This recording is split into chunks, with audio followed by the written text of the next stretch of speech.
The Sea Fairies by L. Frank Baum.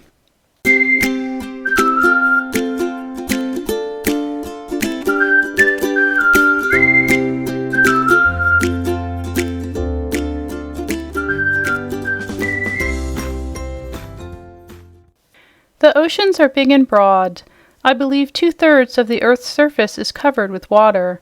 What people inhabit this water has always been a subject of curiosity to the inhabitants of the land. Strange creatures come from the seas at times, and perhaps in the ocean depths are many more strange than mortal eye has ever gazed upon. This story is fanciful. In it, the sea people talk and act much as we do, and the mermaids especially are not unlike the fairies with whom we have learned to be familiar. Yet they are real sea people for all that, and with the exception of Zog the magician, they are all supposed to exist in the ocean's depths. I am told that some very learned people deny that mermaids or sea serpents have ever inhabited the oceans, but it would be very difficult for them to prove such an assertion unless they had lived under the water as Trot and Cap'n Bill did in this story. I hope my readers who have so long followed Dorothy's adventures in the Land of Oz will be interested in Trot's equally strange experiences. The ocean has always appealed to me as a veritable wonderland, and this story has been suggested to me many times by my young correspondents in their letters. Indeed, a good many children have implored me to write something about the mermaids, and I have willingly granted the request. L. Frank Baum, Hollywood, 1911. Chapter 1. Trot and Cap'n Bill. "Nobody," said Cap'n Bill solemnly, "ever saw a mermaid and lived to tell the tale." "Why not?" asked Trot, looking earnestly up into the old sailor's face. They were seated on a bench built around a giant acacia tree that grew just at the edge of the bluff. Below them rolled the blue waves of the great Pacific. A little way behind them was the house, a neat frame cottage painted white and surrounded by huge eucalyptus and pepper trees. Still farther behind that, a quarter of a mile distant but built upon a bend of the coast, was the village, overlooking a pretty bay. Cap'n Bill and Trot came often to this tree to sit and watch the ocean below them. The sailor man had one meat leg and one hickory leg, and he often said the wooden one was the best of the two. Once Cap'n Bill had commanded and owned the Anemone, a trading schooner that plied along the coast, and in those days Charlie Griffiths, who was Trot's father, had been the captain's mate. But ever since Cap'n Bill's accident, when he lost his leg, Charlie Griffiths had been the captain of the little schooner, while his old master lived peacefully ashore with the Griffiths family. This was about the time Trot was born, and the old sailor became very fond of the baby girl. Her real name was Mary, but when she grew big enough to walk, she took so many busy little steps every day that both her mother and Cap'n Bill nicknamed her Trot, and so she was thereafter mostly called. It was the old sailor who taught the girl to love the sea, to love it almost as much as he and her father did, and these two, who represented the beginning and the end of life, became firm friends and constant companions. "Why hasn't anybody seen a mermaid and lived?" asked Trot again.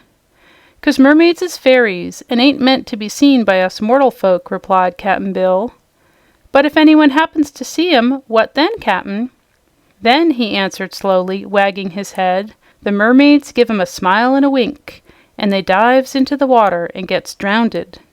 "S'pose they know how to swim, Cap'n Bill?" "That don't make any difference, Trot. The mermaids live deep down, and the poor mortals never come up again." The little girl was thoughtful for a moment.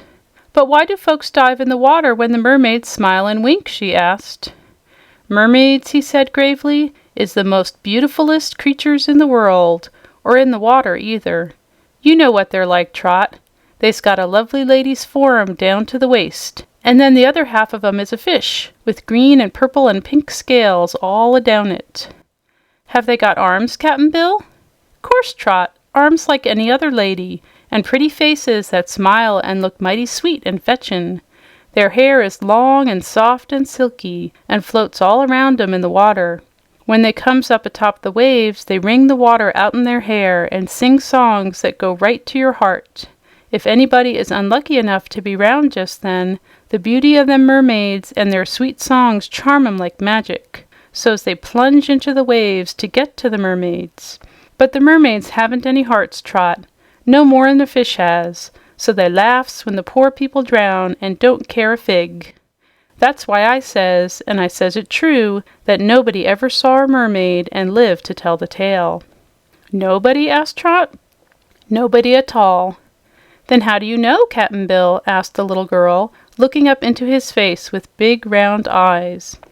Cap'n Bill coughed. Then he tried to sneeze to gain time. Then he took out his red cotton handkerchief and wiped his bald head with it, rubbing hard so as to make him think clearer. "Look, Trot, ain't that a brig out there?" he inquired, pointing to a sail far out in the sea. "How does anybody know about mermaids if those who have seen them never lived to tell about them?" she asked again. "Know what about 'em, Trot? About their green and pink scales and pretty songs and wet hair? They don't know, I guess, but mermaids just naturally has to be like that, or they wouldn't be mermaids." She thought this over. "Somebody must have lived, Cap'n Bill," she declared positively. "Other fairies have been seen by mortals. Why not mermaids?" "Perhaps they have, Trot, perhaps they have," he answered musingly. "I'm telling you as it were told to me, but I never stopped to inquire into the matter so close before. Seems like folks wouldn't know so much about mermaids if they hadn't seen 'em, and yet, accordin' to all accounts, the victim is bound to get drownded." "Perhaps," suggested Trot softly, "somebody found a photograph of one of them." "That might 'a' been, Trot, that might 'a' been," answered Cap'n Bill. A nice man was Cap'n Bill, and Trot knew he always liked to explain everything so she could fully understand it. The aged sailor was not a very tall man, and some people might have called him chubby or even fat. He wore a blue sailor shirt with white anchors worked on the corners of the broad square collar, and his blue trousers were very wide at the bottom. He always wore one trouser leg over his wooden limb, and sometimes it would flutter in the wind like a flag because it was so wide and the wooden leg so slender. His rough jersey coat was a pea jacket and came down to his waistline. In the big pockets of his jacket he kept a wonderful jackknife and his pipe and tobacco and many bits of string and matches and keys and lots of other things. Whenever Cap'n Bill thrust a chubby hand into one of his pockets, Trot watched him with breathless interest, for she never knew what he was going to pull out. The old sailor's face was brown as a berry. He had a fringe of hair around the back of his head, and a fringe of whisker around the edge of his face, running from ear to ear and underneath his chin. His eyes were light blue and kind in expression. His nose was big and broad, and his few teeth were not strong enough to crack nuts with. Trot liked Cap'n Bill and had a great deal of confidence in his wisdom, and a great admiration for his ability to make tops and whistles and toys with that marvelous jackknife of his.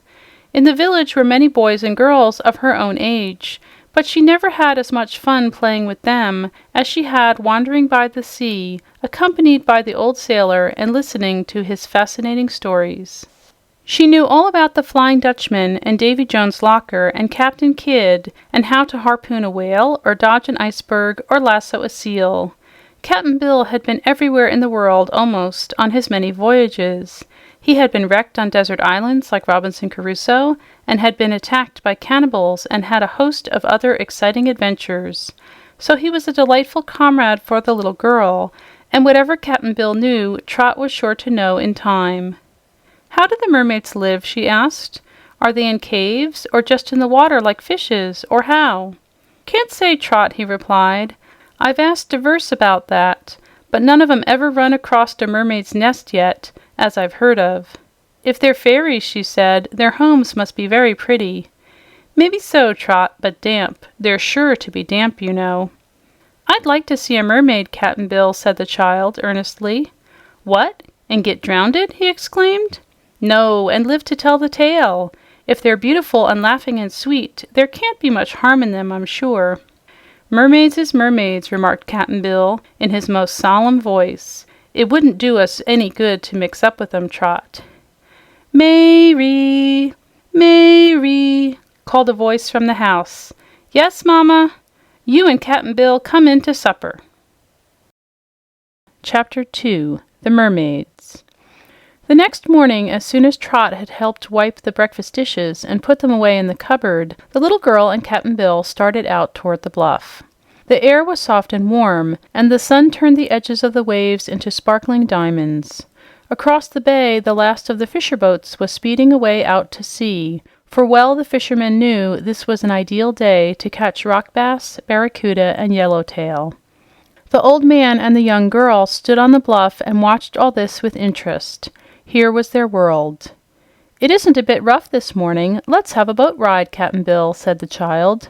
"Suits me to a T," declared the sailor. So they found the winding path that led down the face of the cliff to the narrow beach below, and cautiously began the descent. Trot never minded the steep path or the loose rocks at all, but Cap'n Bill's wooden leg was not so useful on a downgrade as on a level, and he had to be careful not to slip and take a tumble. But by and by they reached the sands and walked to a spot just beneath the big acacia tree that grew on the bluff. Halfway to the top of the cliff hung suspended a little shed-like structure that sheltered Trot's rowboat, for it was necessary to pull the boat out of reach of the waves which beat in fury against the rocks at high tide. About as high up as Cap'n Bill could reach was an iron ring, securely fastened to the cliff, and to this ring was tied a rope.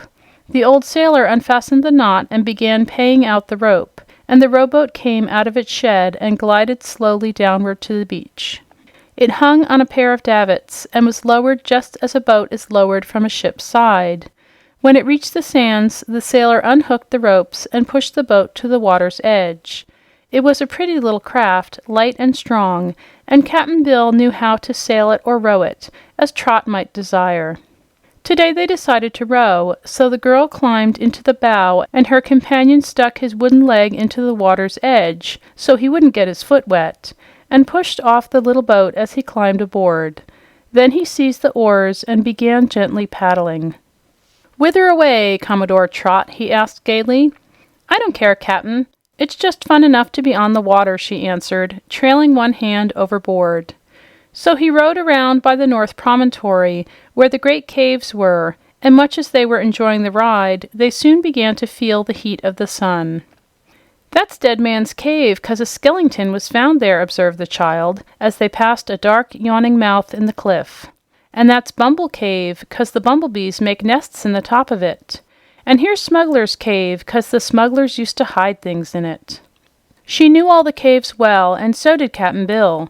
Many of them opened just at the water's edge, and it was possible to row their boat far into their dusky depths. "And here's Echo Cave," she continued dreamily as they slowly moved along the coast. "And Giant's Cave, and oh, Cap'n Bill, do you suppose there were ever any giants in that cave?"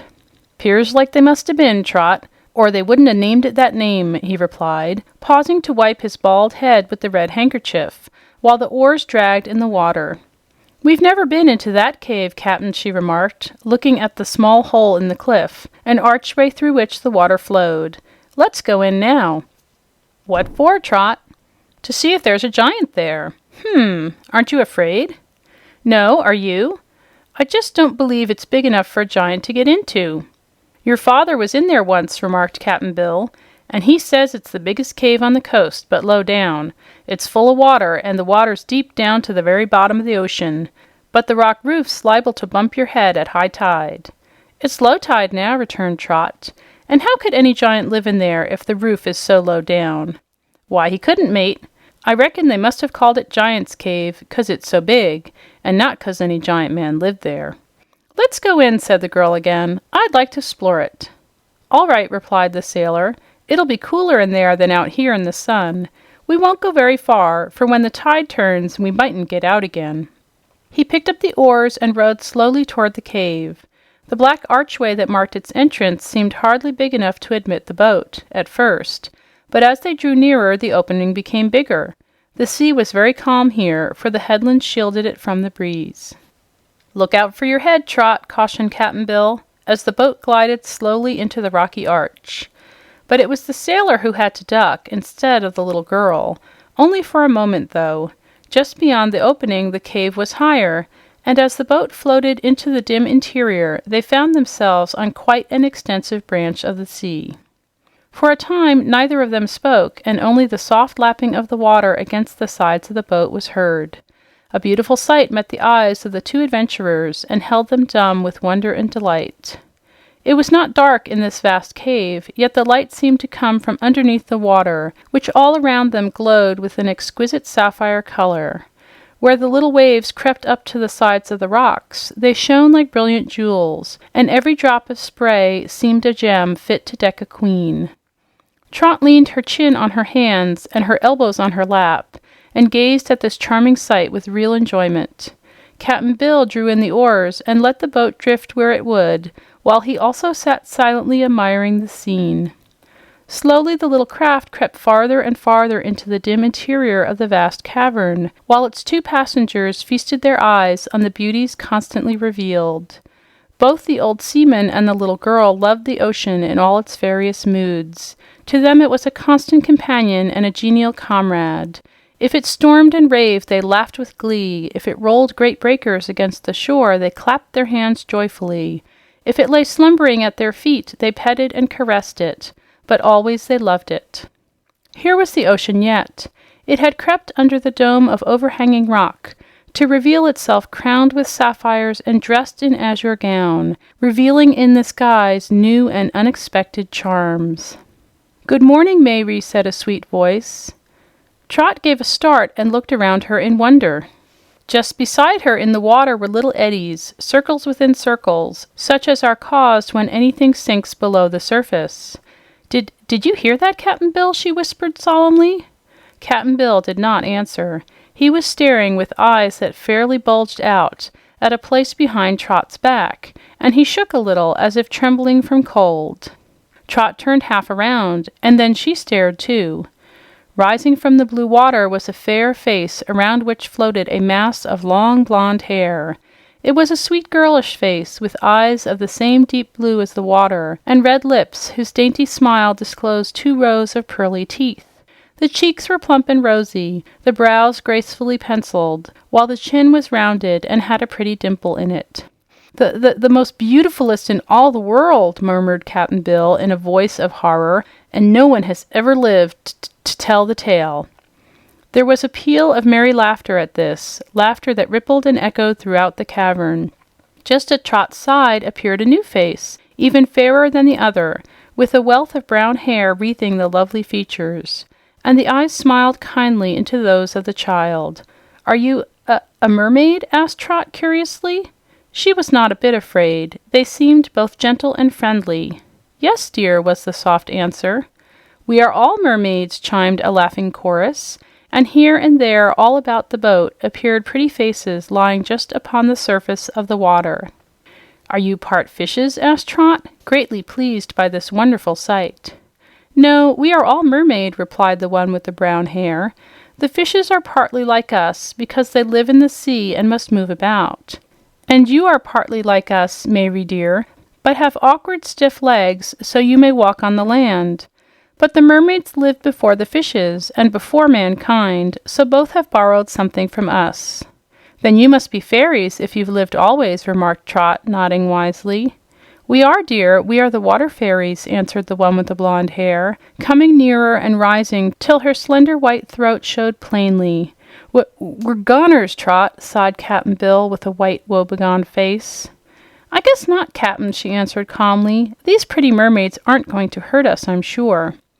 "No, indeed," said the first one who had spoken. "If we were wicked enough to harm you, our magic could reach you as easily upon the land as in this cave. But we love little girls dearly and wish only to please them and make their lives more happy." "I believe that," cried Trot earnestly. Cap'n Bill groaned. "Guess why we have appeared to you," said another mermaid, coming to the side of the boat. "Why?" asked the child.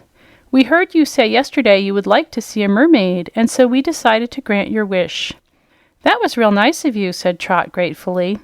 "Also, we heard all the foolish things Cap'n Bill said about us," remarked the brown-haired one smilingly, "and we wanted to prove to him they were wrong."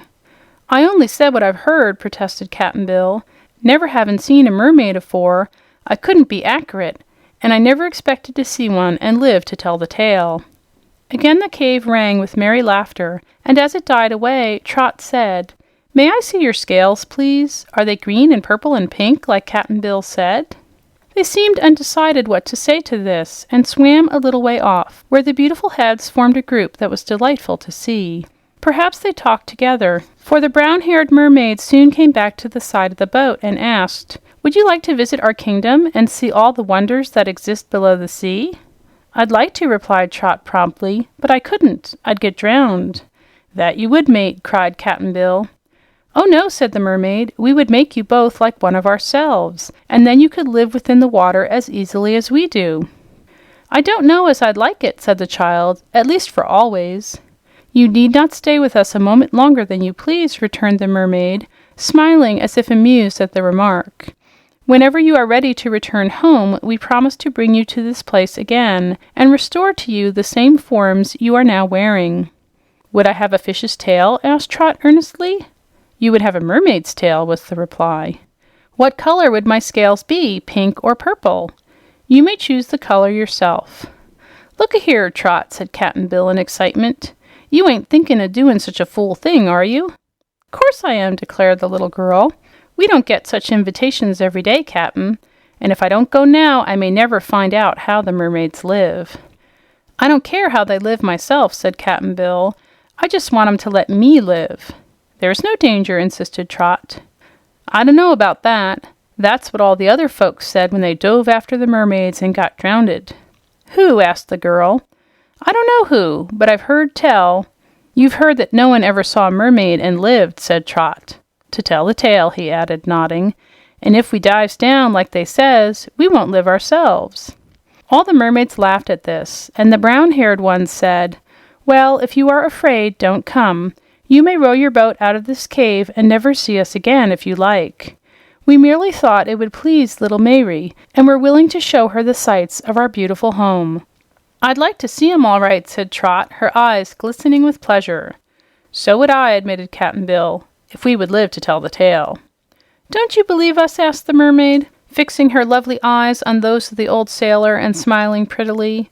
"Are you afraid to trust us to bring you safely back?" No," said Cap'n Bill. "'Tain't that. I've got to look after Trot." "Then you'll have to come with me," said Trot decidedly, "for I'm going to accept this invitation. If you don't care to come, Cap'n Bill, you go home and tell Mother I'm visiting the mermaids." "She'd scold me into shivers," moaned Cap'n Bill, with a shudder. "I guess I'd rather take my chances down below." "All right, I'm ready, Miss Mermaid," said Trot. "What shall I do? Jump in, clothes and all?" "Give me your hand, dear," answered the mermaid, lifting a lovely white arm from the water. Trot took the slender hand and found it warm and soft and not a bit fishy. "My name is Clea," continued the mermaid, "and I am a princess in our deep-sea kingdom." Just then Trot gave a flop and flopped right out of the boat into the water. Cap'n Bill caught a gleam of pink scales as his little friend went overboard, and the next moment there was Trot's face in the water, among those of the mermaids. She was laughing with glee as she looked up into Cap'n Bill's face and called, "Come on in, Cap'n. It didn't hurt a bit." Chapter 3. The Depths of the Deep Blue Sea. Cap'n Bill stood up in the boat as if undecided what to do. Never a sailor-man was more bewildered than this old fellow by the strangeness of the adventure he had encountered. At first he could hardly believe it was all true, and that he was not dreaming, but there was Trot in the water, laughing with the mermaids and floating comfortably about, and he couldn't leave his dear little companion to make the trip to the depths of the ocean alone. "Take my hand, please, Cap'n Bill," said Princess Clea, reaching her dainty arm toward him, and suddenly the old man took courage and clasped the soft fingers in his own. He had to lean over the boat to do this, and then there came a queer lightness to his legs, and he had a great longing to be in the water. So he gave a flop and flopped in beside Trot, where he found himself comfortable enough, but somewhat frightened. "Law sakes!" he gasped. "Here's me in the water with my rheumatics. I'll be that stiff tomorrow I can't wiggle." "You're wiggling all right now," observed Trot. "That's a fine tail you've got, Cap'n, and its green scales is just beautiful." "Are they green, eh?" he asked, twisting around to try to see them. "Green as emeralds, Cap'n. How do they feel?" "Feel? Trot, feel? Why, this tail beats that old wooden leg all holler. I can do stunts now that I couldn't have done in 1,000 years with old Peg." "And don't be afraid of the rheumatism," advised the princess. "No mermaid ever catches cold or suffers pain in the water." "Is Cap'n Bill a mermaid now?" asked Trot. "Why, he's a merman, I suppose," laughed the pretty princess. "But when he gets home, he will be just Cap'n Bill again." "Wooden leg and all?" inquired the child. "To be sure, my dear." The sailor was now trying his newly discovered powers of swimming, and became astonished at the feats he could accomplish. He could dart this way and that with wonderful speed, and turn and dive and caper about in the water far better than he had ever been able to do on land, even before he got the wooden leg. And a curious thing about this present experience was that the water did not cling to him and wet him as it had always done before. He still wore his flannel shirt and pea jacket, and his sailor cap, but although he was in the water and had been underneath the surface, the cloth still seemed dry and warm. As he dived down and came up again, the drops flashed from his head and the fringe of beard, but he never needed to wipe his face or eyes at all. Trot, too, was having queer experiences and enjoying them.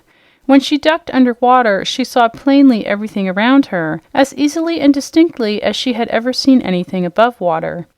And by looking over her shoulder, she could watch the motion of her new tail, all covered with pretty iridescent pink scales which gleamed like jewels. She wore her dress the same as before, and the water failed to affect it in the least. She now noticed that the mermaids were clothed too, and their exquisite gowns were the loveliest things the little girl had ever beheld. They seemed made of material that was like sheeny silk, cut low in the neck and with wide flowing sleeves that seldom covered the shapely white arms of her new friends.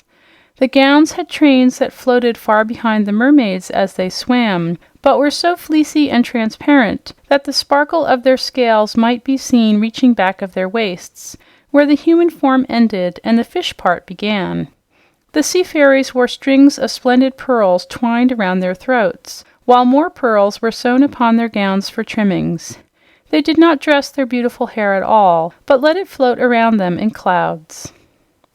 The little girl had scarcely time to observe all this when the princess said, "Now, my dear, if you are ready, we will begin our journey, for it is a long way to our palaces." "All right," answered Trot, and took the hand extended to her with a trustful smile.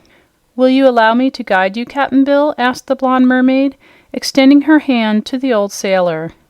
"Of course, ma'am," he said, taking her fingers rather bashfully. "My name is Merla," she continued, "and I am cousin to Princess Clea. We must all keep together, you know, and I will hold your hand to prevent your missing the way." While she spoke, they began to descend through the water, and it grew quite dark for a time because the cave shut out the light. But presently Trot, who was eagerly looking around her, began to notice the water lighten, and saw they were coming into brighter parts of the sea. "We have left the cave now," said Clea, "and may swim straight home." "I suppose there are no winding roads in the ocean," remarked the child, swimming swiftly beside her new friend. "Oh, yes, indeed. At the bottom, the way is far from being straight or level," replied Clea. "But we are in midwater now, where nothing will hinder our journey unless—" She seemed to hesitate, so Trot asked, "Unless what?" "Unless we meet with disagreeable creatures," said the princess. "The midwater is not as safe as the very bottom, and that is the reason we are holding your hands." "What good would that do?" asked Trot. "You must remember that we are fairies," said Princess Clea. "For that reason, nothing in the ocean can injure us. But you two are mortals, and therefore not entirely safe at all times unless we protect you." Trot was thoughtful for a few moments and looked around her a little anxiously. Now and then a dark form would shoot across their pathway or pass them at some distance, but none was near enough for the girl to see plainly what it might be. Suddenly they swam right into a big school of fishes, all yellowtails and of a very large size.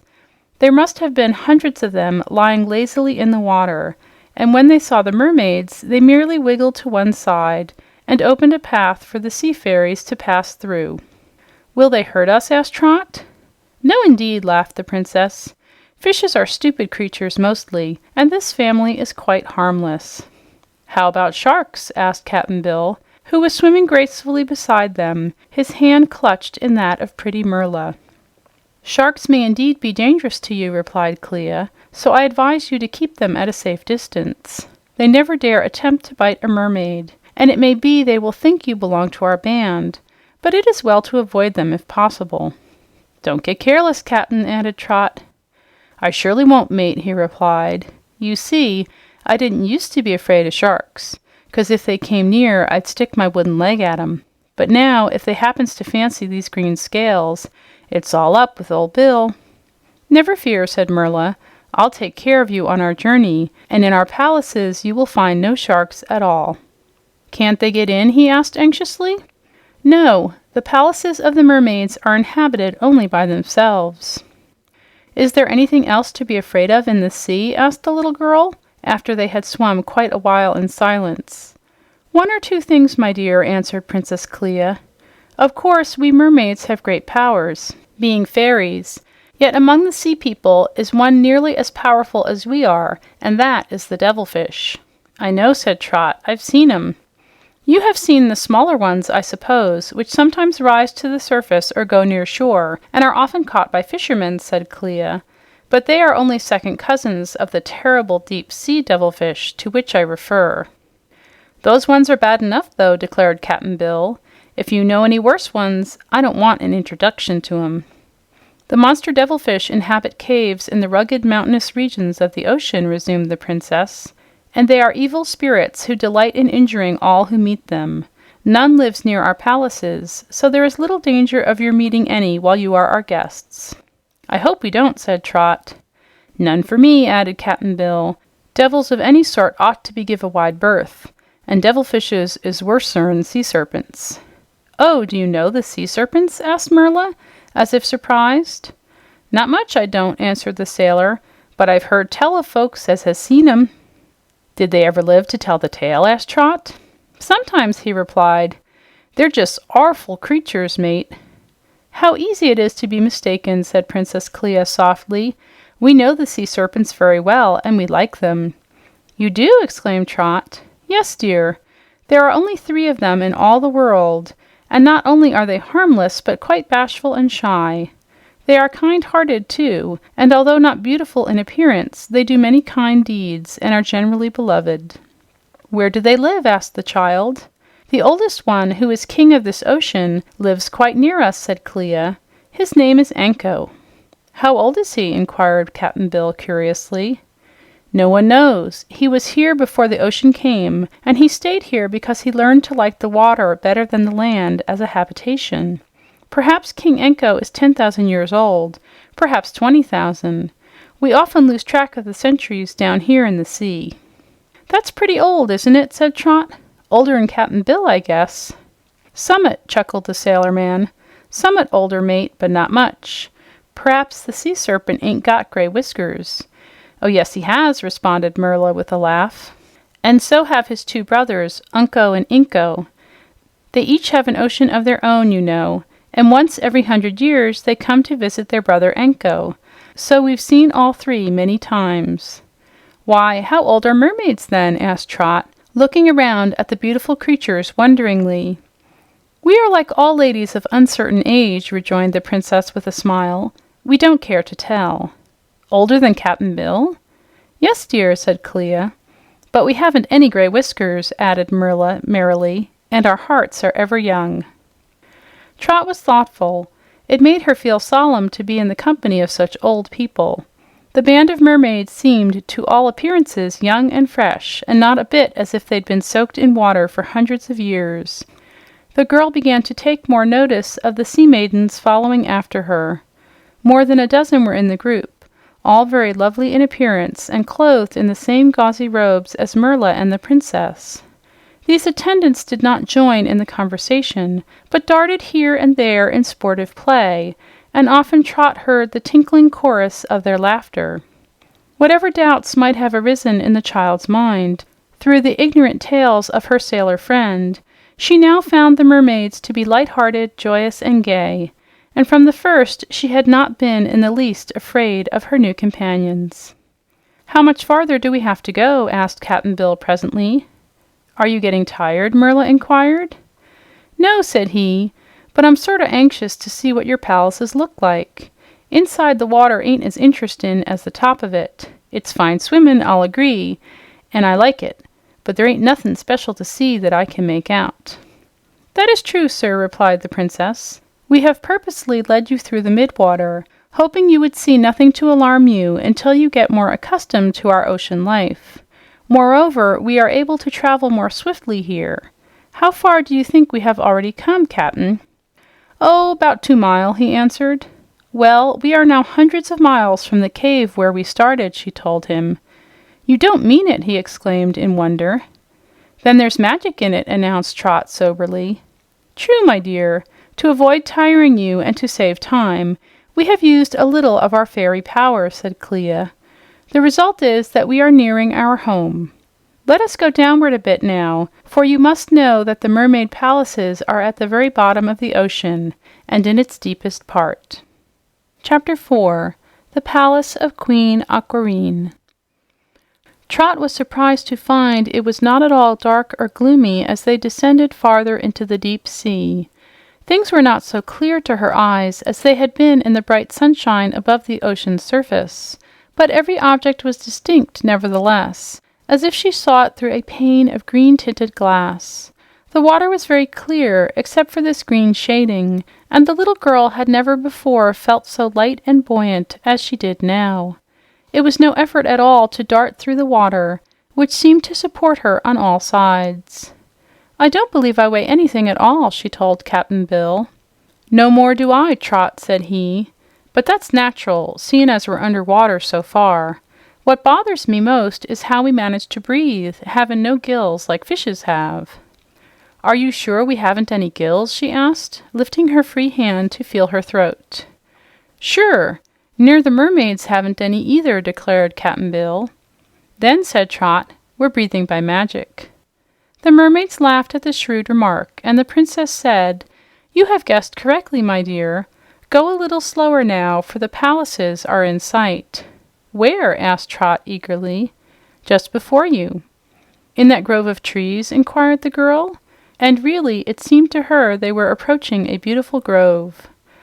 The bottom of the sea was covered with white sand, in which grew many varieties of sea shrubs with branches like those of trees. Not all of them were green, however, for the branches and leaves were of a variety of gorgeous colors. Some were purple, shading down to light lavender, and there were reds all the way from a delicate rose pink to vivid shades of scarlet. Orange, yellow, and blue shades were there too, mingling with the sea greens in a most charming manner. Altogether, Trot found the brilliant coloring somewhat bewildering. These sea shrubs, which in size were quite as big and tall as the trees on earth, were set so close together that their branches entwined, but there were several avenues leading into the groves, and at the entrance to each avenue the girl noticed several large fishes with long spikes growing upon their noses. "These are swordfishes," remarked the princess as she led the band past one of the avenues. "Are they dangerous?" asked Trot. "Not to us," was the reply.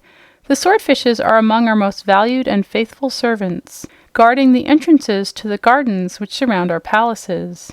If any creatures try to enter uninvited, these guards fight them and drive them away. Their swords are sharp and strong, and they are fierce fighters, I assure you." "I've known 'em to attack ships and stick their swords right through the wood," said Cap'n Bill. "Those belong to the wandering tribes of swordfishes," explained the princess. "These, who are our servants, are too sensible and intelligent to attack ships."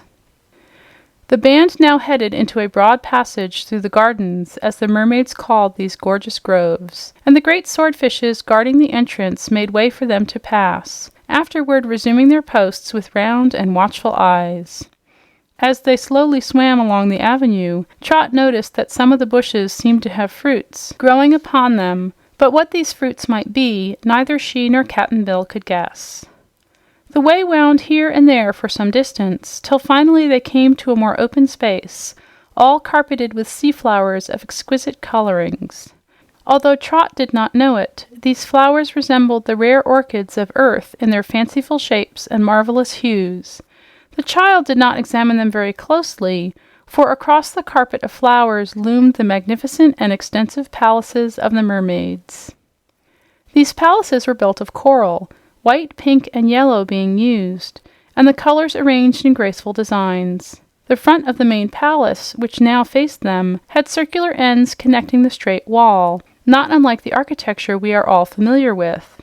Yet there seemed to be no windows to the building, although a series of archways served as doors. Arriving at one of the central archways, the band of sea maidens separated, Princess Clea and Merla leading Trot and Cap'n Bill into the palace, while the other mermaids swam swiftly away to their own quarters. "Welcome," said Clea in her sweet voice. "Here you are, surrounded only by friends, and are in perfect safety. Please accept our hospitality as freely as you desire, for we consider you honored guests. I hope you will like our home," she added, a little shyly. "We are sure to, dear princess," Trot hastened to say. Then Clea escorted them through the archway and into a lofty hall. It was not a mere grotto, but it had smoothly built walls of pink coral inlaid with white. Trot at first thought there was no roof, for looking upward she could see the water all above them. But the princess, reading her thoughts, said with a smile, "Yes, there is a roof, or we would be unable to keep all the sea people out of our palace. But the roof is made of glass to admit the light."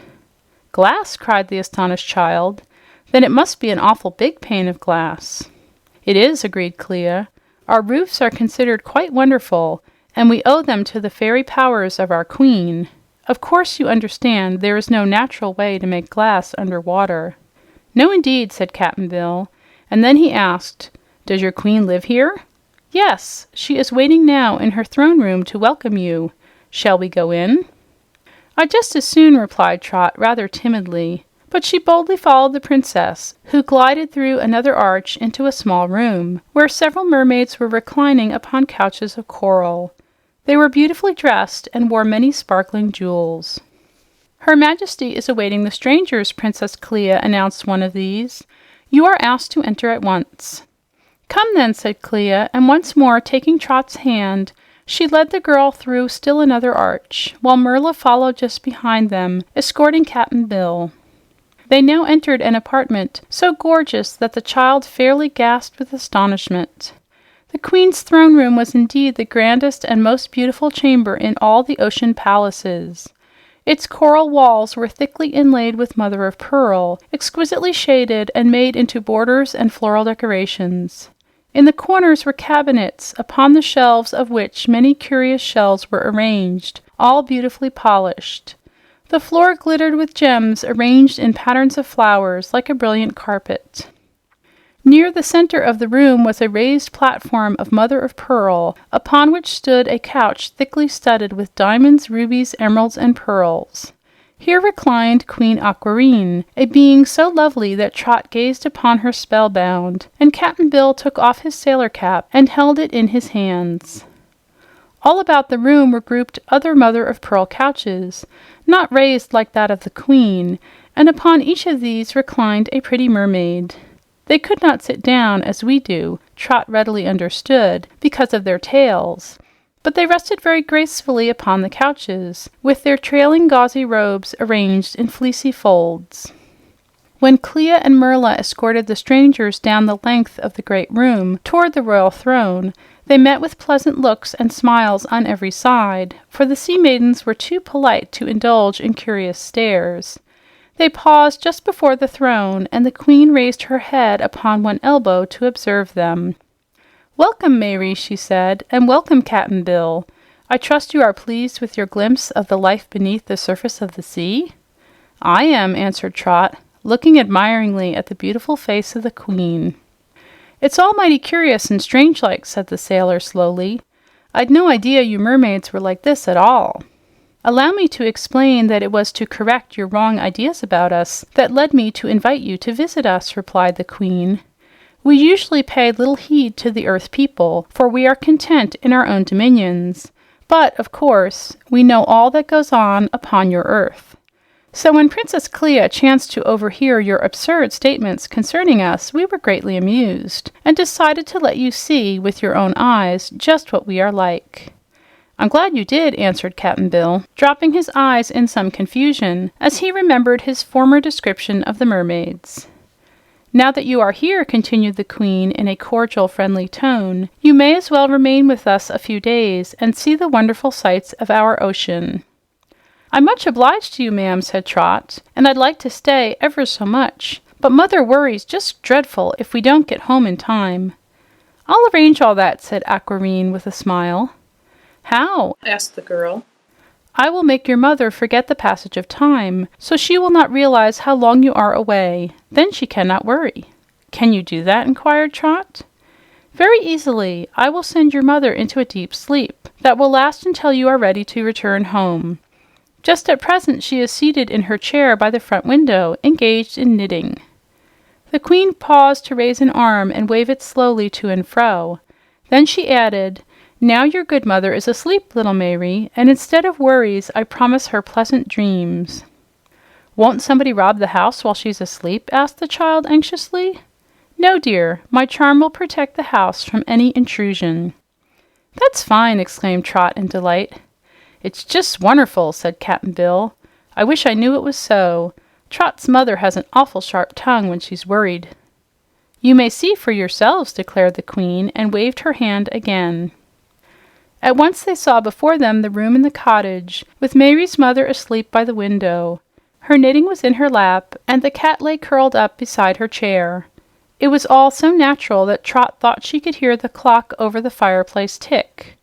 After a minute, the scene faded away, when the Queen asked with another smile, Are you satisfied? Oh, yes, cried Trot, but how could you do it? It is a form of mirage, was the reply. We are able to bring any earth scene before us whenever we wish. Sometimes these scenes are reflected above the water, so that mortals also observe them. I've seen 'em, said Cap'n Bill, nodding.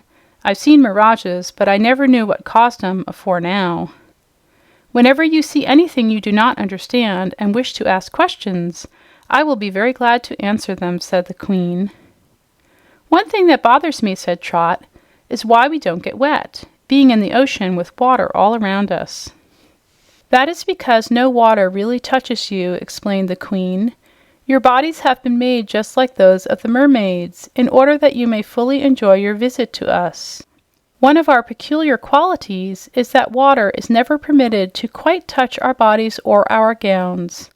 Always there remains a very small space, hardly a hair's breadth, between us and the water, which is the reason we are always warm and dry.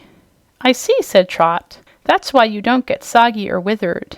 Exactly, laughed the Queen, and the other mermaids joined in her merriment.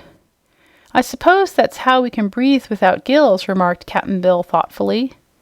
Yes, the airspace is constantly replenished from the water, which contains air, and this enables us to breathe as freely as you do upon the earth. But we have fins, said Trot, looking at the fin that stood upright on Cap'n Bill's back. Yes, they allow us to guide ourselves as we swim, and so are very useful, replied the Queen. They make us more finished, said Cap'n Bill with a chuckle.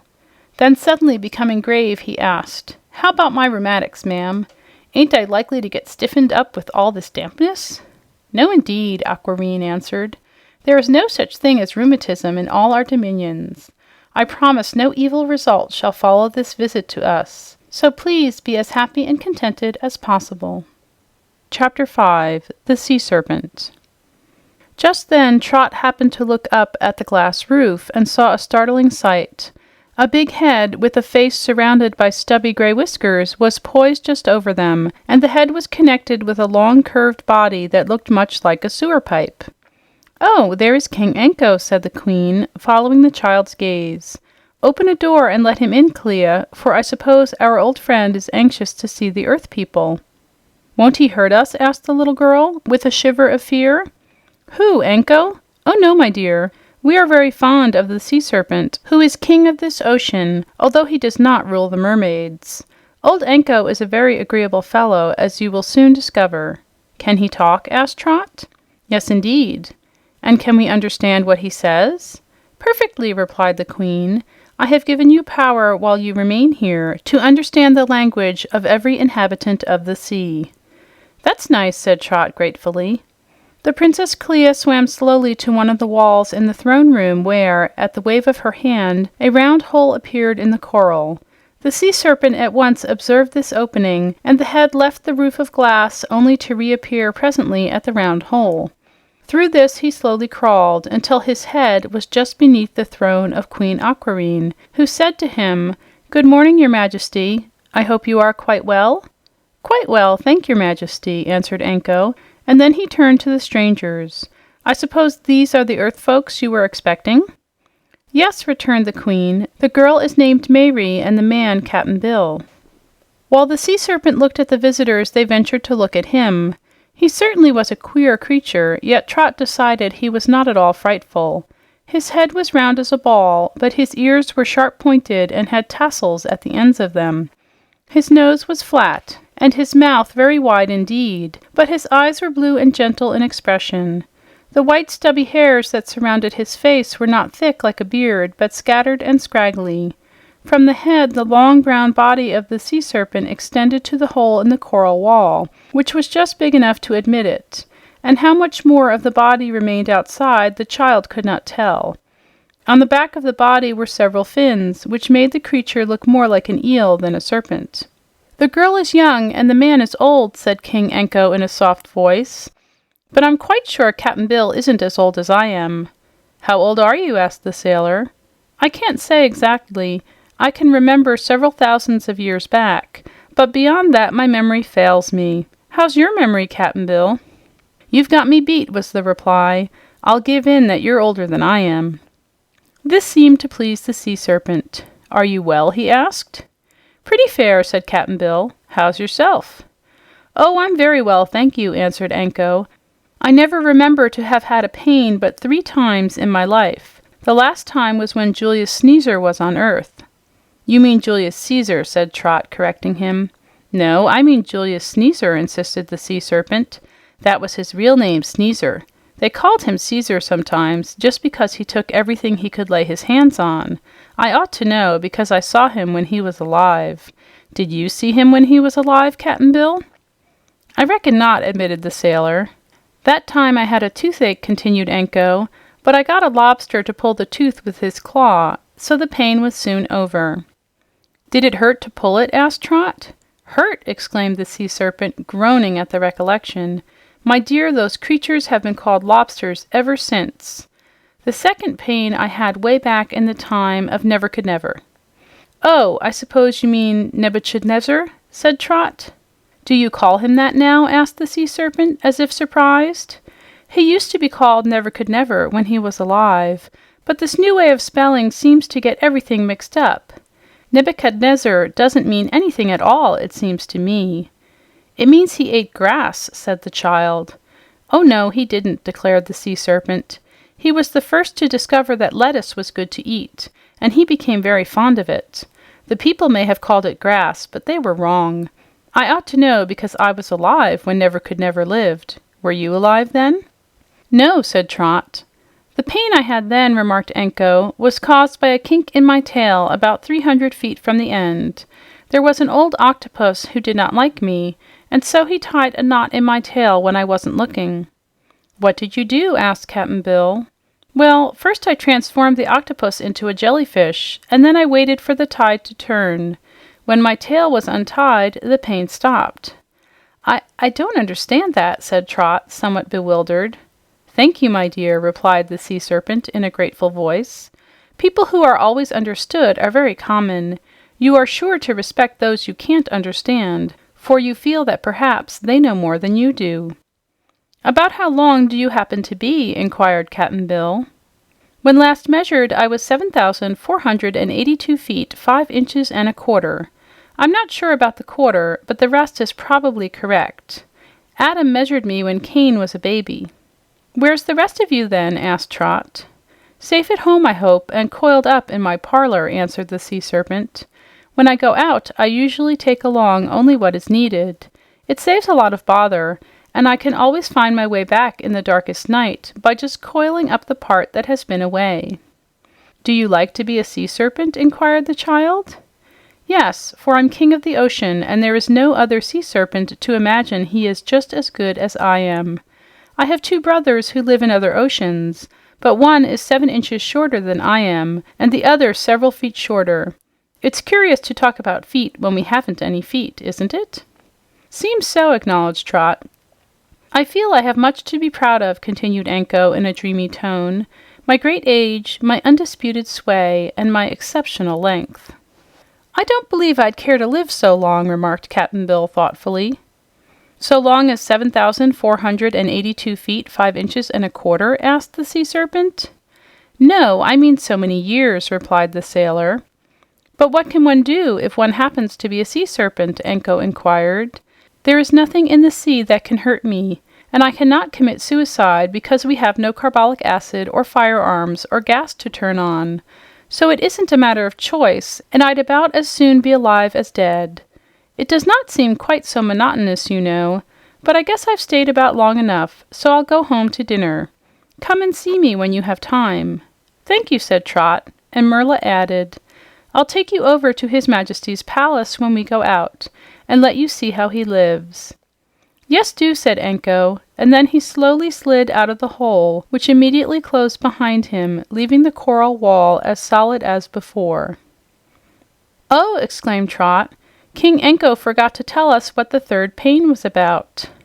"So he did," said Cap'n Bill. "We must ask him about that when we see him, but I guess the old boy's memory is failin', and he can't be depended on for particulars." Chapter 6. Exploring the Ocean. The queen now requested her guests to recline upon couches, that they might rest themselves from their long swim and talk more at their ease. So the girl and the sailor allowed themselves to float downward until they rested their bodies on 2 of the couches nearest the throne, which were willingly vacated for them by the mermaids who had occupied them until then. The visitors soon found themselves answering a great many questions about their life on the earth, for, although the queen had said she kept track of what was going on the land, there were many details of human life in which all the mermaids seemed greatly interested. During the conversation, several sea maids came swimming into the room, bearing trays of sea apples and other fruit, which they first offered to the queen, and then passed the refreshments around to the company assembled. Trot and Cap'n Bill each took some, and the little girl found the fruits delicious to eat, as they had a richer flavor than any that grew upon land. Queen Aquareine was much pleased when the old sailor asked for more, but Merla warned him dinner would soon be served, and he must take care not to spoil his appetite for that meal. "Our dinner is at noon, for we have to cook in the middle of the day when the sun is shining," she said. "Cook!" cried Trot. "Why, you can't build a fire in the water, can you?" "We have no need of fires," was the reply. "The glass roof of our kitchen is so curved that it concentrates the heat of the sun's rays, which are then hot enough to cook anything we wish." "But how do you get along if the day is cloudy and the sun doesn't shine?" inquired the little girl. "Then we use the hot springs that bubble up in another part of the palace," Merla answered. "But the sun is the best to cook by." So it was no surprise to Trot when about noon dinner was announced and all the mermaids, headed by their queen and their guests, swam into another spacious room where a great long table was laid. The dishes were of polished gold and dainty cut glass, and the cloth and napkins of fine gossamer. Around the table were ranged rows of couches for the mermaids to recline upon as they ate. Only the nobility and favorites of Queen Aquareine were invited to partake of this repast, for Clea explained that tables were set for the other mermaids in different parts of the numerous palaces. Trot wondered who would serve the meal, but her curiosity was soon satisfied when several large lobsters came sliding into the room, backward, bearing in their claws trays loaded with food. Each of these lobsters had a golden band around its neck, to show it was the slave of the mermaids. These curious waiters were fussy creatures, and Trot found much amusement in watching their odd motions. They were so spry and excitable that, at times, they ran against one another and upset the platters of food, after which they began to scold and argue as to whose fault it was, until one of the mermaids quietly rebuked them and asked them to be more quiet and more careful. The queen's guests had no cause to complain of the dinner provided. First, the lobsters served bowls of turtle soup, which proved hot and deliciously flavored. Then came salmon steaks fried in fish oil, with a fungus bread that tasted much like field mushrooms. Oysters, clams, soft-shell crabs, and various preparations of seafoods followed. The salad was a delicate leaf from some seaweed that Trot thought was much nicer than lettuce. Several courses were served, and the lobsters changed the plates with each course, chattering and scolding as they worked, and as Trot said, doing everything backwards, in their nervous, fussy way. Many of the things offered them to eat were unknown to the visitors, and the child was suspicious of some of them, but Cap'n Bill asked no questions and ate everything offered him, so Trot decided to follow his example. Certain it is, they found the meal very satisfying, and evidently there was no danger of their being hungry while they remained the guests of the mermaids. When the fruits came, Trot thought they must be the last course of the big dinner, but following the fruits were ice creams frozen into the shapes of flowers. "How funny," said the child, "to be eating ice cream at the bottom of the sea." "Why does that surprise you?" inquired the queen. "I can't see where you get the ice to freeze it," Trot replied. "It is brought to us from icebergs that float in the northern parts of the ocean," explained Merla. "O' course, Trot, you orter thought of that. I did," said Cap'n Bill. The little girl was glad there was no more to eat, for she was ashamed to feel she had eaten every morsel she could. Her only excuse for being so greedy was that everything tasted just splendid, as she told the queen. "And now," said Aquamarine, "I will send you out for a swim with Merla, who will show you some of the curious sights of our sea. You need not go far this afternoon, and when you return, we will have another interesting talk together." So the blonde mermaid led Trot and Cap'n Bill outside the palace walls, where they found themselves in the pretty flower gardens. "I'd feel all right, mate, if I could have a smoke," remarked the old sailor to the child, "but that's a thing as can't be did here in the water." "Why not?" asked Merla, who overheard them. "A pipe has to be lighted, and a match wouldn't burn," he replied. "Try it," suggested the mermaid. "I do not mind your smoking at all, if it will give you pleasure." "It's a bad habit I've got, and I'm too old to break myself of it," said Cap'n Bill. Then he felt in the big pockets of his coat and took out a pipe and a bag of tobacco. After he had carefully filled his pipe, rejoicing in the fact that the tobacco was not at all wet, he took out his matchbox and struck a light. The match burned brightly, and soon the sailor was puffing the smoke from his pipe in great contentment. The smoke ascended through the water in the shape of bubbles, and Trot wondered what anyone who happened to be floating upon the surface of the ocean would think to see smoke coming from the water. "Well, I find I can smoke all right," remarked Cap'n Bill, "but it bothers me to understand why." "It is because of the airspace existing between the water and everything you have about you," explained Merla. "But now, if you will come this way, I will take you to visit some of our neighbors." They passed over the carpet of sea flowers, the gorgeous blossoms swaying on their stems as the motion of the people in the water above them disturbed their repose, and presently the three entered the dense shrubbery surrounding the palaces. They had not proceeded far when they came to a clearing among the bushes, and here Merla paused. Trot and Cap'n Bill paused too, for floating in the clear water was a group of beautiful shapes that the child thought looked like molds of wine jelly. They were round as a dinner plate, soft and transparent, but tinted in such lovely hues that no artist's brush has ever been able to imitate them. Some were deep sapphire blue, others rose pink, still others a delicate topaz color. They seemed to have neither heads, eyes, nor ears, yet it was easy to see they were alive and able to float in any direction they wished to go. In shape, they resembled inverted flower pots, with the upper edges fluted, and from the centers floated what seemed to be bouquets of flowers. "How pretty!" exclaimed Trot, enraptured by the sight. "Yes, this is a rare variety of jellyfish," replied Merla. "The creatures are not so delicate as they appear, and live for a long time, unless they get too near the surface and the waves wash them ashore." After watching the jellyfish a few moments, they followed Merla through the grove, and soon a low chant, like that of an Indian song, fell upon their ears. It was a chorus of many small voices, and grew louder as they swam on. Presently a big rock rose suddenly before them from the bottom of the sea, rearing its steep side far up into the water overhead, and this rock was thickly covered with tiny shells that clung fast to its surface. The chorus they heard appeared to come from these shells, and Merla said to her companions, "These are the singing barnacles. They are really very amusing, and if you listen carefully, you can hear what they say." So Trot and Cap'n Bill listened, and this was what the barnacles sang. "We went to Topsy-Turvy Land to see a man-o'-war, and we were much attached to it because we simply were. We found an anchorite within the mud upon the lee. For the ghost of Jonah's whale, he ran away and went to sea. Oh, it was awful, it was unlawful. We rallied round the flag in several millions. They couldn't shake us, they had to take us. So the halibut and cod, they danced cotillions." "What does it all mean?" asked Trot. "I suppose they refer to the way barnacles have of clinging to ships," replied Merla. "But usually their songs mean nothing at all. The little barnacles haven't many brains, so we usually find their songs quite stupid." "Did they write comic operas?" asked the child. "I think not," answered the mermaid. "They seem to like the songs themselves," remarked Cap'n Bill. "Oh yes, they sing all day long, but it never matters to them whether their songs mean anything or not. Let us go in this direction and visit some other sea people."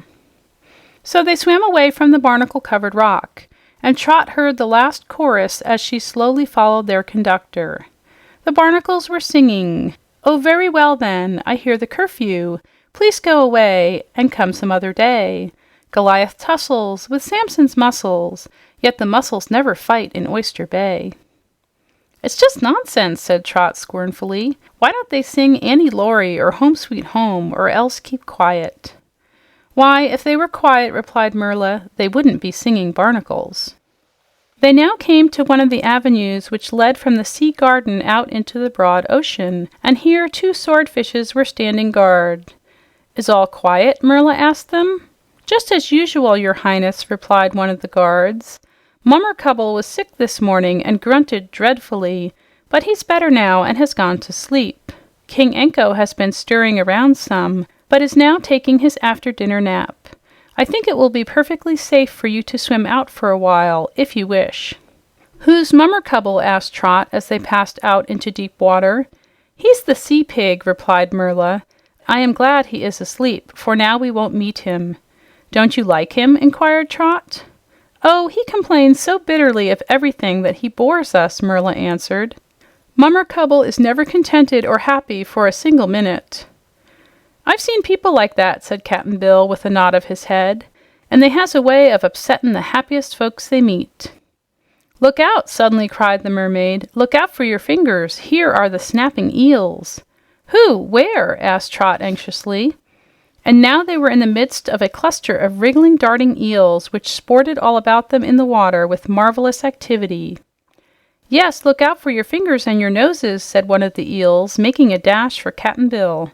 At first the sailor was tempted to put out a hand and push the creature away, but remembering that his fingers would thus be exposed, he remained quiet, and the eel snapped harmlessly just before his face, and then darted away. "Stop it," said Merla. "Stop it this minute, or I'll report your impudence to Aquamarine."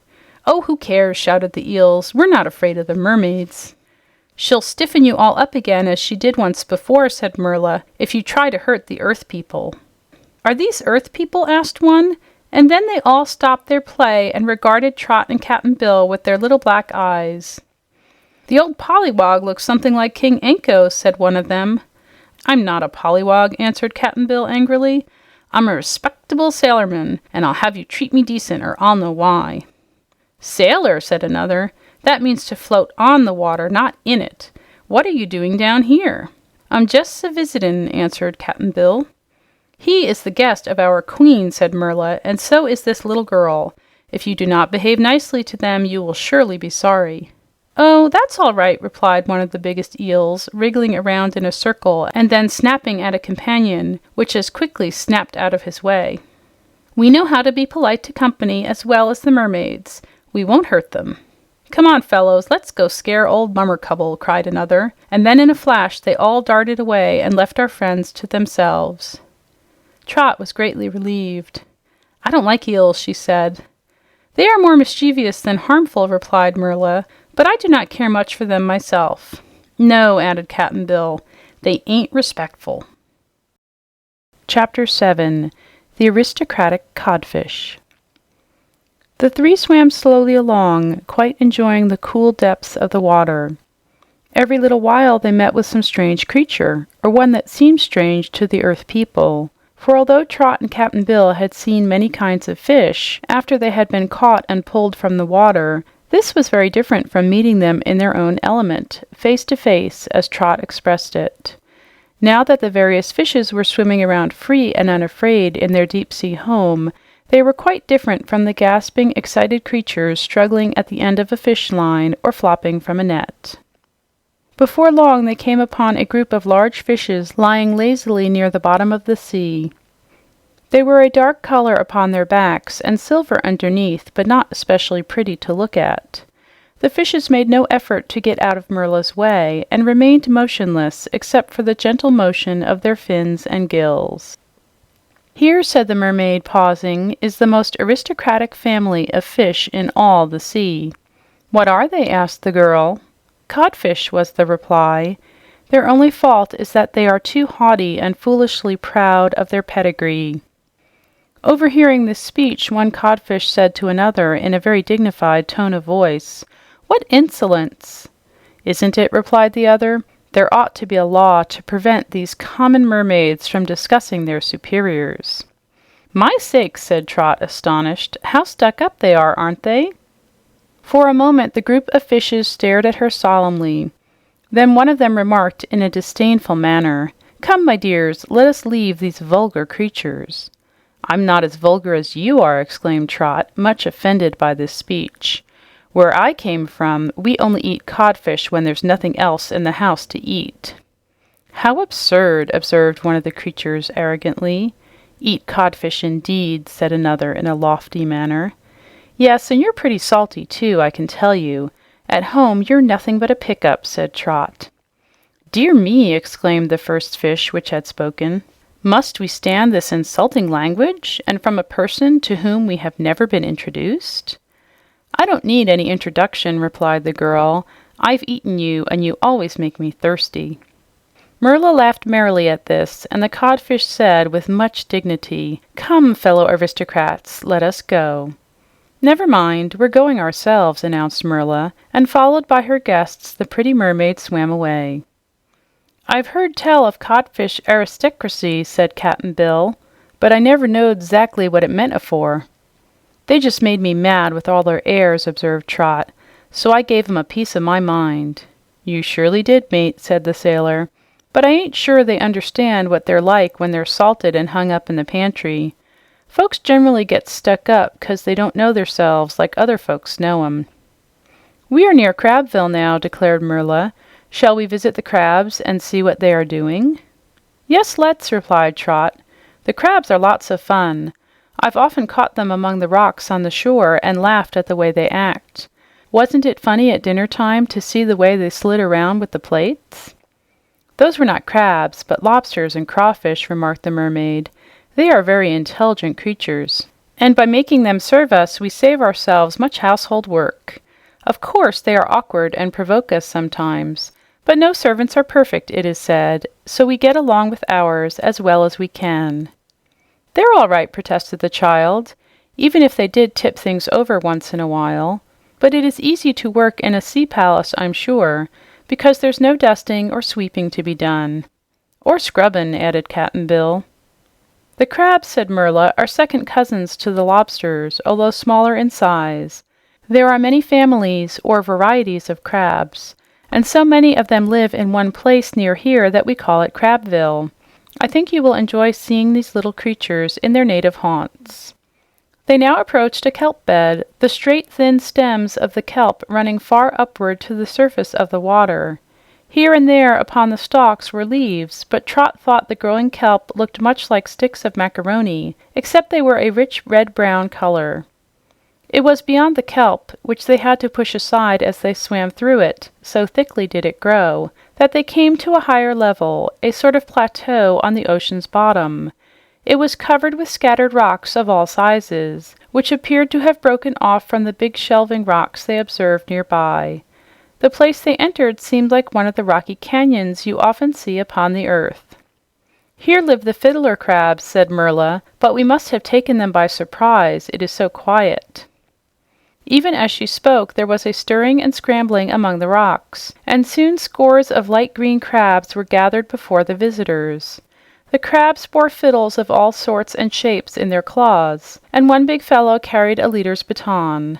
The latter crab climbed upon a flat rock and in an excited voice called out, "Ready now, ready, good fiddlers. We'll play number 19, Hail to the Mermaids. Ready, take aim, fire away." At this command, every crab began scraping at his fiddle as hard as he could, and the sounds were so shrill and unmusical that Trot wondered when they would begin to play a tune. But they never did. It was one regular mix-up of sounds from beginning to end. When the noise finally stopped, the leader turned to his visitors and, waving his baton toward them, asked, "Well, what do you think of that?" "Not much," said Trot honestly. "What's it all about?" "I composed it myself," said the fiddler crab, "but it's highly classical, I admit. All really great music is an acquired taste." "I don't like it," remarked Cap'n Bill. "It might do all right to stir up a racket New Year's Eve, but to call that screechin' music." Just then the crabs started fiddling again, harder than ever, and as it promised to be a long performance, they left the little creatures scraping away at their fiddles as if for dear life, and swam along the rocky canyon until, on turning a corner, they came upon a new and different scene. There were crabs here, too, many of them, and they were performing the queerest antics imaginable. Some were building themselves into a pyramid, each standing on edge with the biggest and strongest ones at the bottom. When the crabs were 5 or 6 rows high, they would all tumble over, still clinging to one another, and, having reached the ground, they would separate and commence to build the pyramid over again. Others were chasing one another around in a circle, always moving backward or sideways and trying to play leapfrog as they went.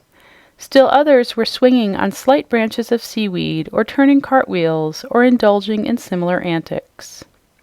Merla and the Earth People watched the busy little creatures for some time before they were themselves observed. But finally Trot gave a laugh when one crab fell on its back and began frantically waving its legs to get right side up again.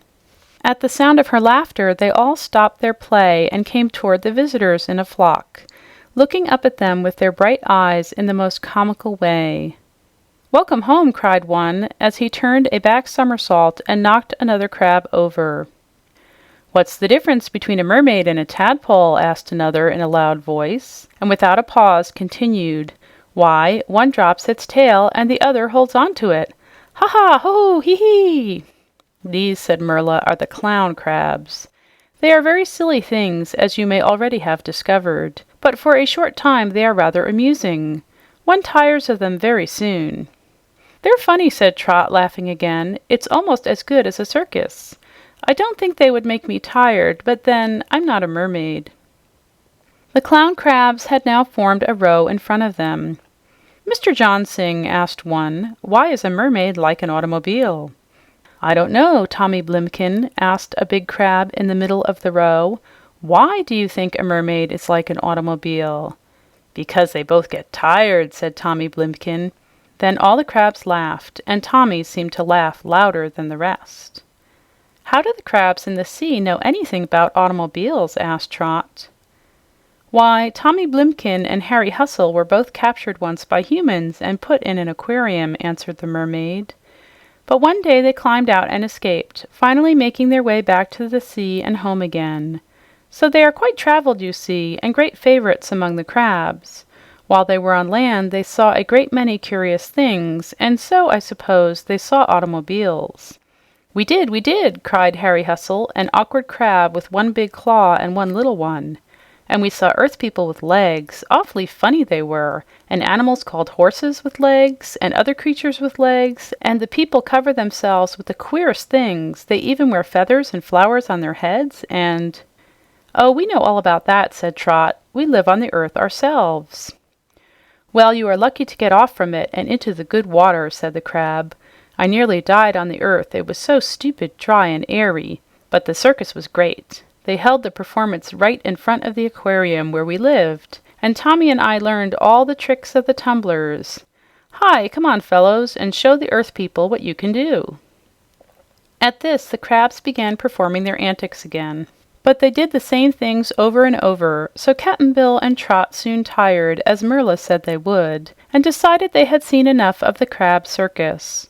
So they proceeded to swim farther up the rocky canyon, and near its upper end they came to a lot of conch shells lying upon the sandy bottom. A funny-looking crab was sticking his head out from each of these shells. "Here are the hermit crabs," said one of the mermaids. "They steal these shells and live in them so no enemies can attack them." "Don't they get lonesome?" asked Trot. "Perhaps so, my dear, but they do not seem to mind being lonesome. They are great cowards and think if they can but protect their lives, there is nothing else to care for. Unlike the jolly crabs we have just left, the hermits are cross and unsociable." "Oh, keep quiet and go away," said one of the hermit crabs in a grumpy voice. "No one wants mermaids around here." Then every crab withdrew its head into its shell, and our friends saw them no more. "They're not very polite," observed Trot, following the mermaid as Merla swam upward into the middle water. "I now know why cross people are called crabbed," said Cap'n Bill. "They've got dispositions just like these 'ere hermit crabs." Presently they came upon a small flock of mackerel, and noticed that the fishes seemed much excited.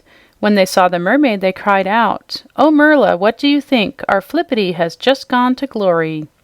"When?" asked the mermaid. "Just now," one replied. "We were lying in the water, talking quietly together, when a spinning, shining thing came along, and our dear Flippity ate it.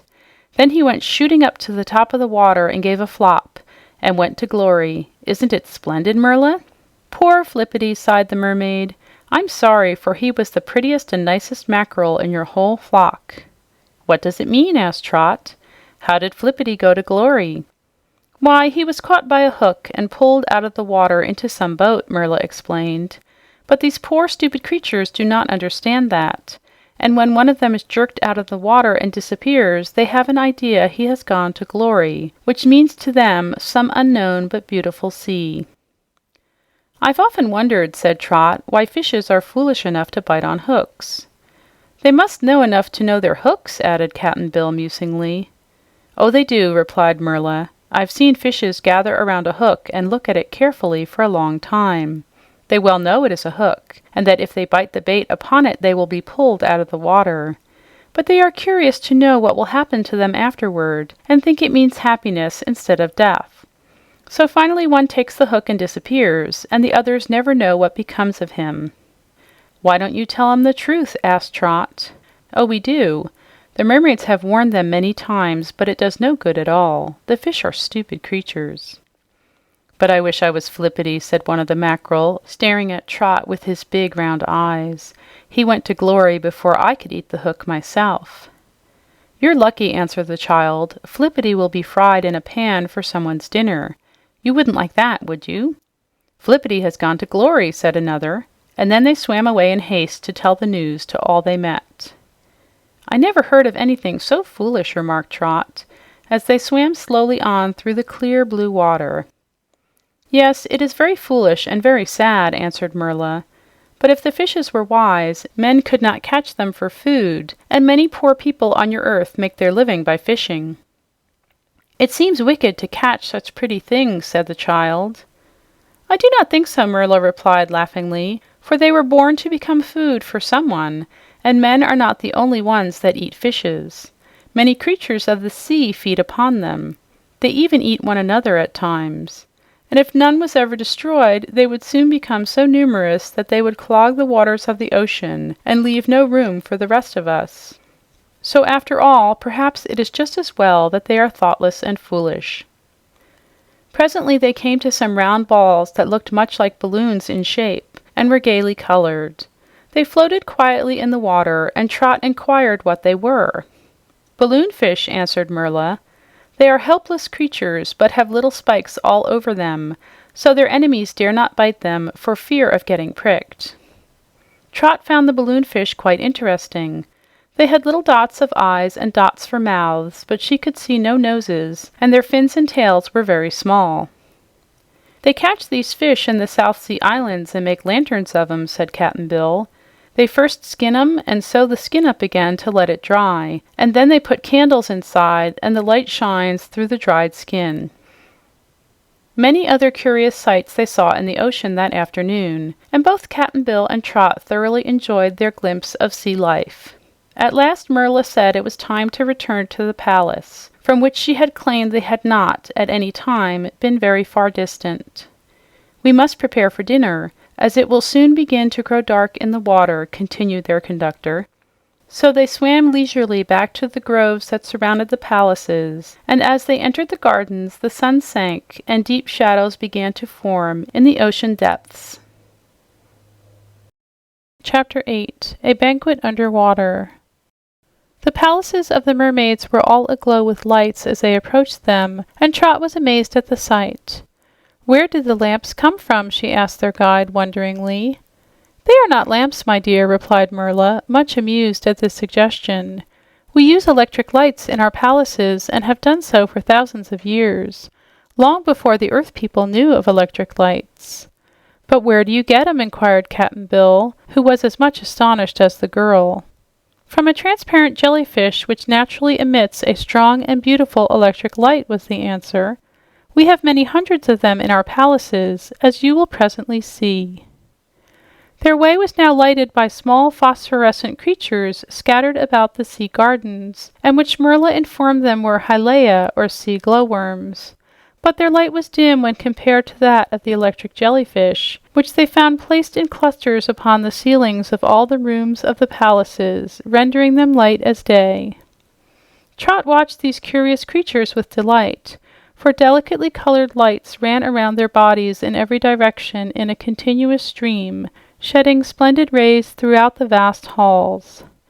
A group of mermaids met the visitors in the hall of the main palace, and told Merla the queen had instructed them to show the guests to their rooms as soon as they arrived.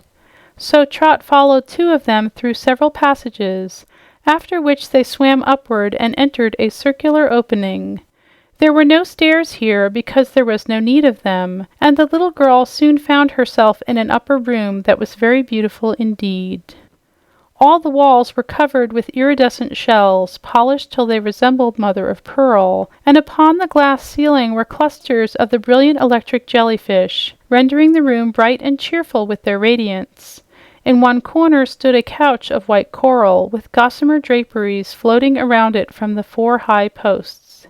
Upon examining it, the child found the couch was covered with soft amber sponges, which rendered it very comfortable to lie upon. In a wardrobe, she found several beautiful gossamer gowns, richly embroidered in colored seaweeds, and these Mayre was told she might wear while she remained the guest of the mermaids. She also found a toilet table with brushes, combs, and other conveniences, all of which were made of polished tortoise shell. Really, the room was more dainty and comfortable than one might suppose possible in a palace far beneath the surface of the sea, and Trot was greatly delighted with her new quarters. The mermaid attendants assisted the child to dress herself in one of the prettiest robes, which she found to be quite dry and fitted perfectly. Then the sea maids brushed and dressed her hair and tied it with ribbons of cherry-red seaweed. Finally, they placed around her neck a string of pearls that would have been priceless upon the earth, and now the little girl announced she was ready for supper and had a good appetite. Cap'n Bill had been given a similar room near Trot's, but the old sailor refused to change his clothes for any others offered him, for which reason he was ready for supper long before his comrade. "What bothers me, mate," he said to the little girl as they swam toward the great banquet hall where Queen Aquareine awaited them, "is why we ain't crushed by the pressin' of the water agin us, bein' as we're down here in the deep sea."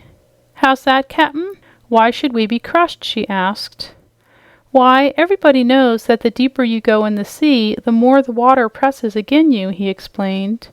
"Even the divers in their steel jackets can't stand it very deep down, and here we be, miles from the top of the water, I 'spect, and we don't feel crowded a bit." "I know why," answered the child wisely. "The water don't touch us, you see. If it did, it might crush us, but it don't.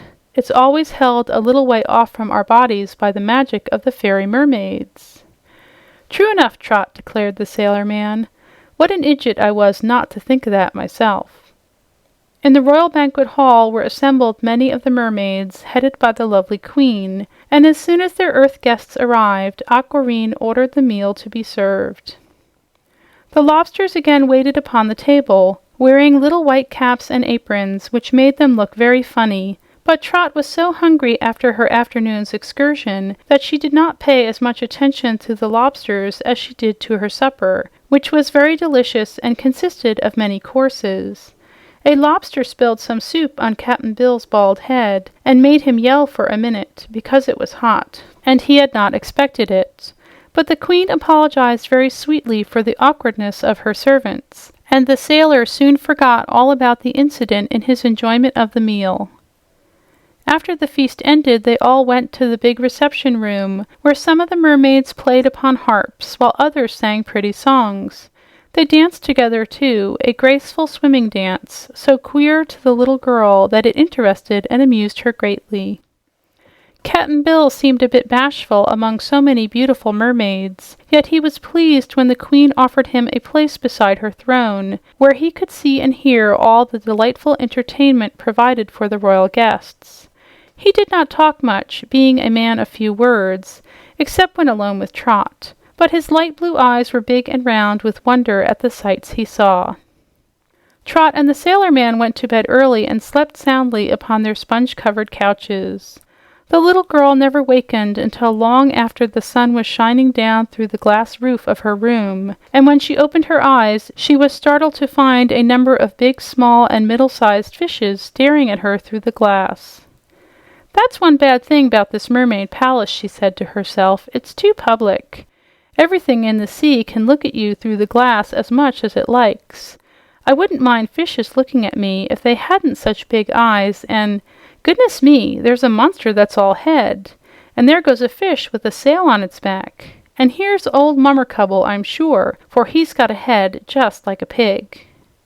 She might have watched the fishes on the roof for hours had she not remembered it was late and breakfast must be ready. So she dressed and made her toilet and swam down into the palace to find Cap'n Bill and the mermaids politely waiting for her to join them. The sea maidens were as fresh and lovely as ever, while each and all proved sweet-tempered and merry, even at the breakfast table, and that is where people are cross, if they ever are. During the meal, the queen said, "I shall take you this morning to the most interesting part of the ocean, where the largest and most remarkable sea creatures live. And we must visit King Anko, too, for the sea serpent would feel hurt and slighted if I did not bring my guests to call upon him." "That will be nice," said Trot eagerly, but Cap'n Bill asked, "Is there any danger, ma'am?" "I think not," replied Queen Aquareine. "I cannot see that you will be exposed to any danger at all, so long as I am with you. But we are going into the neighborhood of some fierce and even terrible beings, which would attack you at once did they suspect you to be Earth people. So in order to guard your safety, I intend to draw the magic circle around both of you before we start." "What is the magic circle?" asked Trot. "A fairy charm that prevents any enemy from touching you. No monster of the sea, however powerful, will be able to reach your body while you are protected by the magic circle," declared the queen. "Oh, then, I'll not be a bit afraid," returned the child with perfect confidence. "Am I to have the magic circle drawn around me, too?" asked Cap'n Bill. "Of course," answered Aquareine. "You will need no other protection than that. Yet Princess Clea and I will both be with you.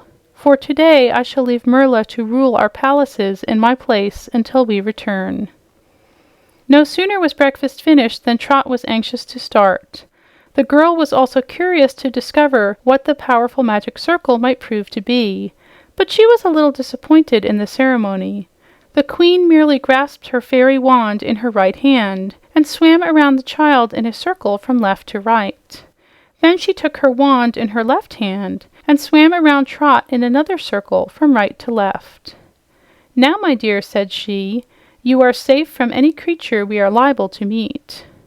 She performed the same ceremony for Cap'n Bill, who was doubtful about the magic circle because he felt the same after it as he had before. But he said nothing of his unbelief, and soon they left the palace and started upon their journey. Chapter 9. The Bashful Octopus. It was a lovely day, and the sea was like azure under the rays of the sun. Over the flower beds and through the gardens they swam, emerging into the open sea in a direction opposite that taken by the visitors the day before. The party consisted of but four: Queen Aquamarine, Princess Clea, Trot, and Cap'n Bill. People who live upon the land know only those sea creatures which they are able to catch in nets or upon hooks, or those which become disabled and are washed ashore, remarked the Queen, as they swam swiftly through the clear water. And those who sail in ships see only the creatures who chance to come to the surface. But in the deep ocean caverns are queer beings that no mortal has ever heard of or beheld, and some of these we are to visit. We shall also see some sea shrubs and flowering weeds, which are sure to delight you with their beauty. The sights really began before they had gone very far from the palace, and a school of butterfly fish, having gorgeous colors spattered over their broad wings, was first to delight the strangers. They swam just as butterflies fly, with a darting, jerky motion, and called a merry good morning to the mermaids as they passed.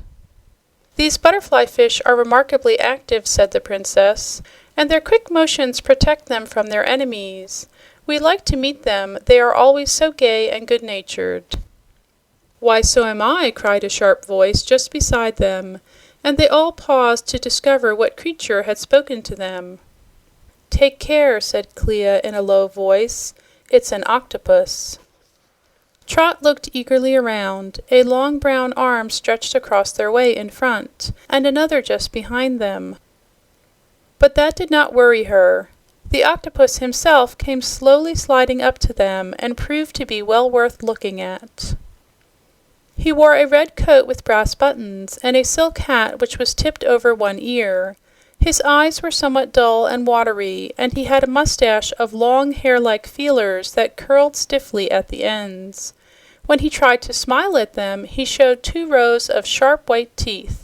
In spite of his red coat and yellow embroidered vest, his standing collar and carefully tied cravat, the legs of the octopus were bare, and Trot noticed he used some of his legs for arms, as in one of them was held a slender cane, and in another a handkerchief.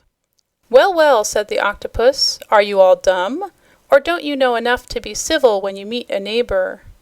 "We know how to be civil to our friends," replied Trot, who did not like the way he spoke. "Well, aren't we friends, then?" asked the octopus, in an airy tone of voice. "I think not," said the little girl. "Octopuses are horrid creatures." "Octopi, if you please, octopi," said the monster with a laugh. "I don't see any pie that pleases me," replied Trot, beginning to get angry. "Octopus means one of us. 2 or more are called octopi," remarked the creature, as if correcting her speech. "I suppose a lot of you would be a whole bakery," she said scornfully. "Our name is Latin. It was given to us by learned scientists years ago," said the octopus. "That's true enough," agreed Cap'n Bill. "The learned scientists named every blame thing they come across, and generally they picked out names as nobody could understand or pronounce." "That isn't our fault, sir," said the octopus. "Indeed, it's pretty hard for us to go through life with such terrible names. Think of the poor little seahorse. He used to be a merry and cheerful fellow, but since they named him Hippocampus, he hasn't smiled once." "Let's go," said Trot. "I don't like to associate with octopuses." "Octopi," said the creature, again correcting her. "You're just as horrid whether you're pusses or pies," she declared. "Horrid!" cried the monster in a shocked tone of voice. "Not only horrid, but horrible," persisted the girl. "May I ask in what way?" he inquired, and it was easy to see he was offended. "Why, everybody knows that octopuses are just wicked and deceitful," she said. "Up on the earth where I live, they call the Standard Oil Company an octopus, and the Coal Trust an octopus, and—" "Stop! Stop!" cried the monster in a pleading voice. "Do you mean to tell me that the Earth people, whom I have always respected, compare me to the Standard Oil Company?" "Yes," said Trot positively. "That's what they do," added Cap'n Bill, nodding his grizzled head. "Oh, what a disgrace! What a deep, direful, dreadful disgrace!" moaned the octopus. drooping his head in shame, and Trot could see great tears rolling down his cheeks. "This comes of having a bad name," said the Queen gently, for she was moved by the monster's grief. "It is unjust, it is cruel and unjust," sobbed the creature mournfully. "Just because we have several long arms and take whatever we can reach, they accuse us of being oh, I cannot say it. It is too shameful, too humiliating." "Come, let's go," said Trot again. So they left the poor octopus weeping and wiping his watery eyes with his handkerchief, and swam on their way. "I'm not a bit sorry for him," remarked the child, "for his legs remind me of serpents." "So they do me," agreed Cap'n Bill. "But the octopi are not very bad," said the princess, "and we get along with them much better than we do with their cousins, the sea devils." "Oh, are the sea devils their cousins?" asked Trot. "Yes, and they are the only creatures of the ocean which we greatly fear," replied Aquareine. "I hope we shall meet none today, for we are going near to the dismal caverns where they live." "What are the sea devils like, ma'am?" inquired Cap'n Bill a little uneasily. "Something like the octopus you just saw, only much larger and of a bright scarlet color striped with black," answered the Queen. "They are very fierce and terrible creatures, and nearly as much dreaded by the inhabitants of the ocean as is Zog, and nearly as powerful as King Anko himself." "Zog? Who is Zog?" questioned the girl. "I haven't heard of him before now." "We do not like to mention Zog's name," responded the Queen in a low voice. "He is the wicked genius of the sea and a magician of great power." "What's he like?" asked Cap'n Bill. "He is a dreadful creature, part fish, part man, part beast, and part serpent. Centuries ago, they cast him off the earth into the sea, where he has caused much trouble. Once he waged a terrible war against King Anko, but the sea serpent finally conquered Zog and drove the magician into his castle, where he now stays shut up. For if ever Anko catches the monster outside of his enchanted castle, he will kill him, and Zog knows that very well." "Seems like you have your troubles down here just as we do on top the ground," remarked Cap'n Bill. "But I'm glad old Zog is shut up in his castle," added Trot. "Is it a sea castle like your own palaces?" "I cannot say, my dear, for the enchantment makes it invisible to all eyes but those of its inhabitants," replied Aquareine. "No one sees Zog now, and we scarcely ever hear of him. But all the sea people know he is here, someplace, and fear his power. Even in the old days, before Anko conquered him, Zog was the enemy of the mermaids, as he was of all the good and respectable sea folk. But do not worry about the magician, I beg of you, for he has not dared to do an evil deed in many years." "Oh, I'm not afraid," asserted Trot. "I'm glad of that," said the Queen. "Keep together, friends, and be careful not to separate, for here comes an army of sawfishes." Even as Aquareine spoke, they saw a swirl and commotion in the water ahead of them, while a sound like a muffled roar fell upon their ears. Then swiftly there dashed upon them a group of great fishes, with long saws sticking out in front of their noses, armed with sharp-hooked teeth, all set in a row. They were larger than the swordfishes and seemed more fierce and bold. But the mermaids and Trot and Cap'n Bill quietly awaited their attack, and instead of tearing them with their saws as they expected to do, the fishes were unable to touch them at all. They tried every possible way to get at their proposed victims, but the magic circle was all-powerful and turned aside the ugly saws, so our friends were not disturbed at all. Seeing this, the sawfishes soon abandoned the attempt, and with growls and roars of disappointment swam away and were quickly out of sight. Trot had been a wee bit frightened during the attack, but now she laughed gleefully and told the Queen that it seemed very nice to be protected by fairy powers. The water grew a darker blue as they descended into its depths, farther and farther away from the rays of the sun. Trot was surprised to find she could see so plainly through the high wall of water above her, but the sun was able to shoot its beams straight down through the transparent sea, and they seemed to penetrate to every nook and crevice of the rocky bottom. In this deeper part of the ocean, some of the fishes had a phosphorescent light of their own, and these could be seen far ahead as if they were lanterns. The explorers met a school of Argonauts going up to the surface for a sail, and the child watched these strange creatures with much curiosity. The Argonauts live in shells, in which they are able to hide in case of danger from prowling wolf-fishes, but otherwise they crawl out and carry their shells like humps upon their backs. Then they spread their skinny sails above them and sail away under water till they come to the surface, where they float and let the currents of air carry them along the same as the currents of water had done before.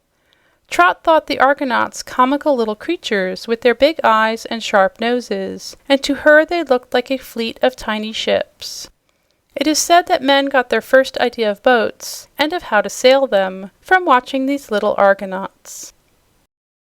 Chapter 10. The Undiscovered Island. In following the fleet of Argonauts, the four explorers had risen higher in the water and soon found they had wandered to an open space that seemed to Trot like the flat top of a high hill. The sands were covered with a growth of weeds so gorgeously colored that one who had never peered beneath the surface of the sea would scarcely believe they were not the product of a dye shop. Every known hue seemed represented in the delicate fern-like leaves that swayed softly to and fro as the current moved them. They were not set close together, these branches of magnificent hues, but were scattered sparsely over the sandy bottom of the sea, so that while from a distance they seemed thick, a nearer view found them spread out with ample spaces of sand between them. In these sandy spaces lay the real attractiveness of the place, for here were many of those wonders of the deep that have surprised and interested people of all ages. First were the starfishes, hundreds of them it seemed, lying sleepily on the bottom with their 5 or 6 points extended outward. They were of various colors, some rich and brilliant, others of dark brown hues. A few had wound their arms around the weeds, or were creeping slowly from one place to another, in the latter case turning their points downward and using them as legs.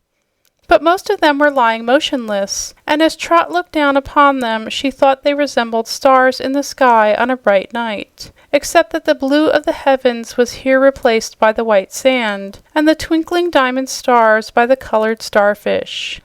"We are near an island," said the queen, "and that is why so many starfishes are here, as they love to keep close to shore. Also, the little seahorses love these weeds, and to me they are more interesting than the starfish." Trot now noticed the seahorses for the first time. They were quite small, merely 2 or 3 inches high, but had funny little heads that were shaped much like the head of a horse, and bright, intelligent eyes. They had no legs, though, for their bodies ended in tails, which they twined around the stems of seaweeds to support themselves and keep the currents from carrying them away. Trot bent down close to examine one of the queer little creatures and exclaimed, "Why, the seahorses haven't any fins or anything to swim with." "Oh, yes, we have," replied the seahorse in a tiny but distinct voice. "These things on the side of my head are fins." "I thought they were ears," said the girl. "So they are, fins and ears at the same time," answered the little sea animal. "Also, there are small fins on our backs. Of course we can't swim as the mermaids do, or even as swiftly as fishes, but we manage to get around, thank you." "Don't the fishes catch and eat you?" inquired Trot curiously. "Sometimes," admitted the seahorse, "and there are many other living things that have a way of destroying us. But here I am, as you see, over 6 weeks old, and during that time I have escaped every danger. That isn't so bad, is it?"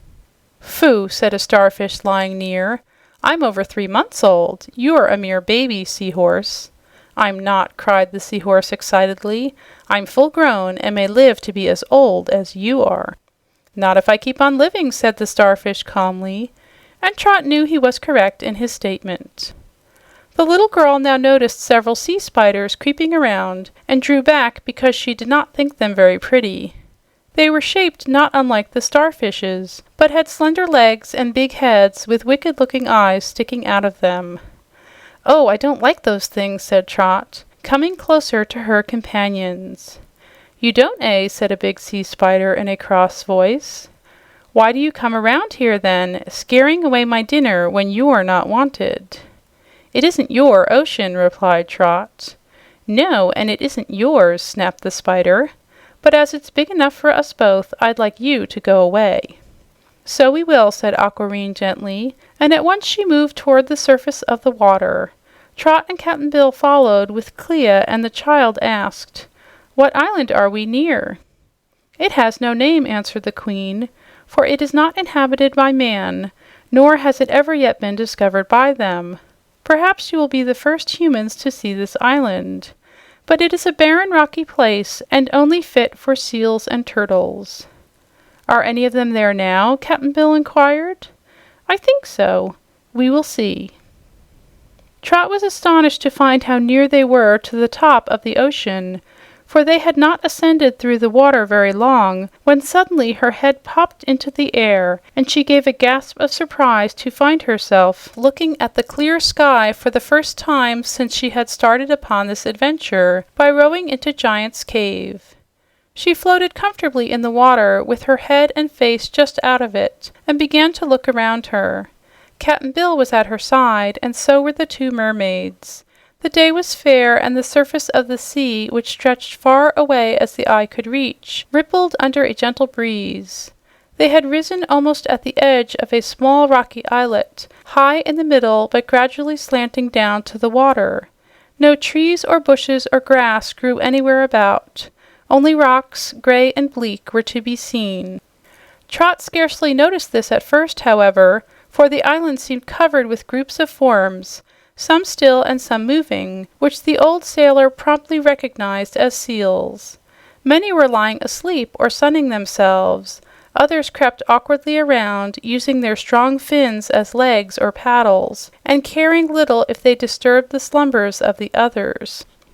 Once in a while, one of those crowded out of place would give a loud and angry bark, which awakened others and set them to barking likewise. Baby seals were there in great numbers, and were more active and playful than their elders. It was really wonderful how they could scramble around on the land, and Trot laughed more than once at their antics. At the edge of the water lay many huge turtles, some as big around as a wagon wheel, and others much smaller in size. "The big ones are very old," said the queen, seeing Trot's eyes fixed on the turtles. "How old?" asked the child. "Hundreds of years, I think. They live to a great age, for nothing can harm them when they withdraw their legs and heads into their thick shells. We use some of the turtles for food, but prefer the younger ones. Men also fish for turtles and eat them, but of course no men ever come to this out-of-the-way place in the ocean, so the inhabitants of this little island know they are perfectly safe." In the center of the island rose high cliffs, on top of which were to be seen great flocks of seagulls, some whirling in the air while others were perched upon the points of rock. "What do the birds find to eat?" asked Cap'n Bill. "They often feed upon seals which die of accident or old age, and they are expert fishermen," explained Queen Aquareine. "Curiously enough, the seals also feed upon these birds, which they are often able to catch in their strong jaws when the gulls venture too near. And then the seals frequently rob the nests of eggs, of which they are very fond." "I'd like a few gulls' eggs now," remarked a big seal that lay near them upon the shore. Trot had thought him sound asleep, but now he opened his eyes to blink lazily at the group in the water. "Good morning," said the queen. "Aren't you Chief Muffruff?" "I am," answered the old seal, "and you are Aquareine, the mermaid queen. You see, I remember you, although you haven't been here for years. And isn't that Princess Clea? To be sure! But the other mermaids are strangers to me, especially the bald-headed one." "I'm not a mermaid," asserted Cap'n Bill. "I'm a sailor, just a visitin' the mermaids." "Our friends are earth dwellers," explained the queen. "That's odd," said Muffruff. "I can't remember that any earth dwellers ever came this way before. I never travel far, you see, for I'm chief of this disorderly family of seals that live on this island. On it and off it, that is." "You're a poor chief," said a big turtle lying beside the seal. "If your people are disorderly, it is your own fault." Muffruff gave a chuckling laugh. Then with a movement quick as lightning, he pushed his head under the shell of the turtle and gave it a sudden jerk. The huge turtle was tossed up on edge and then turned flat on its back, where its short legs struggled vainly to right its overturned body. "There," snorted the seal contemptuously. "Perhaps you'll dare insult me again in the presence of visitors, you old mud-wallower." Seeing the plight of the turtle, several young seals came laughingly waddling to the spot, and as they approached, the helpless creature drew in his legs and head and closed his two shells tightly together. The seals bumped against the turtle and gave it a push that sent it sliding down the beach like a toboggan, and a minute later it splashed into the water and sank out of sight. But that was just what the creature wanted. On shore, the upset turtle was quite helpless, but the mischievous seals saved him, for as soon as he touched the water, he was able to turn and right himself, which he promptly did. Then he raised his head above the water and asked, "Is it peace or war, Muffruff?" "Whichever you like," answered the seal indifferently. Perhaps the turtle was angry, for it ran on shore with remarkable swiftness, uttering a shrill cry as it advanced. At once all the other turtles awoke to life, and with upraised heads joined their comrade in the rush for the seals. Most of Chief Muffruff's band scrambled hastily down the rocks and plunged into the water of the sea, without waiting for the turtles to reach them, but the chief himself was slow in escaping. It may be he was ashamed to run while the mermaids were watching, but if this was so, he made a great mistake. The turtle snapped at his fins and tail and began biting round chunks out of them, so that Chief Muffruff screamed with pain and anger and floundered into the water as fast as he could go. The vengeful turtles were certainly the victors and now held undisputed possession of the island. Trot laughed joyously at the incident, not feeling a bit sorry for the old seal, who had foolishly begun the battle. Even the gentle queen smiled as she said, "These quarrels between the turtles and seals are very frequent, but they are soon ended. An hour from now, they will all be lying asleep together, just as we found them. But we will not wait for that. Let us go." She sank slowly beneath the water again, and the others followed after her. Chapter 11. Zog the Terrible and His Sea Devils. "The sun must be going under a cloud," said Trot, looking ahead. They had descended far into the ocean depths again, further, the girl thought, than they had ever been before. "No," the queen answered after a glance ahead of them. "That is a cuttlefish, and he is dyeing the sea around him with ink, so that he can hide from us. Let us turn a little to the left, for we could see nothing at all in that inky water." Following her advice, they made a broad curve to the left, and at once the water began to darken in that direction, too. "Why, there's another of 'em," said Cap'n Bill, as the little party came to a sudden halt. "So there is," returned the queen, and Trot thought there was a little quiver of anxiety in her voice. "We must go far to the right to escape the ink." So they again started, this time almost at a right angle to their former course, and the little girl inquired, "How can the cuttlefish color the water so very black?" "They carry big sacks in front of them where they conceal the ink," Princess Clea answered. "Whenever they choose, the cuttlefish are able to press out this ink, and it colors the water for a great space around them." The direction in which they were now swimming was taking them far out of their way. Aquareine did not wish to travel very far to the right, so, when she thought they had gone far enough to escape the inky water, she turned to lead her party toward the left, the direction in which she did wish to go. At once, another cloud of ink stained the water and drove them to the right again. "Is anything wrong, ma'am?" asked Cap'n Bill, seeing a frown gather upon the queen's lovely face. "I hope not," she said, "but I must warn you that these cuttlefish are the servants of the terrible sea devils, and from the way they are acting, they seem determined to drive us toward the devil caves, which I wish to avoid." This admission on the part of their powerful protector, the fairy mermaid, sent a chill to the hearts of the earth people. Neither spoke for a time, but finally Cap'n Bill asked in a timid voice, "Hadn't we better go back, ma'am?" "Yes," decided Aquareine after a moment's thought. "I think it will be wise to retreat. The sea devils are evidently aware of our movements and wish to annoy us. For my part, I have no fear of them, but I do not care to have you meet such creatures." But when they turned around to abandon their journey, another inky cloud was to be seen behind them. They really had no choice but to swim in the only streak of clear water they could find, and the mermaids well knew this would lead them nearer and nearer to the caves of their enemies.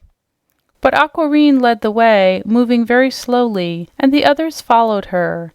In every other direction they were hemmed in by the black waters, and they did not dare to halt, because the inky fluid crept swiftly up behind them and drove them on. The queen and the princess had now become silent and grave. They swam on either side of their guests, as if to better protect them.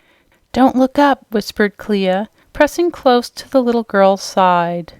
"Why not?" asked Trot, and then she did exactly what she had been told not to do.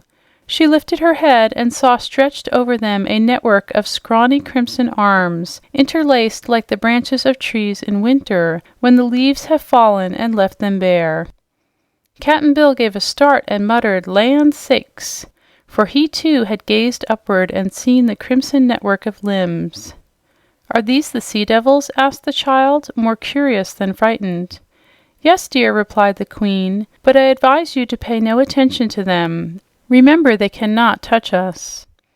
In order to avoid the threatening arms overhead, which followed them as they swam, our friends kept near to the bottom of the sea, which was here thickly covered with rough and jagged rocks.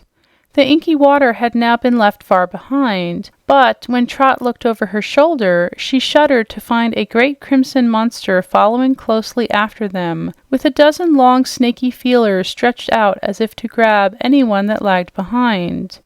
And there, at the side of Princess Clea, was another sea devil, leering silently with his cruel, bulging eyes at the pretty mermaid.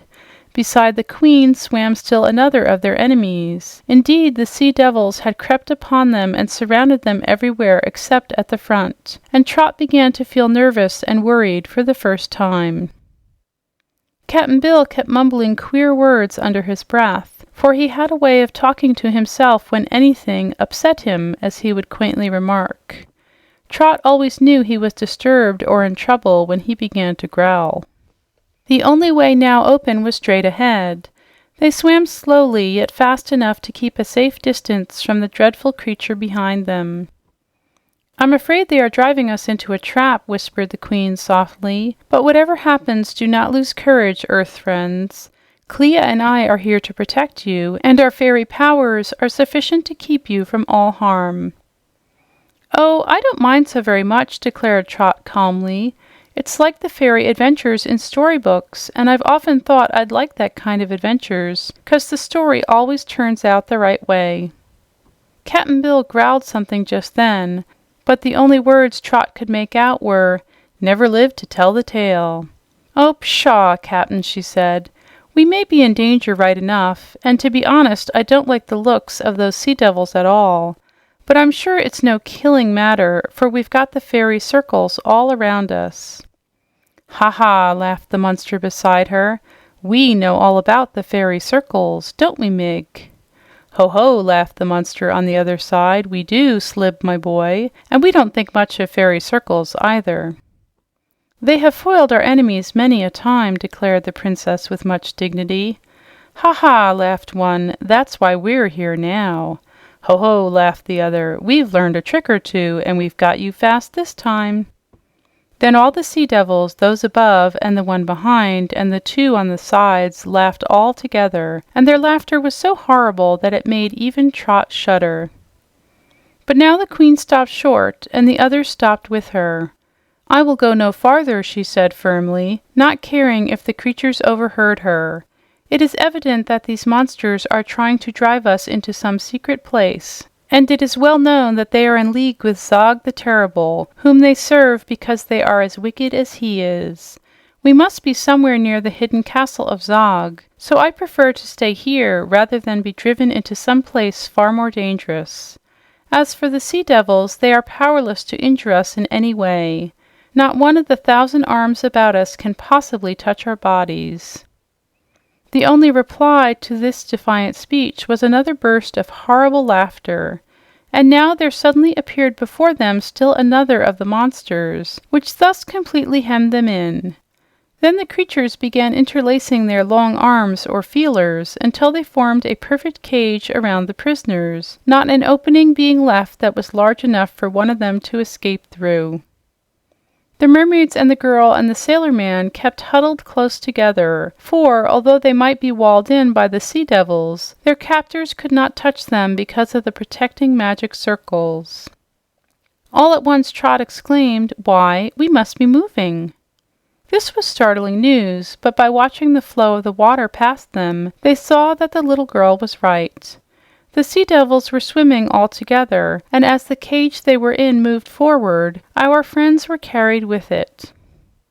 Queen Aquamarine had a stern look upon her beautiful face. Cap'n Bill guessed from this look that the mermaid was angry, for it seemed much like the look Trot's mother wore when they came home late to dinner. But however angry the queen might be, she was unable to help herself or her guests just now, or to escape from the guidance of the dreaded sea devils. The rest of the party had become sober and thoughtful, and in dignified silence they awaited the outcome of this strange adventure. Chapter 12. The Enchanted Island. All at once it grew dark around them.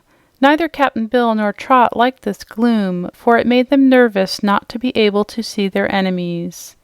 "We must be near a sea cavern, if not within one," whispered Princess Clea, and even as she spoke, the network of scarlet arms parted before them, leaving an avenue for them to swim out of the cage.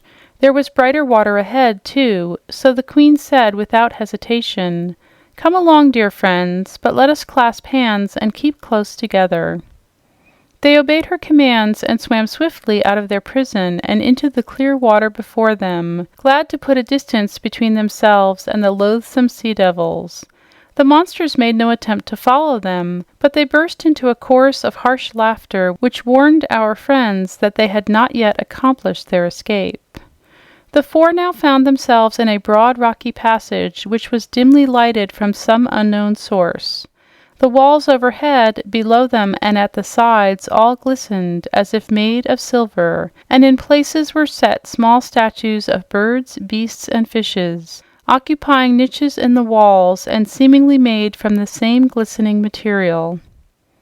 The queen swam more slowly now that the sea devils had been left behind, and she looked exceedingly grave and thoughtful. "Have you ever been here before?" asked Trot. "No, dear," said the queen with a sigh. "And do you know where we are?" continued the girl. "I can guess," replied Aquamarine.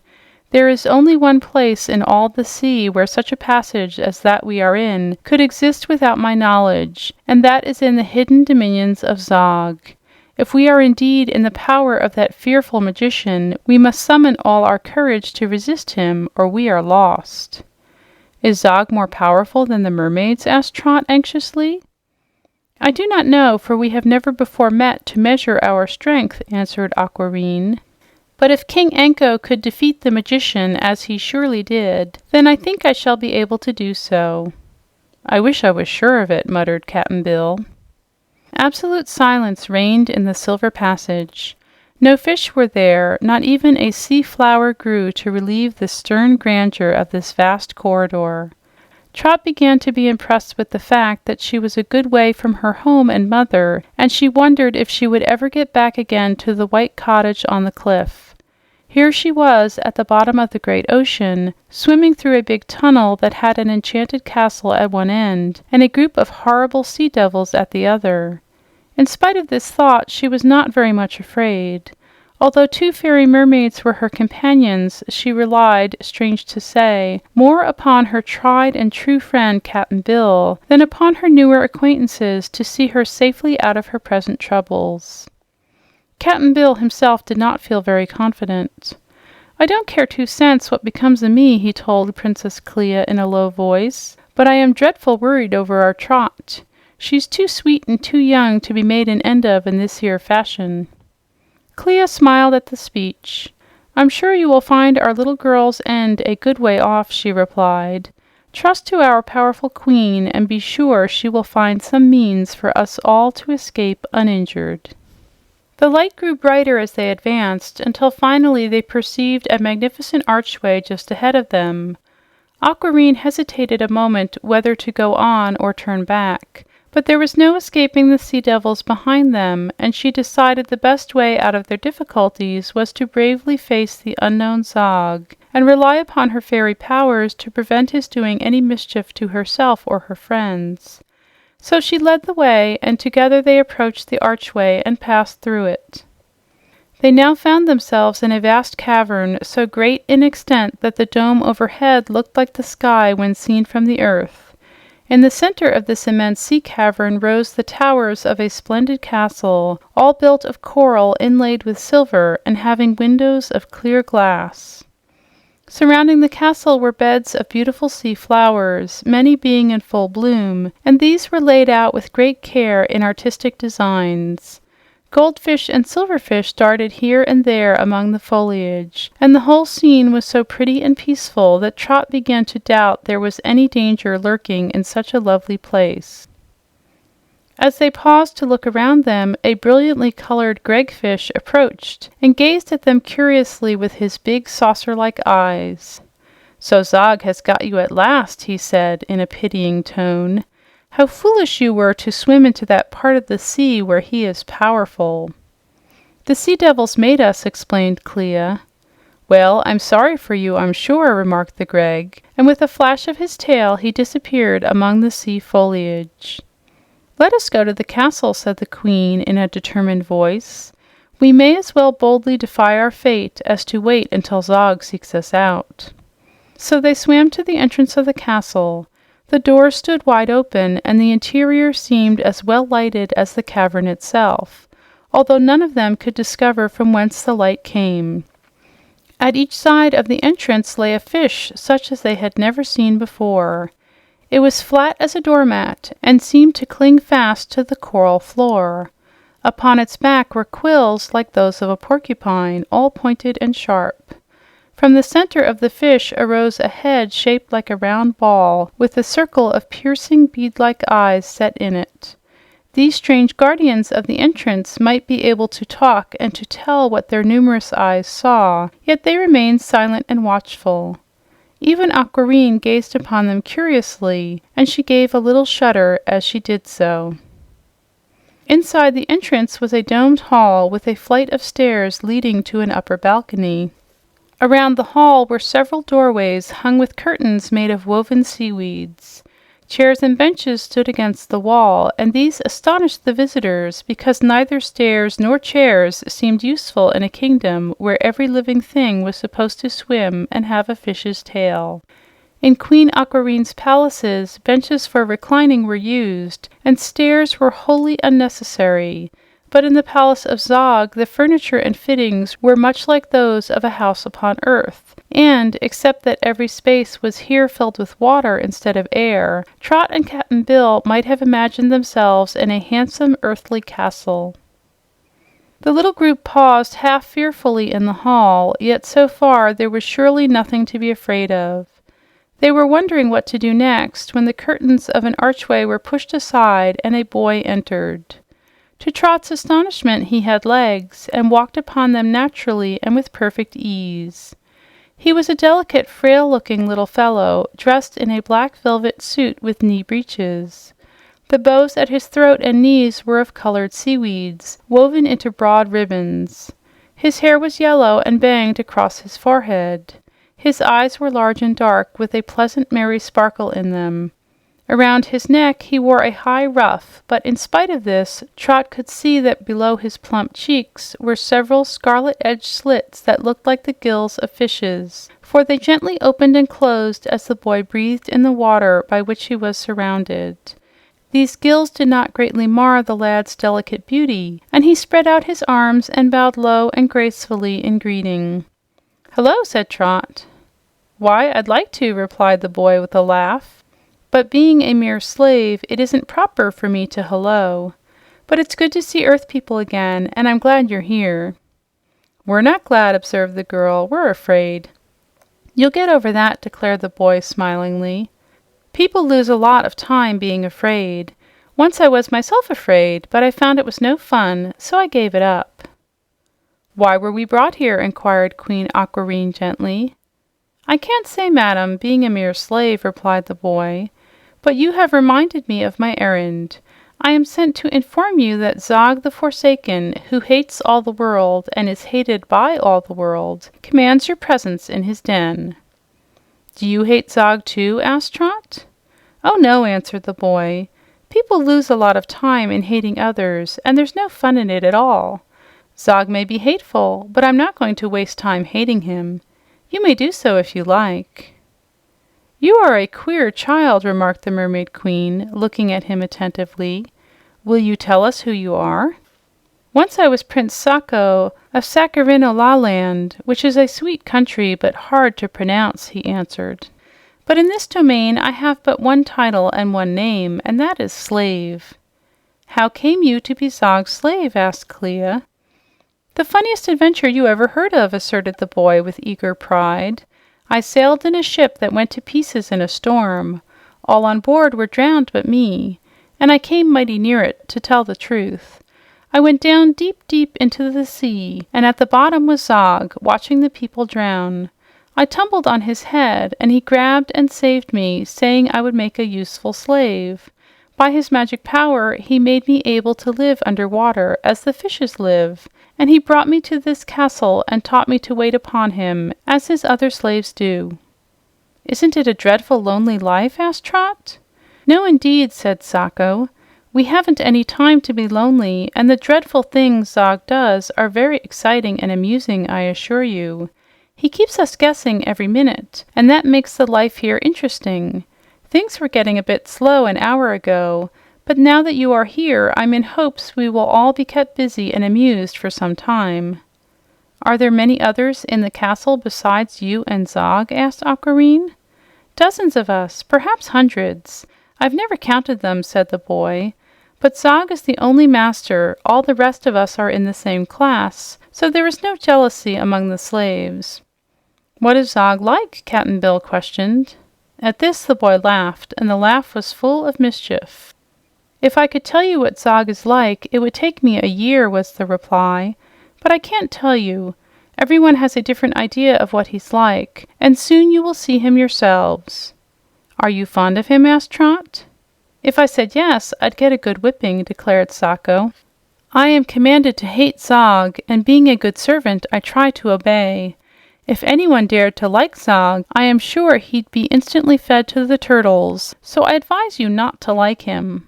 "Oh, we won't," promised Trot. "But we're keeping the master waiting, and that is also a dangerous thing to do," continued the boy. "If we don't hurry up, Zog will begin to smile, and when he smiles, there is trouble brewing." The queen sighed. "Lead the way, Sako," she said. "We will follow." The boy bowed again, and going to an archway, held aside the curtains for them. They first swam into a small anteroom, which led into a long corridor, at the end of which was another curtained arch. Through this, Sako also guided them, and now they found themselves in a cleverly constructed maze. Every few feet were twists and turns and sharp corners, and sometimes the passage would be wide, and again so narrow that they could just squeeze through in single file. "Seems like we're getting further into the trap," growled Cap'n Bill. "We couldn't find our way out of here to save our lives." "Oh, yes, we could," replied Clea, who was just behind him. "Such a maze may indeed puzzle you, but the queen or I could lead you safely through it again, I assure you. Zog is not so clever as he thinks himself." The sailor, however, found the maze very bewildering, and so did Trot. Passages ran in every direction, crossing and recrossing, and it seemed wonderful that the boy Sako knew just which way to go. But he never hesitated an instant. Trot looked carefully to see if there were any marks to guide him, but every wall was of plain polished marble, and every turning looked just like all the others. Suddenly, Sako stopped short. They were now in a broader passage, but as they gathered around their conductor, they found further advance blocked. Solid walls faced them, and here the corridor seemed to end. "Enter!" cried a clear voice.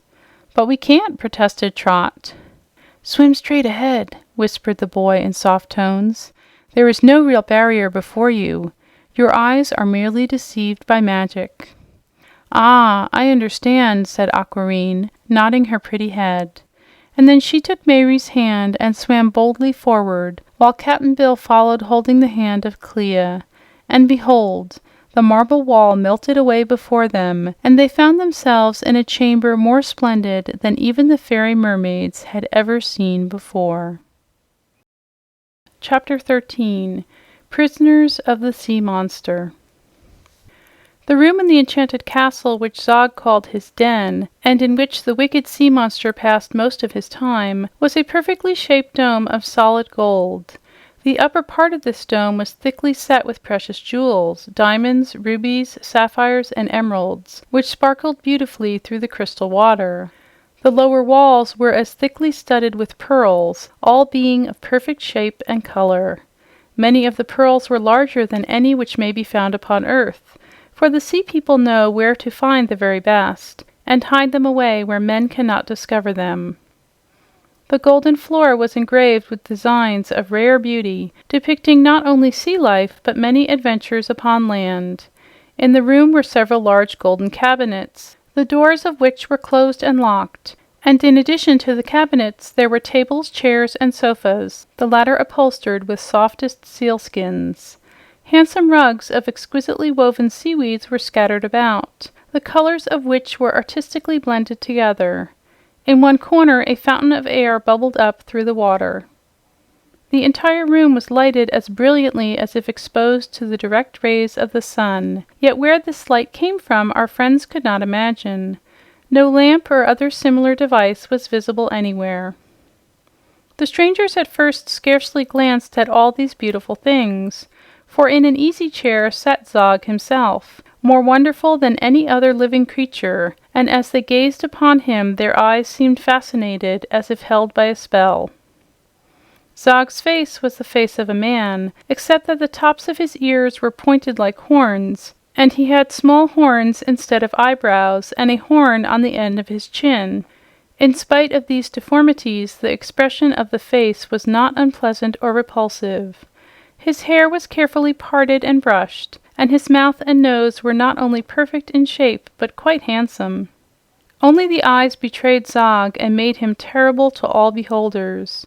They seemed like coals of glowing fire, and sparkled so fiercely that no one ever cared to meet their gaze for more than an instant. Perhaps the monster realized this, for he usually drooped his long lashes over his fiery eyes to shut out their glare. Zog had 2 well-shaped legs which ended in the hoofs of beasts instead of feet, and these hoofs were shod with gold. His body was a shapeless mass covered with rich embroidered raiment, over which a great robe of cloth of gold fell in many folds. This robe was intended to hide the magician's body from view, but Trot noticed that the cloth moved constantly in little ripples, as if what lay underneath would not keep still. The best features of which Zog could boast were his arms and hands, the latter being as well formed, as delicate and white as those of a well-bred woman. When he spoke, his voice sounded sweet and clear, and its tones were very gentle. He had given them a few minutes to stare at him, for he was examining them in turn with considerable curiosity. "Well," said he, "do you not find me the most hateful creature you have ever beheld?" The queen refrained from answering, but Trot said promptly, "We do. Nothing could be more horrider or more disgusting than you are, it seems to me." very good indeed," declared the monster, lifting his lashes to flash his glowing eyes upon her. Then he turned toward Cap'n Bill. "Manfish," he continued, "what do you think of me?" "Mighty little," the sailor replied. "You ought to be ashamed to ask such a question, knowing you look worse than the devil himself." "Very true," answered Zog, frowning. He felt that he had received a high compliment, and the frown showed he was pleased with Cap'n Bill. But now Queen Aquareine advanced to a position in front of their captor and said, "Tell me, Zog, why have you trapped us and brought us here?" "To destroy you," was the quick answer, and the magician turned for an instant to flash his eyes upon the beautiful mermaid. For 200 years I have been awaiting a chance to get within my power some friend of Anko the sea serpent, of Anko whom I hate," he added, smiling sweetly.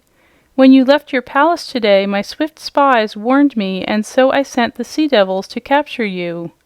Often have they tried to do this before, but always failed. Today, acting by my command, they tricked you, and by surrounding you, forced you to the entrance of my enchanted castle. The result is a fine capture of important personages.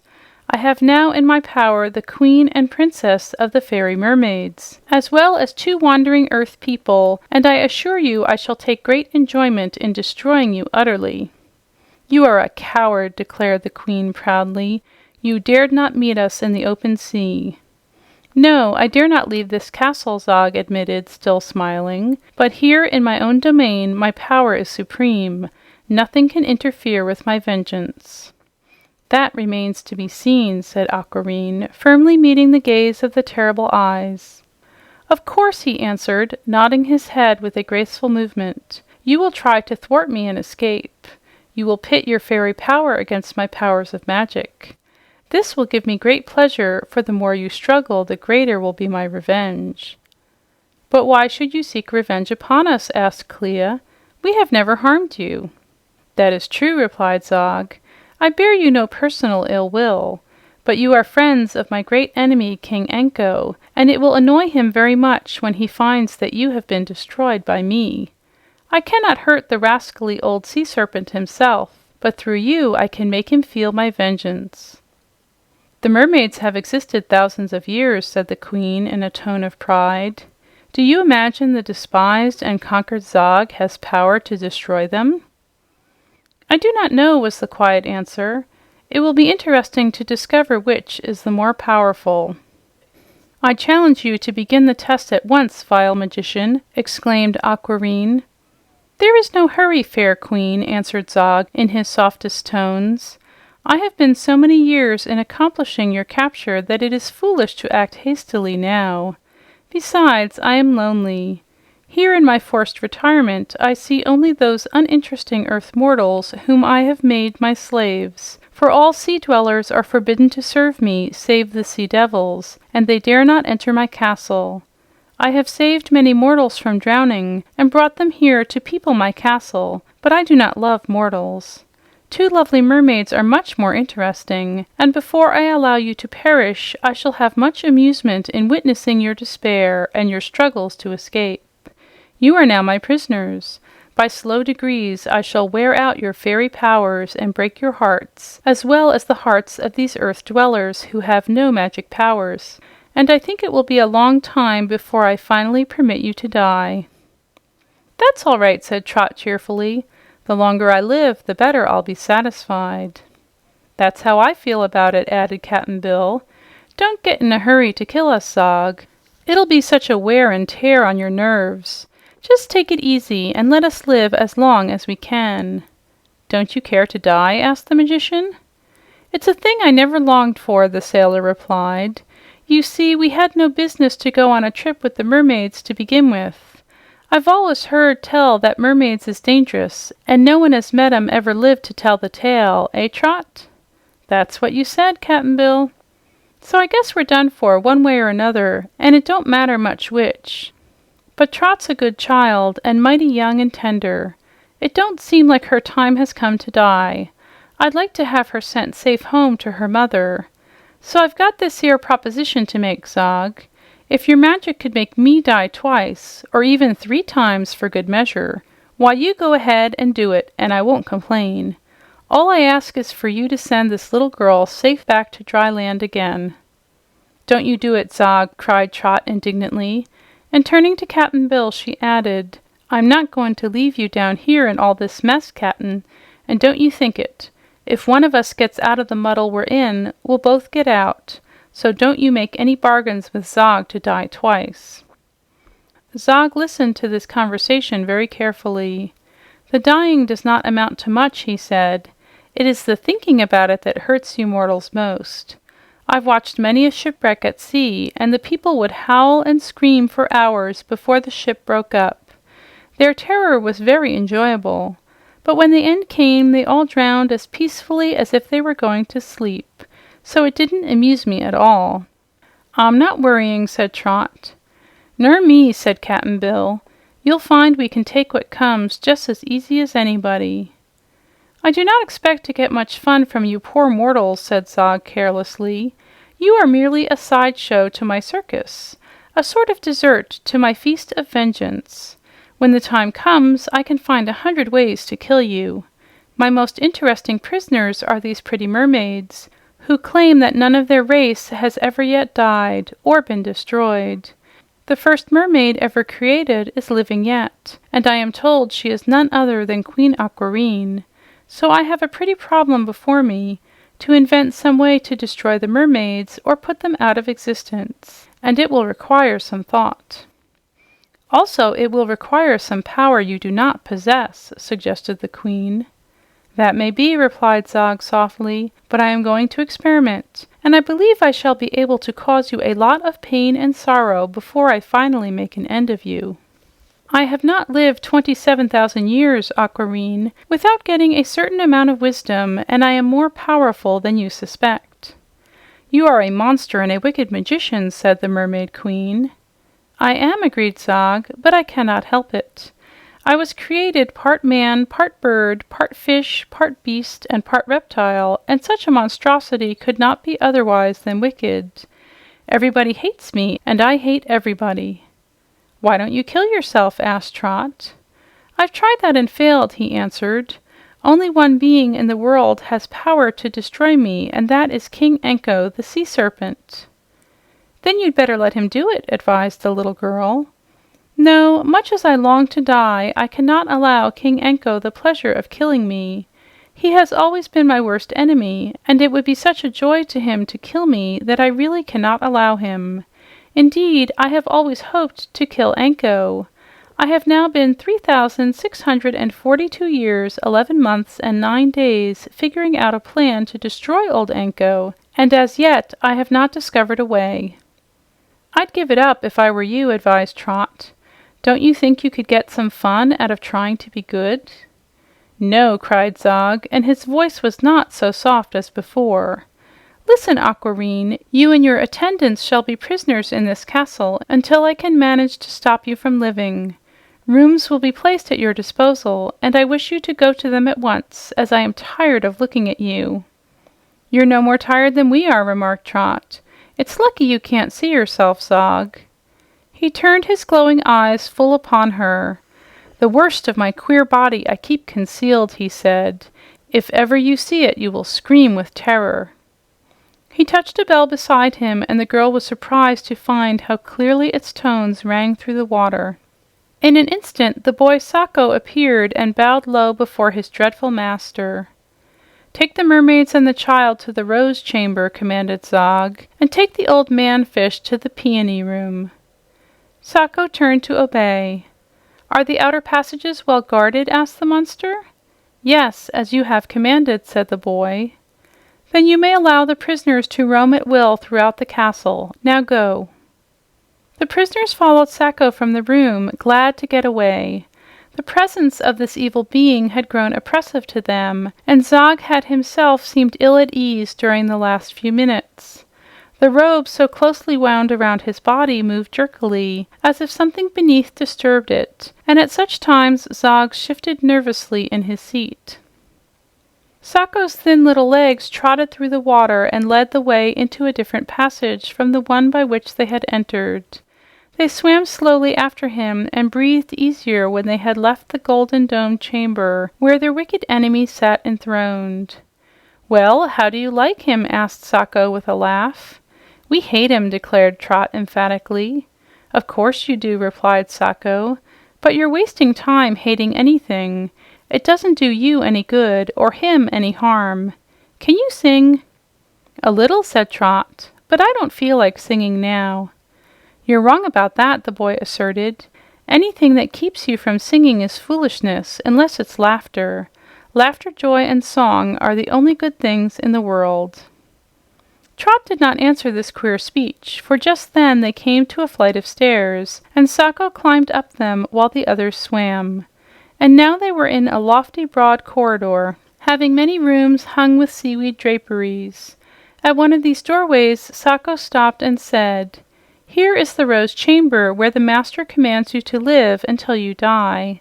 You may wander anywhere in the castle as you please. To leave it is impossible. Whenever you return to the Rose Chamber, you will know it by this design of roses, sewn in pearls upon the hangings. The Peony Room, where the manfish is to live, is the next one farther on." "Thank you," replied Queen Aquamarine. "Are we to be fed?" "Meals will be served in your rooms. If you desire anything, ring the bell, and some of the slaves will be sure to answer it. I am mostly in attendance upon my master, but whenever I am at liberty, I will look after your comfort myself." Again they thanked the strange boy, and he turned and left them. They could hear him whistle and sing as he returned along the passage. Then Princess Clea parted the curtains, that her queen and companions might enter the Rose Chamber. Chapter 14. Cap'n Joe and Cap'n Bill. The rooms Zog had given his prisoners were as handsome as all other parts of this strange enchanted castle. Gold was used plentifully in the decorations, and in the Rose Chamber occupied by the mermaids and Trot, golden roses formed a border around the entire room. The sea maidens had evidently been expected, for the magician had provided couches for them to recline upon, similar to the ones used in the mermaid palaces. The frames were of mother of pearl, and the cushions of soft white sponges. In the room were toilet tables, mirrors, ornaments, and many articles used by Earth people, which they afterward learned had been plundered by Zog from sunken ships, and brought to his castle by his allies, the Sea Devils. While the mermaids were examining and admiring their room, Cap'n Bill went to the Peony Room to see what it was like, and found his quarters very cozy and interesting. There were pictures on the walls, portraits of grave-looking porpoises, bashful seals, and smug and smiling walruses. Some of the wall panels were formed of mirrors and reflected clearly the interior of the room. Around the ceiling was a frieze of imitation peonies in silver, and the furniture was peony-shaped, the broad leaves being bent to form seats and couches. Beside a pretty dressing table hung a bell cord, with a tassel at the end. Cap'n Bill did not know it was a bell cord, so he pulled it to see what would happen, and was puzzled to find that nothing seemed to happen at all, the bell being too far away for him to hear it. Then he began looking at the treasures contained in this royal apartment, and was much pleased with a golden statue of a mermaid that resembled Princess Clea in feature. A silver flower vase upon a stand contained a bouquet of gorgeous peonies, as natural as life, said Cap'n Bill, although he saw plainly that they must be made of metal. Trot came in just then to see how her dear friend was located. She entered from the doorway that connected the two rooms and said, "Isn't it pretty, Cap'n? And who'd ever think that awful creature Zog owned such a splendid castle and kept his prisoners in such lovely rooms?" "I once heard tell," said the sailor, "of a foreign people that sacrificed human beings to please their pagan gods, and before they killed 'em outright, they stuffed the victims full of good things to eat, and dressed 'em in pretty clothes, and treated 'em like princes.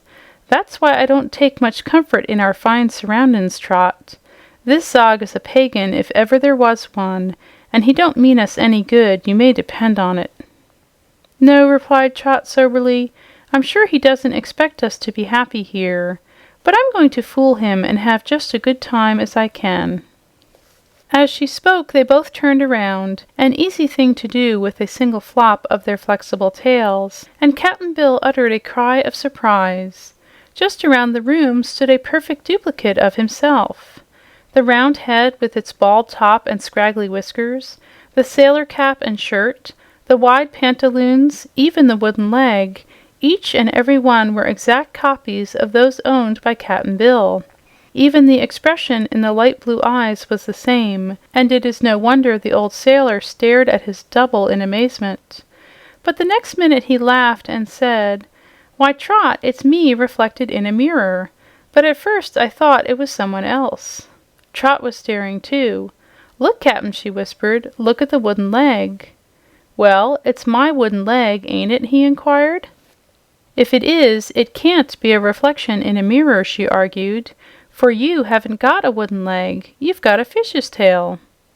The old sailor was so startled by this truth that he gave a great flop with his tail that upset his balance and made him keel a somersault in the water before he got right side up again. Then he found the other sailor man laughing at him and was horrified to find the reflection advancing toward them by stumping along on its wooden leg. "Keep away! Get out there!" yelled Cap'n Bill. "You're a ghost, the ghost of me that once was, and I can't bear the sight of you. Get out!" "Did you ring just to tell me to get out?" asked the other in a mild voice. "I didn't ring," declared Cap'n Bill. "You did. You pulled that bell cord," said the one-legged man. "Oh, did pullin' that thing ring a bell?" inquired the captain, a little ashamed of his ignorance and reassured by hearing the ghost talk. "It surely did," was the reply, "and Sacco told me to answer your bell and look after you. So I'm a-lookin' after you." "I wish you wouldn't," protested Cap'n Bill. "I've no use for ghostses anyhow." The strange sailor began to chuckle at hearing this, and his chuckle was just like Cap'n Bill's chuckle, so full of merry humor that it usually made everyone laugh with him. "Who are you?" asked Trot, who was very curious and much surprised. "I'm Cap'n Joe," was the reply. "Cap'n Joe Weedles, formerly of the brig Gladsome, and now a slave of Zog at the bottom of the sea." "Joe Weedles!" gasped Cap'n Bill, amazed. "Joe Weedles of the Gladsome? Why, dash my eyes, mate, you must be my brother." "Are you Bill Weedles?" asked the other. And then he added, "But no, you can't be. Bill wasn't no merman. He were a human critter like myself." "That's what I am," said Cap'n Bill hastily. "I'm a human critter, too. I've just borrowed this fish tail to swim with while I'm visitin' the mermaids." "Well, well," said Cap'n Joe in astonishment. "Who'd 'a thought it? And who'd ever 'a thought I'd find my long-lost brother in Zog's enchanted castle, full 50 fathoms deep down in the wet, wet water?" "Why, as for that," replied Cap'n Bill, "it's you as is the long-lost brother, not me. You and your ship disappeared many a year ago, and ain't ever been heard of since, while as for me, I'm livin' on Earth yet." "You don't look it, to all appearances," remarked Cap'n Joe in a reflective tone of voice. "But I'll agree it's many a year since I saw the top of the water, and I'm not expectin' to ever tramp on dry land again." "Are you dead, or drownded, or what?" asked Cap'n Bill. "Neither one nor t'other," was the answer. "But Zog gave me gills so's I could live in the water like fishes do, and if I got on land, I couldn't breathe air any more'n a fish out of water can. So I guess as long as I live, I'll have to stay down here." "Do you like it?" asked Trot. "Oh, I don't object much," said Cap'n Joe. "There ain't much excitement here, for we don't catch a flock of mermaids every day, but the work is easy and the rations fair. I might have been worse off, you know, for when my brig was wrecked, I'd 'a gone to Davy Jones' locker if Zog hadn't happened to find me and made me a fish." "You don't look as much like a fish as Cap'n Bill does," observed Trot.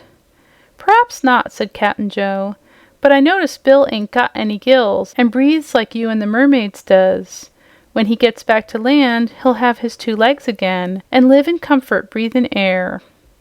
"I won't have 2 legs," asserted Cap'n Bill, "for when I'm on Earth, I'm fitted with 1 wooden leg, just the same as you are, Joe." "Oh, I hadn't heard of that, Bill, but I'm not surprised," replied Brother Joe. "Many a sailor gets to wear a wooden leg in time. Mine's hickory." "So's mine," said Cap'n Bill with an air of pride. "I'm glad I've run across you, Joe, for I often wondered what had become of you. Seems too bad, though, to have you spend all your life under water." "What's the odds?" asked Cap'n Joe. "I never could keep away from the water since I was a boy, and there's more dangers to be met floatin' on it than there is soakin' in it. And one other thing pleases me when I think on it. I'm parted from my wife, a mighty good woman with a tongue like a 2-edged sword, and my poor widder'll get the insurance money and live happy. As for me, Bill, I'm a good deal happier than I was when she kept scoldin' me from mornin' to night every minute I was home." "Is Zog a kind master?" asked Trot. "I can't say he's kind," replied Cap'n Joe, "for he's as near a devil as any living critter can be. He grumbles and growls in his soft voice all day and hates himself and everybody else. But I don't see much of him. There's so many of us slaves here that Zog don't pay much attention to us, and we have a pretty good time when the old magician is shut up in his den, as he mostly is." "Could you help us to escape?" asked the child. "Why, I don't know how," admitted Cap'n Joe. "There's magic all around us, and we slaves are never allowed to leave this great cave. I'll do what I can, of course, but Sacco is the boy to help you if anyone can. That little chap knows a heap, I can tell you. So now, if nothing more is wanted, I must get back to work." "What work do you do?" Cap'n Bill asked. "I sew buttons on Zog's clothes. Every time he gets mad, he busts his buttons off, and I have to sew 'em on again. As he's mad most of the time, it keeps me busy." "I'll see you again, won't I, Joe?" said Cap'n Bill. "No reason why you shouldn't, if you manage to keep alive," said Cap'n Joe. "But you mustn't forget, Bill, that Zog has his grip on you, and I've never known anything to escape him yet." Saying this, the old sailor began to stump toward the door, but tripped his foot against his wooden leg and gave a swift dive forward. He would have fallen flat had he not grabbed the drapery at the doorway and saved himself by holding fast to it with both hands. Even then, he rolled and twisted so awkwardly before he could get upon his legs that Trot had to laugh outright at his antics. "This hickory leg," said Cap'n Joe, "is so blamed light that it always wants to float. Agagru, the gold worker, has promised me a gold leg that will stay down, but he never has time to make it. You're mighty lucky, Bill, to have a merman's tail instead of legs." "I guess I am, Joe," replied Bill, "for in such a wet country, the fishes have the best of it. But I ain't sure I'd like this sort of thing always." "Think of the money you'd make in a sideshow," said Cap'n Joe with his funny chuckling laugh. Then he pounded his wooden leg against the hard floor and managed to hobble from the room without more accidents. When he had gone, Trot said, "Aren't you glad to find your brother again, Cap'n Bill?" "Why, so-so," replied the sailor. "I don't know much about Joe, seeing as we haven't met before for many a long year, and all I remember about our boyhood days is that we fought and pulled hair most of the time. But what worries me most is Joe's lookin' so much like me myself, wooden leg and all. Don't you think it's rather cheeky and unbrotherly, Trot?" "Perhaps he can't help it," suggested the child. "And anyhow, he'll never be able to live on land again." "No," said Cap'n Bill with a sigh. "Joe's a fish now, and so he ain't likely to be took for me by any of our friends on the earth." Chapter 15. The Magic of the Mermaids. When Trot and Cap'n Bill entered the Rose Chamber, they found the two mermaids reclining before an air fountain that was sending thousands of tiny bubbles up through the water. "These fountains of air are excellent things," remarked Queen Aquareine, "for they keep the water fresh and sweet, and that is the more necessary when it is confined by walls, as it is in this castle. But now let us counsel together and decide what to do in the emergency that confronts us." "How can we tell what to do without knowing what's going to happen?" asked Trot. "Something's sure to happen," said Cap'n Bill. As if to prove his words, a gong suddenly sounded at their door, and in walked a fat little man clothed all in white, including a white apron and white cap. His face was round and jolly, and he had a big mustache that curled up at the ends. "Well, well," said the little man, spreading out his legs and putting his hands on his hips as he stood looking at them. "Of all the queer things in the sea, you're the queerest. Mermaids, eh?" "Don't bunch us that way," protested Cap'n Bill. "You're quite wrong," said Trot. "I'm a girl." "With a fish's tail?" he asked, laughing at her. "That's only just for a while," she said. "While I'm in the water, you know. When I'm at home on the land, I walk just as you do, and so does Cap'n Bill." "But we haven't any gills," remarked the captain, looking closely at the little man's throat. "So I take it we're not as fishy as some others." "If you mean me, I must admit you are right," said the little man, twisting his mustaches. "I'm as near a fish as a man can be. But you see, Cap'n, without the gills that make me a fish, I could not live under water." "When it comes to that, you've no business to live under water," asserted the sailor. "But I suppose you're a slave and can't help it." I'm chief cook for that old horror Zog, and that reminds me, good mermaids, or good people, or good girls and sailors, or whatever you are, that I'm sent here to ask what you'd like to eat." "Glad to see you, sir," said Cap'n Bill. "I'm nearly starved myself." "I had it in mind," said the little man, "to prepare a regular mermaid dinner, but since you're not mermaids—" "Oh, two of us are," said the queen, smiling. "I, my good cook, am Aquareine, the ruler of the mermaids, and this is the Princess Clea." "I've often heard of you, your majesty," returned the chief cook, bowing respectfully, "and I must say I've heard only good of you. Now that you have unfortunately become my master's prisoners, it will give me pleasure to serve you as well as I am able." "We thank you, good sir," said Aquareine. "What have you got to eat?" inquired Trot.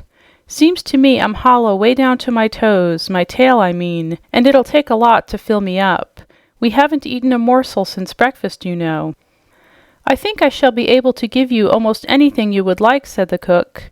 "Zog is a wonderful magician and can procure anything that exists with no more effort than a wiggle of his thumb. But some eatables, you know, are hard to serve under water because they get so damp that they are soon ruined." "Ah, it is different with the mermaids," said Princess Clea. "Yes, all your things are kept dry because they are surrounded by air. I've heard how the mermaids live, but here it is different." "Take this ring," said the queen, handing the chief cook a circlet which she drew from her finger. "While it is in your possession, the food you prepare will not get wet or even moist." "I thank your majesty," returned the cook, taking the ring. "My name is Tom Atto, and I'll do my best to please you. How would you like for luncheon some oysters on the half shell, clam broth, shrimp salad, broiled turtle steak, and watermelon?" "That will do very nicely," answered the queen. "Do watermelons grow in the sea?" asked Trot. "Of course, that is why they are called watermelons," replied Tom Atto. "I think I shall serve you a water ice in addition to the rest. Water ice is an appropriate seafood." "Have some watercress with the salad," said Cap'n Bill. "I thought of that," declared the cook. "Doesn't my bill of fare make your mouths water?" "Hurry up and get it ready," suggested Trot. Tom Atto at once bowed and retired, and when they were alone, Cap'n Bill said to the queen, "Do you think, ma'am, we can manage to escape from Zog and his castle?" "I hope we shall find a way," replied Aquareine. "The evil powers of magic which Zog controls may not prove to be as strong as the fairy powers I possess, but of course I cannot be positive until I discover what this wicked magician is able to do." Princess Clea was looking out of one of the windows. "I think I can see an opening far up in the top of the dome," she said. They all hastened to the windows to look, and although Trot and Cap'n Bill could see nothing but a solid dome above the castle, perhaps because it was so far away from them, the sharp eyes of Aquareine were not to be deceived. "Yes," she announced, "there is surely an opening in the center of the great dome. A little thought must convince us that such an opening is bound to exist, for otherwise the water confined within the dome would not be fresh or clear. Then if we could escape from this castle, we could swim up to the hole in the dome and get free," exclaimed Trot. "Why, Zog has probably ordered the opening well guarded, as he has all other outlets," responded the queen. "Yet it may be worthwhile for us to make the attempt to get back into the broad ocean this way. The night would be the best time when all are asleep, and surely it will be quicker to reach the ocean through the hole in the roof than by means of the long winding passages by which we entered." "But we will have to break out of the castle in some way," observed Cap'n Bill. "That will not be difficult," answered Aquareine. "It will be no trouble for me to shatter one of these panes of glass, allowing us to pass out and swim straight up to the top of the dome." "Let's do it now," said Trot eagerly. "No, my dear, we must wait for a good opportunity when we are not watched closely. We do not wish the terrible Zog to thwart our plan," answered the queen gently. Presently 2 sailor boys entered, bearing trays of food which they placed upon a large table. They were cheery-faced young fellows with gills at their throats, but had laughing eyes, and Trot was astonished not to find any of the slaves of Zog weeping or miserable. Instead, they were as jolly and good-natured as could be, and seemed to like their life under the water. Cap'n Bill asked one of these boys how many slaves were in the castle, and the youth replied that he would try to count them and let him know.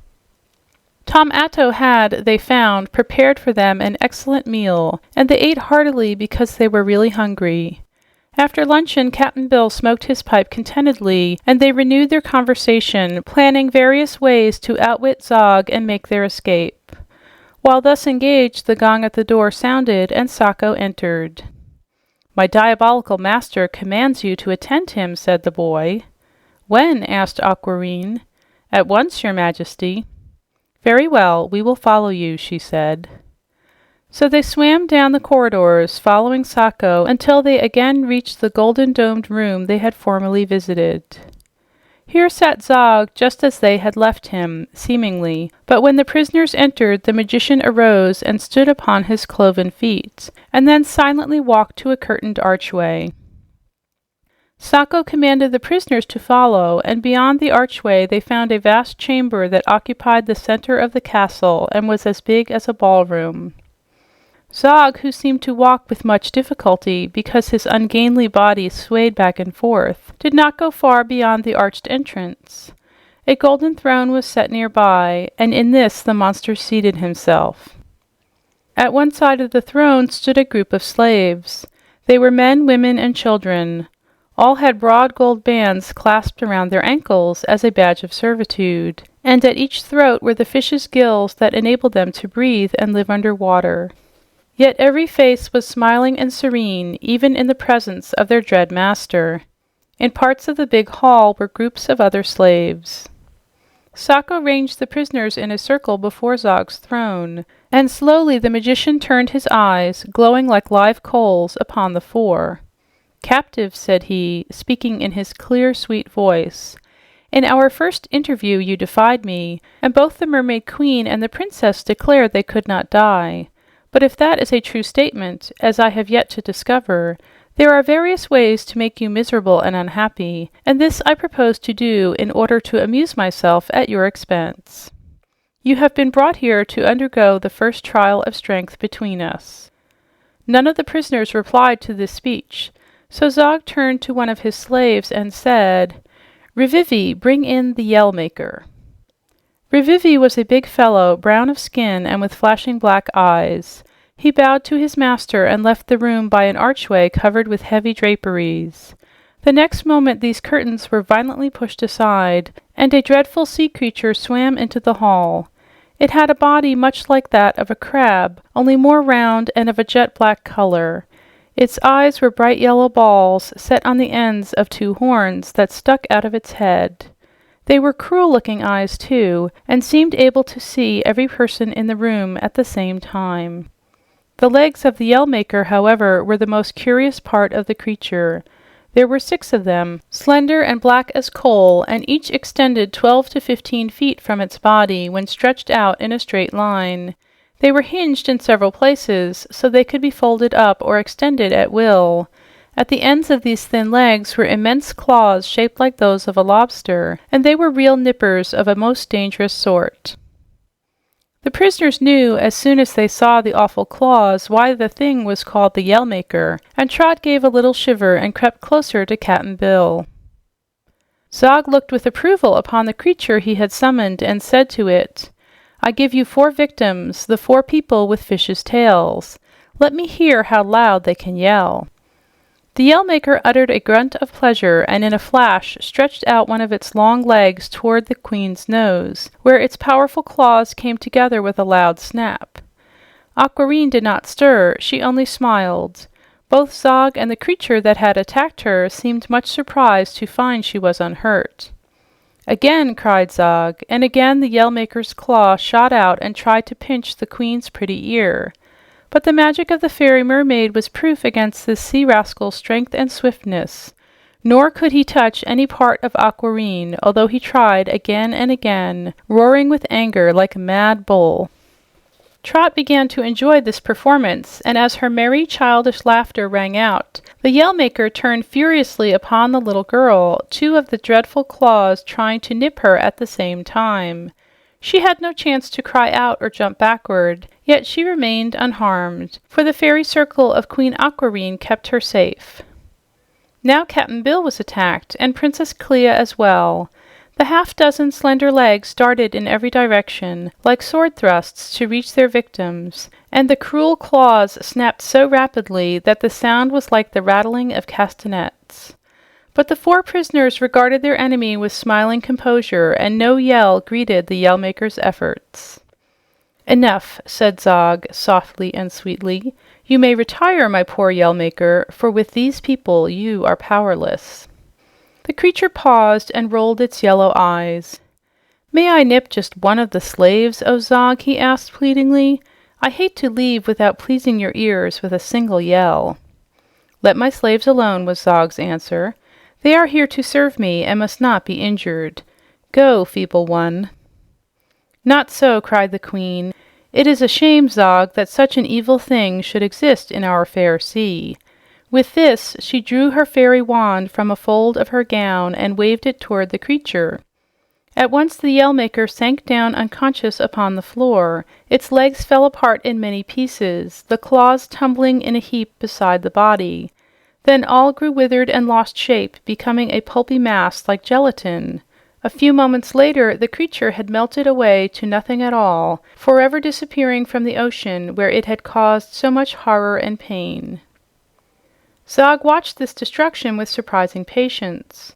When it was all over, he nodded his head and smiled, and Trot noticed that whenever Zog smiled, his slaves lost their jolly looks and began to tremble. "That is very pretty magic, Aquareine," said the monster. "I myself learned the trick several thousand years ago, so it does not astonish me. Have you fairies nothing that is new to show me?" "We desire only to protect ourselves," replied the queen with dignity. "Then I will give you a chance to do so," said Zog. As he spoke, the great marble blocks in the ceiling of the room directly over the heads of the captives gave way and came crashing down upon them. Many tons of weight were in these marble blocks, and the magician had planned to crush his victims where they stood. But the four were still unharmed. The marble, being unable to touch them, was diverted from its course, and when the roar of the great crash had died away, Zog saw his intended victims standing quietly in their places and smiling scornfully at his weak attempts to destroy them. Chapter 16. The Top of the Great Dome. Cap'n Bill's heart was beating pretty fast, but he did not let Zog know that. Trot was so sure of the protection of the fairy mermaids that she would not allow herself to become frightened.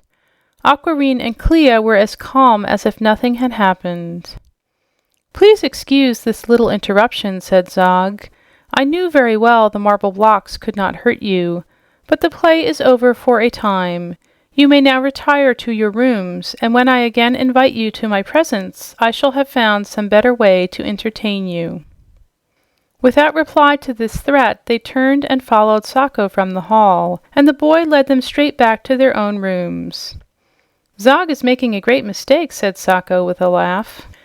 "He has no time for vengeance, but the great magician does not know that." "What is he trying to do, anyway?" asked Trot. "He does not tell me his secrets, but I've an idea he wants to kill you," replied Sacco. "How absurd it is to be plotting such a thing when he might spend his time in laughing and being jolly, isn't it now?" "Zog is a wicked, wicked creature," exclaimed Trot. "But he has his good points," replied Sacco cheerfully. "There is no one in all the world so bad that there is nothing good about him." "I'm not so sure of that," said Cap'n Bill. "What are Zog's good points?" "All his slaves were saved from drowning, and he is kind to them," said Sacco. "That is merely the kindness of selfishness," said Aquareine. "Tell me, my lad, is the opening in the great dome outside guarded?" "Yes, indeed," was the reply. "You cannot hope to escape in that way, for the prince of the sea devils, who is the largest and fiercest of his race, lies crouched over the opening night and day, and none can pass his network of curling legs." "Is there no avenue that is not guarded?" continued Aquareine. "None at all, your majesty. Zog is always careful to be well guarded, for he fears the approach of an enemy. What this enemy can be to terrify the powerful magician, I do not know, but Zog is always afraid and never leaves an entrance unguarded. Besides, it is an enchanted castle, you know, and none in the ocean can see it unless Zog wishes him to, so it will be very hard for his enemy to find him." "We wish to escape," said Clea. "Will you help us, Sacco?" "In any way I can," replied the boy. "If we succeed, we will take you with us," continued the princess. But Sacco shook his head and laughed. "I would indeed like to see you escape Zog's vengeance," said he, "for vengeance is wrong, and you are too pretty and too good to be destroyed. But I am happy here and have no wish to go away, having no other home or friends other than my fellow slaves." Then he left them, and when they were again alone, Aquareine said, "We were able to escape Zog's attacks today, but I am quite sure he will plan more powerful ways to destroy us. He has shown that he knows some clever magic, and perhaps I shall not be able to foil it. So it will be well for us to escape tonight if possible." "Can you fight and conquer the big sea devil up in the dome?" asked Trot. The queen was thoughtful and did not reply to this question at once. But Cap'n Bill said uneasily, "I can't abide them devil critters, and I hopes for my part we won't be called on to tackle 'em.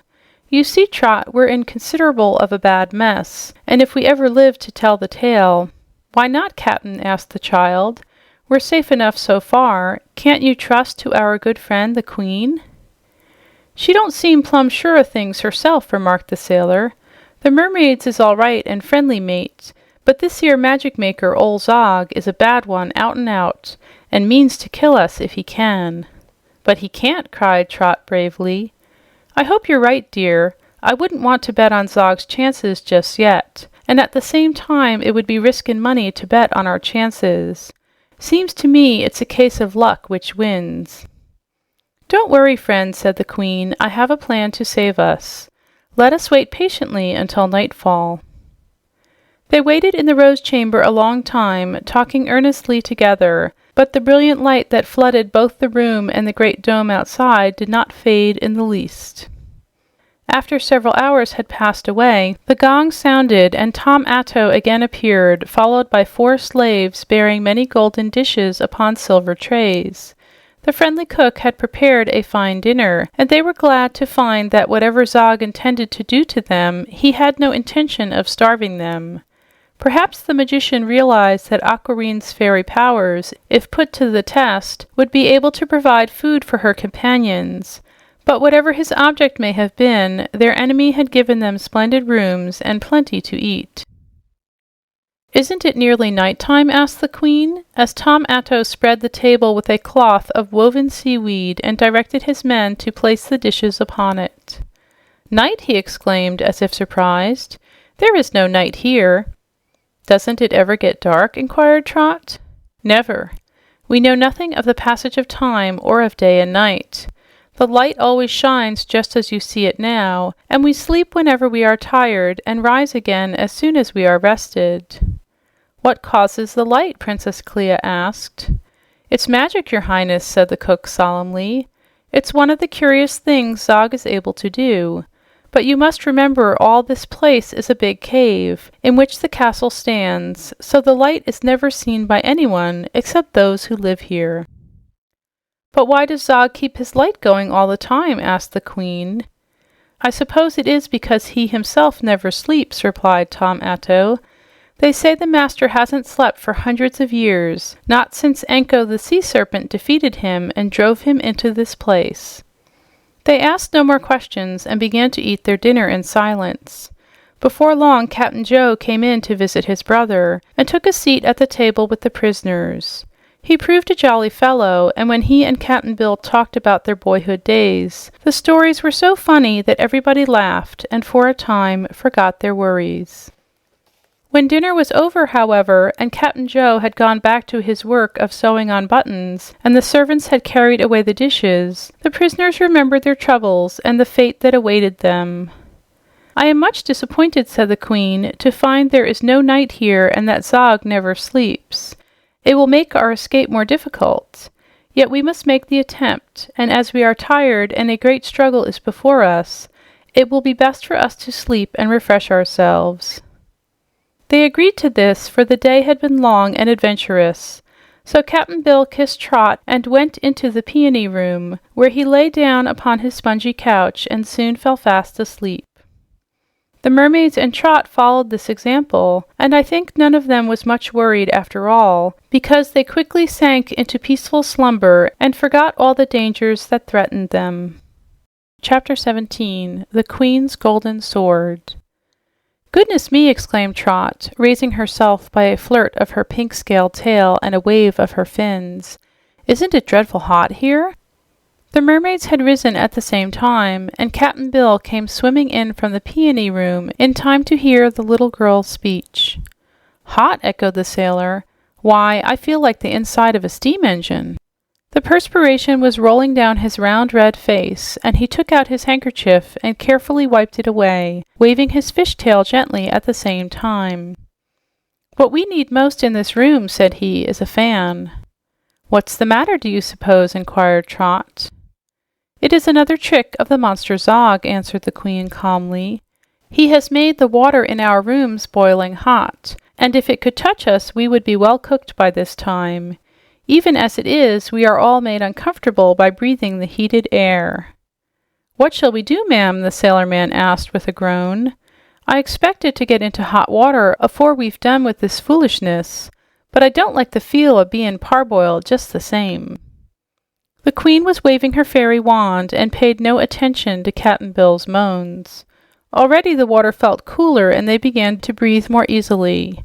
In a few moments more, the heat had passed from the surrounding water altogether, and all danger from this source was over. "This is better," said Trot gratefully. "Do you care to sleep again?" asked the Queen. "No, I'm wide awake now," answered the child. "I'm afraid if I goes to sleep again, I'll wake up a pot roast," said Cap'n Bill. "Let us consider ways to escape," suggested Clea. "It seems useless for us to remain here quietly until Zog discovers a way to destroy us."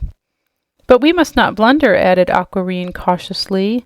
"To fail in our attempt would be to acknowledge Zog's superior power, so we must think well upon our plan before we begin to carry it out.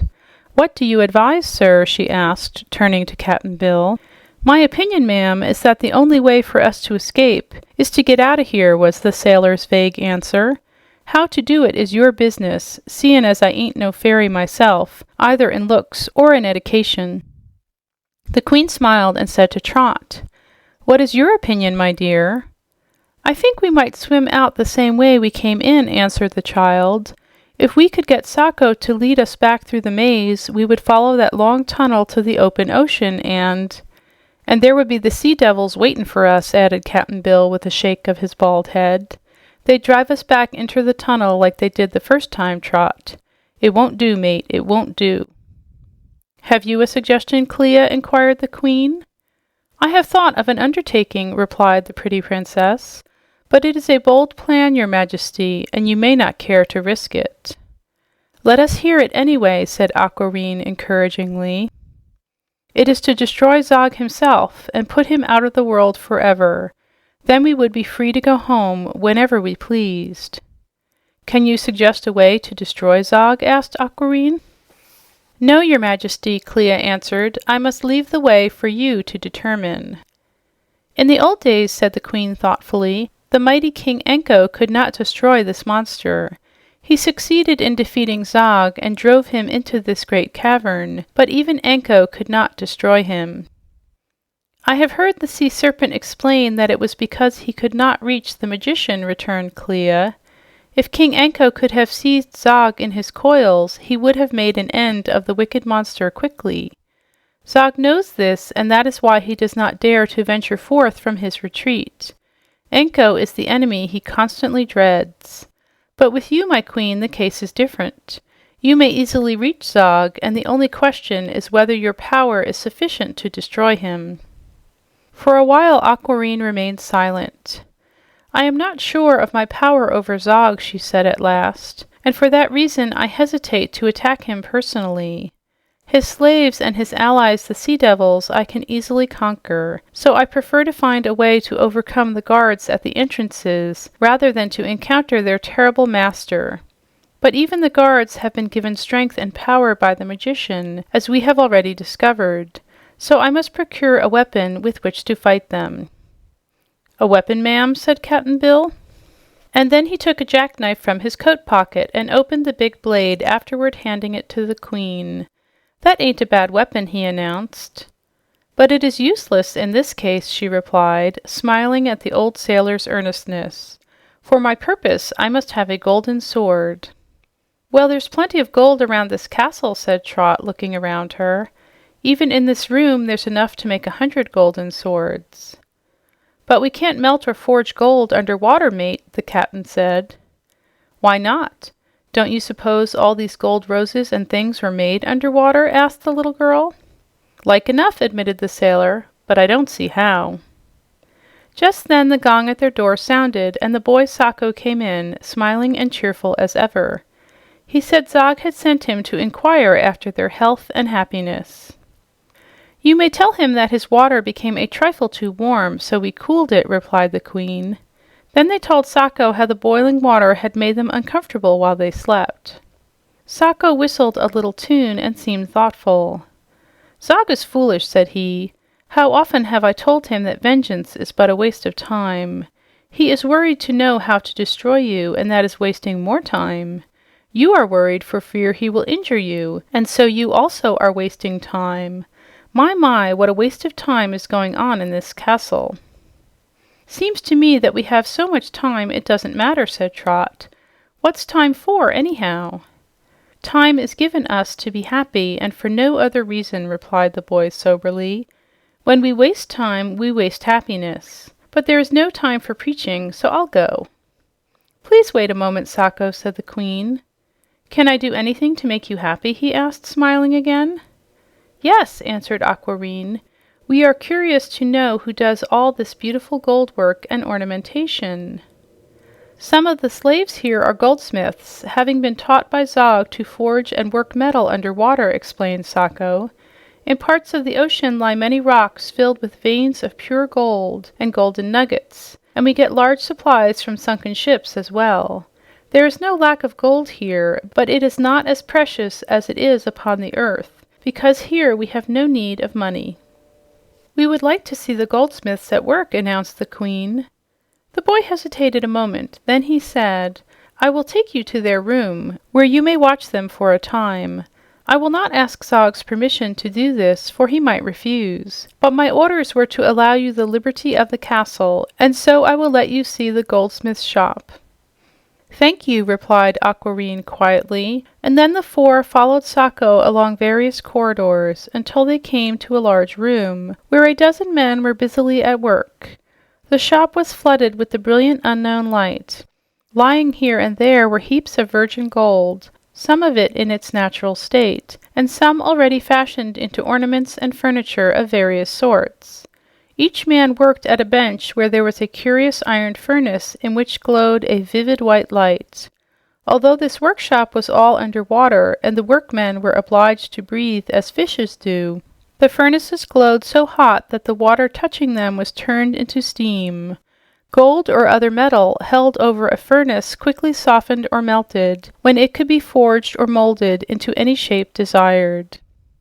"The furnaces are electric," explained Sacco, "and heat as well underwater as they would in the open air. Let me introduce you to the foreman, who will tell you of his work better than I can."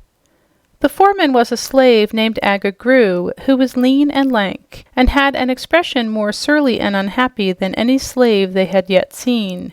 Yet he seemed willing to leave his work and explain to the visitors how he made so many beautiful things out of gold, for he took much pride in this labor and knew its artistic worth.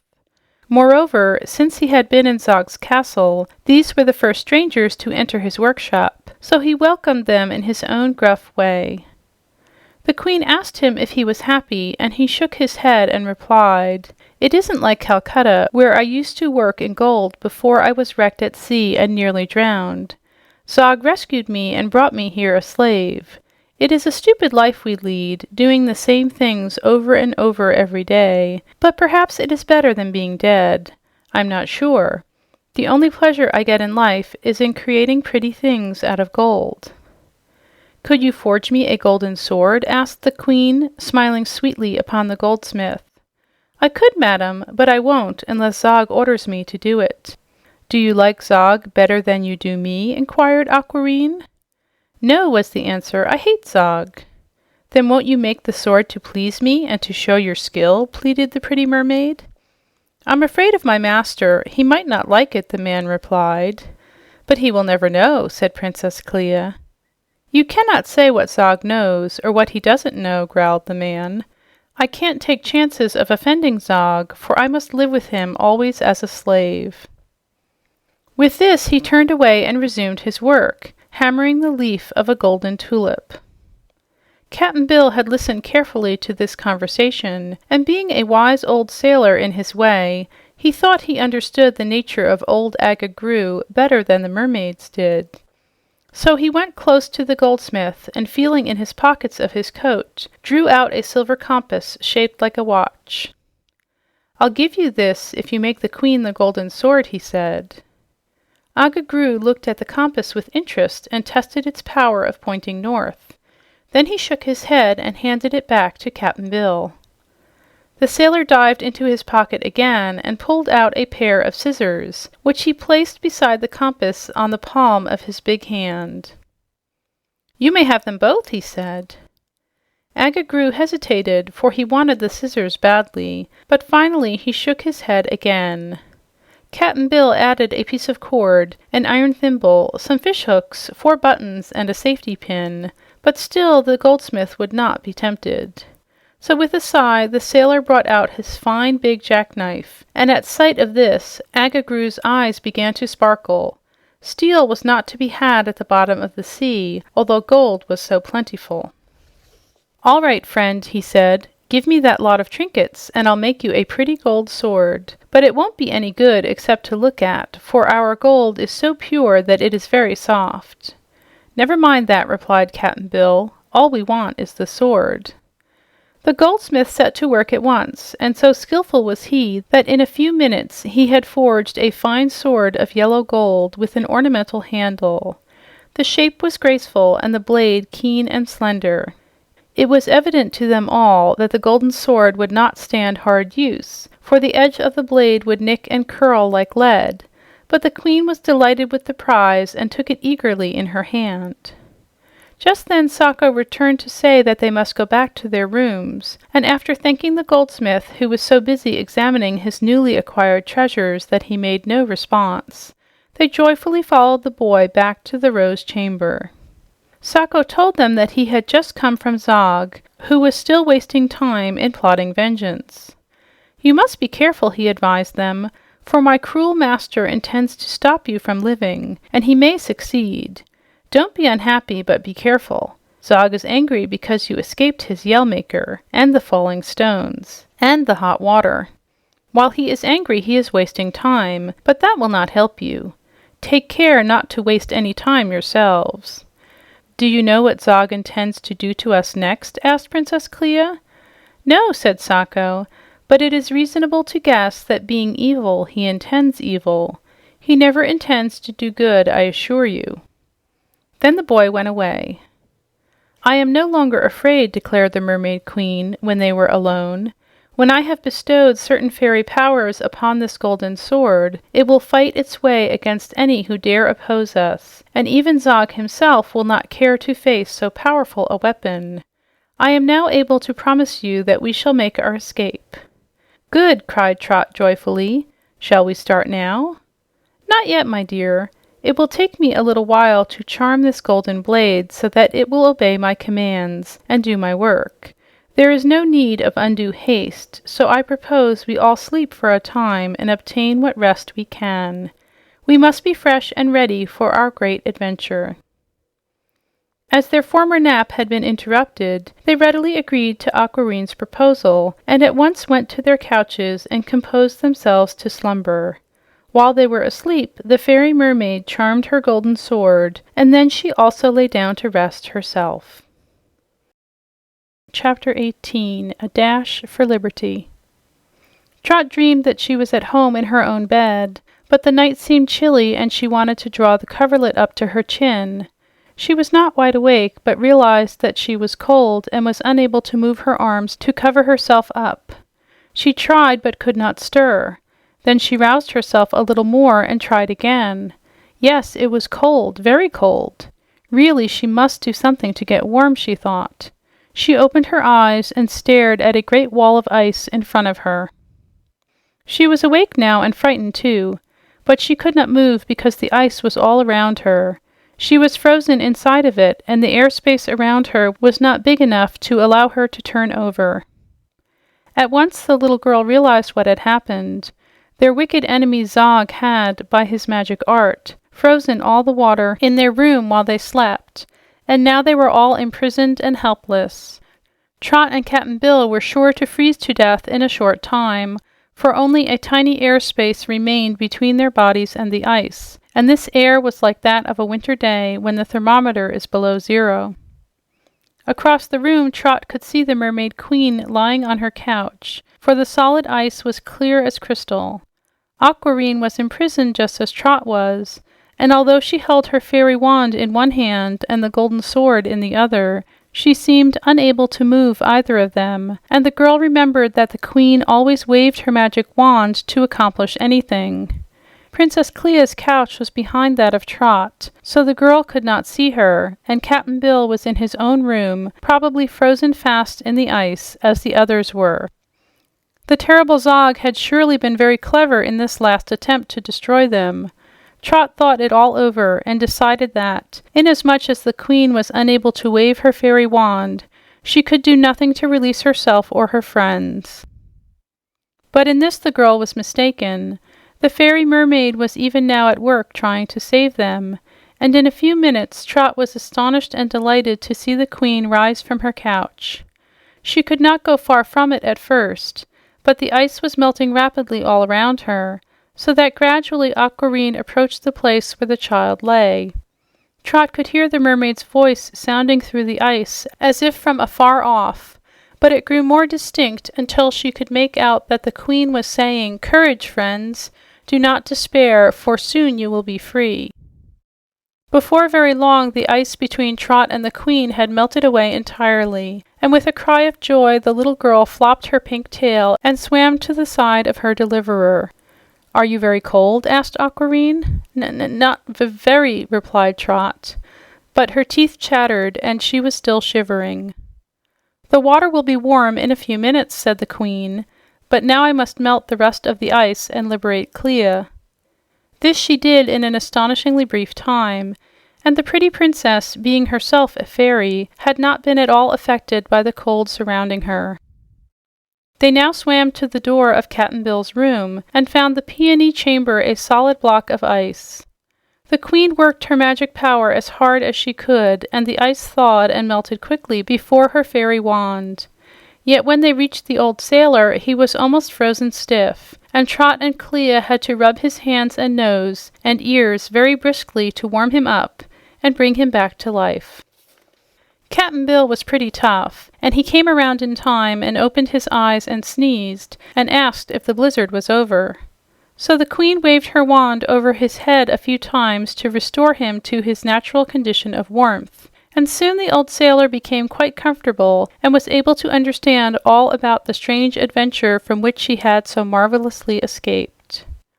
"I've made up my mind to one thing, Trot," he said confidentially.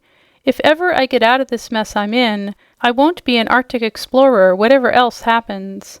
Shivers and shakes ain't to my likin', and this ice business ain't what it's sometimes cracked up to be. To be friz once is enough for anybody, and if I was a gal like you, I wouldn't even wear frizzes in my hair." "You haven't any hair," Cap'n Bill answered Trot, "so you needn't worry." The queen and Clea had been talking together very earnestly. They now approached their earth friends, and Aquamarine said, "We have decided not to remain in this castle any longer. Zog's cruel designs upon our lives and happiness are becoming too dangerous for us to endure.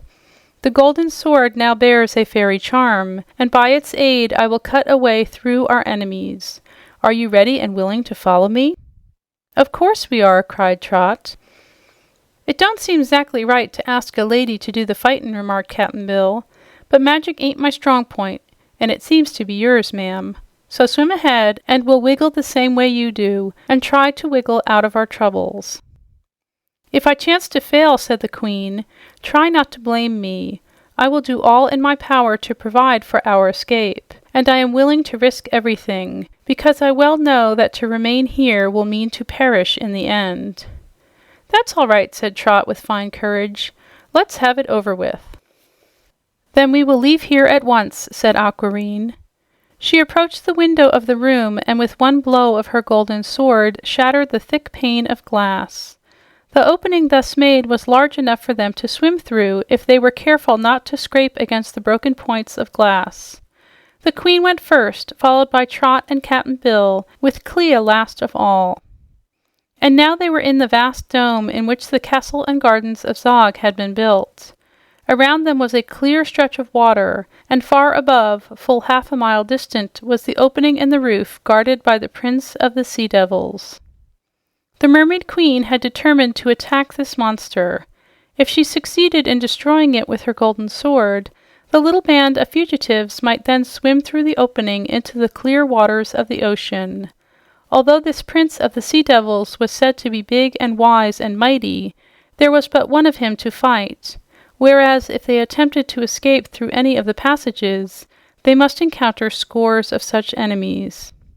"Swim straight for the opening in the dome," cried Aquareine, and in answer to the command, the four whisked their glittering tails, waved their fins, and shot away through the water at full speed, their course slanting upward toward the top of the dome. Chapter 19. King Anko Comes to the Rescue. The great magician Zog never slept. He was always watchful and alert. Some strange power warned him that his prisoners were about to escape. Scarcely had the four left the castle by the broken window when the monster stepped from a doorway below and saw them. Instantly he blew upon a golden whistle, and at the summons a band of wolf-fish appeared and dashed after the prisoners. These creatures swam so swiftly that soon they were between the fugitives and the dome, and then they turned and with wicked eyes and sharp fangs began a fierce attack upon the mermaids and the earth dwellers. Trot was a little frightened at the evil looks of the sea wolves, whose heads were enormous and whose jaws contained rows of curved and pointed teeth. But Aquareine advanced upon them with her golden sword, and every touch of the charmed weapon instantly killed an enemy, so that one by one the wolf-fish rolled over upon their backs and sank helplessly downward through the water, leaving the prisoners free to continue their way toward the opening in the dome. Zog witnessed the destruction of his wolves and uttered a loud laugh that was terrible to hear. Then the dread monster determined to arrest the fugitives himself, and in order to do this he was forced to discover himself in all the horror of his awful form, a form he was so ashamed of and loathed so greatly that he always strove to keep it concealed even from his own eyes. But it was important that his prisoners should not escape. Hastily casting off the folds of the robe that enveloped him, Zog allowed his body to uncoil and shoot upward through the water in swift pursuit of his victims. His cloven hoofs, upon which he usually walked, being now useless, were drawn up under him, while coil after coil of his eel-like body wriggled away like a serpent. At his shoulders 2 broad feathery wings expanded, and these enabled the monster to cleave his way through the water with terrific force. Zog was part man, part beast, part fish, part fowl, and part reptile. His undulating body was broad and thin and like the body of an eel. It was as repulsive as one could well imagine, and no wonder Zog hated it and kept it covered with his robe. Now with his horned head and its glowing eyes thrust forward, wings flapping from his shoulders, and his eely body, ending in a fish's tail, wriggling far behind him, this strange and evil creature was a thing of terror, even to the sea-dwellers, who were accustomed to remarkable sights. The mermaids, the sailor, and the child, one after another, looking back as they swam onward toward liberty and safety, saw the monster coming and shuddered with uncontrollable fear. They were drawing nearer to the dome by this time, yet it was still some distance away. The four redoubled their speed, darting through the water with the swiftness of skyrockets. But fast as they swam, Zog swam faster, and the good queen's heart began to throb as she realized she would be forced to fight her loathsome foe. Presently, Zog's long body was circling round them like a whirlwind, lashing the water into foam and gradually drawing nearer and nearer to his victims. His eyes were no longer glowing coals, they were balls of flame, and as he circled around them, he laughed aloud that horrible laugh, which was far more terrifying than any cry of rage could be. The queen struck out with her golden sword, but Zog wrapped a coil of his thin body around it, and wresting it from her hand, crushed the weapon into a shapeless mass. Then Aquareine waved her fairy wand, but in a flash the monster sent it flying away through the water. Cap'n Bill now decided that they were lost. He drew Trot closer to his side and placed one arm around her. "I can't save you, dear little mate," he said sadly, "but we've lived a long time together, and now we'll die together. I knew, Trot, when first we saw them mermaids, as we'd never live to tell the tale," said the child. "But never mind, Cap'n Bill. We've done the best we could, and we've had a fine time." "Forgive me, oh forgive me," cried Aquareine despairingly. "I tried to save you, my poor friends, but—" "What's that?" exclaimed the princess, pointing upward. They all looked past Zog's whirling body, which was slowly enveloping them in its folds, toward the round opening in the dome. A dark object had appeared there, sliding downward like a huge rope and descending toward them with lightning rapidity. They gave a great gasp as they recognized the countenance of King Anko, the sea serpent, its gray hair and whiskers bristling like those of an angry cat, and the usually mild blue eyes glowing with a ferocity even more terrifying than the orbs of Zog. The magician gave a shrill scream at the sight of his dreaded enemy, and abandoning his intended victims, Zog made a quick dash to escape. But nothing in the sea could equal the strength and quickness of King Anko when he was roused. In a flash, the sea serpent had caught Zog fast in his coils, and his mighty body swept round the monster and imprisoned him tightly. The four, so suddenly rescued, swam away to a safer distance from the struggle, and then they turned to watch the encounter between the two great opposing powers of the ocean's depths. Yet there was no desperate fight to observe, for the combatants were unequal. The end came before they were aware of it. Zog had been taken by surprise, and his great fear of Anko destroyed all of his magic power.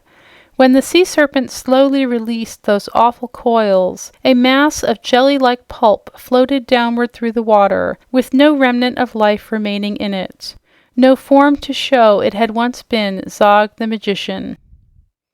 Then Anko shook his body that the water might cleanse it, and advanced his head toward the group of four whom he had so opportunely rescued. "It's all over, friends," said he in his gentle tones, while a mild expression once more reigned on his comical features. "You may go home at any time you please, for the way through the dome will be open as soon as I get my own body through it." Indeed, so amazing was the length of the great sea serpent that only a part of him had descended through the hole into the dome. Without waiting for the thanks of those he had rescued, he swiftly retreated to the ocean above, and with grateful hearts they followed him, glad to leave the cavern where they had endured so much anxiety and danger. Chapter 20. The Home of the Ocean Monarch. Trot sobbed quietly with her head on Cap'n Bill's shoulder. She had been a brave little girl during the trying times they had experienced, and never once had she given way to tears, however desperate their fate had seemed to be. But now that the one enemy in all the sea to be dreaded was utterly destroyed, and all dangers were past, the reaction was so great that she could not help having just one good cry, as she naively expressed it. Cap'n Bill was a big sailor man, hardened by age and many adventures, but even he felt a lump in his throat that he could not swallow, try as hard as he might. Cap'n Bill was glad. He was mostly glad on Trot's account, for he loved his sweet childish companion very dearly, and did not want any harm to befall her. They were now in the wide open sea, with liberty to go wherever they wished, and if Cap'n Bill could have had his say, he would have gone straight home and carried Trot to her mother. But the mermaids must be considered. Aquareine and Clea had been true and faithful friends to their earth guests while dangers were threatening, and it would not be very gracious to leave them at once. Moreover, King Enko was now with them, his big head keeping pace with the mermaids as they swam, and this mighty preserver had a distinct claim upon both Trot and Cap'n Bill. The sailor felt that it would not be polite to ask to go home so soon. "If you people had come to visit me, as I invited you to do," said the sea serpent, "all this bother and trouble would have been saved. I had my palace all put in order to receive the earth dwellers, and sat in my den waiting patiently to receive you, yet you never came at all." "That reminds me," said Trot, drying her eyes, "you never told us about that third pain you once had." "Finally," continued Anko, "I sent to inquire as to what had become of you, and Merla said you had been gone from the palace a long time, and she was getting anxious about you. Then I made inquiries. Everyone in the sea loves to serve me, except those sea devils and their cousins, the octopi, and it wasn't long before I heard you had been captured by Zog."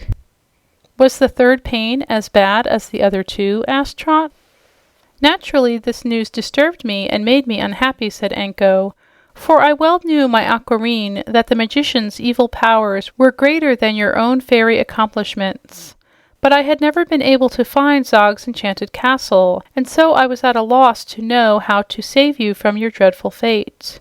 After I had wasted a good deal of time thinking it over, I decided that if the sea devils were slaves of Zog, the prince of the sea devils must know where the enchanted castle was located. I knew this prince and where to find him, for he always lay on a hollow rock on the bottom of the sea and never moved from that position. His people brought food to him and took his commands. So I had no trouble in finding this evil prince, and I went to him and asked the way to Zog's castle. Of course he would not tell me. He was even cross and disrespectful, just as I had expected him to be.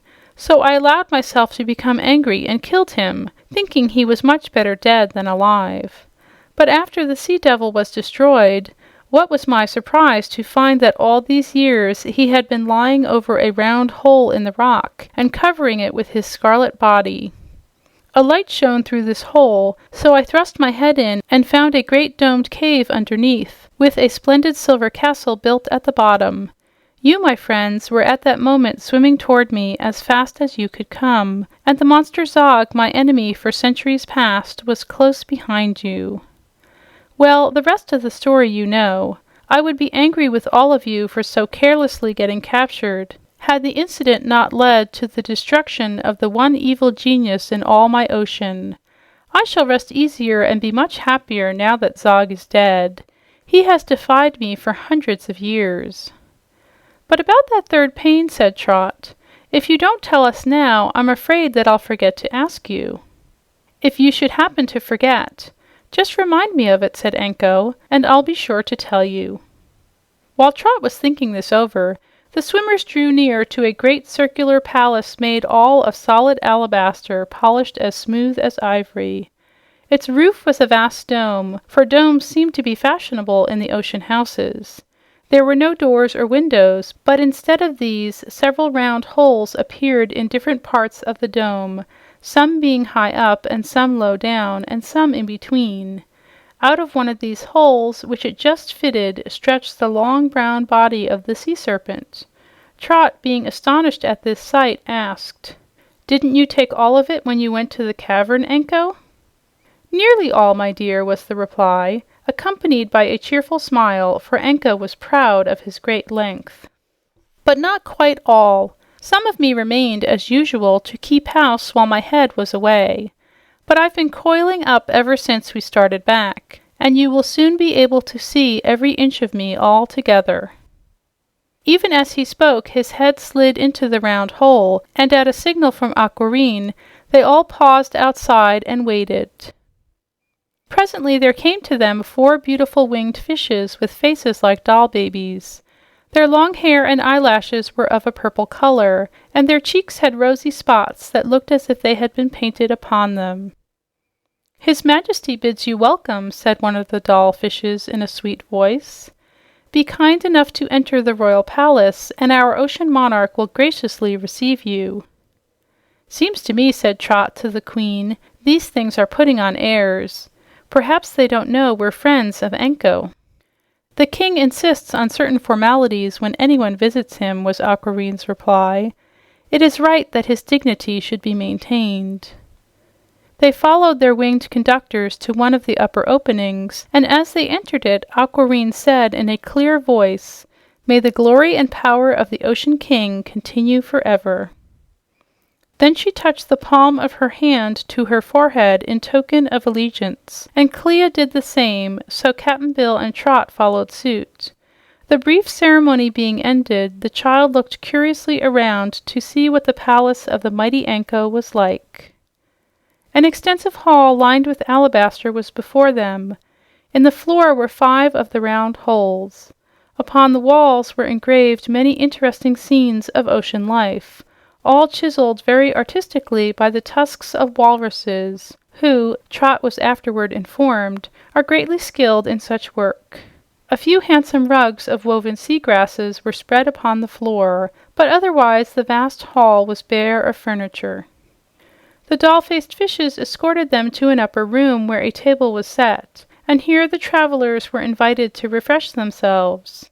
As all 4 were exceedingly hungry, they welcomed the repast, which was served by an army of lobsters in royal purple aprons and caps. The meal being finished, they again descended to the hall, which seemed to occupy all the middle of the building, and now their conductors said, "His Majesty is ready to receive you in his den." They swam downward through one of the round holes in the floor and found themselves in a brilliantly lighted chamber, which appeared bigger than all the rest of the palace put together.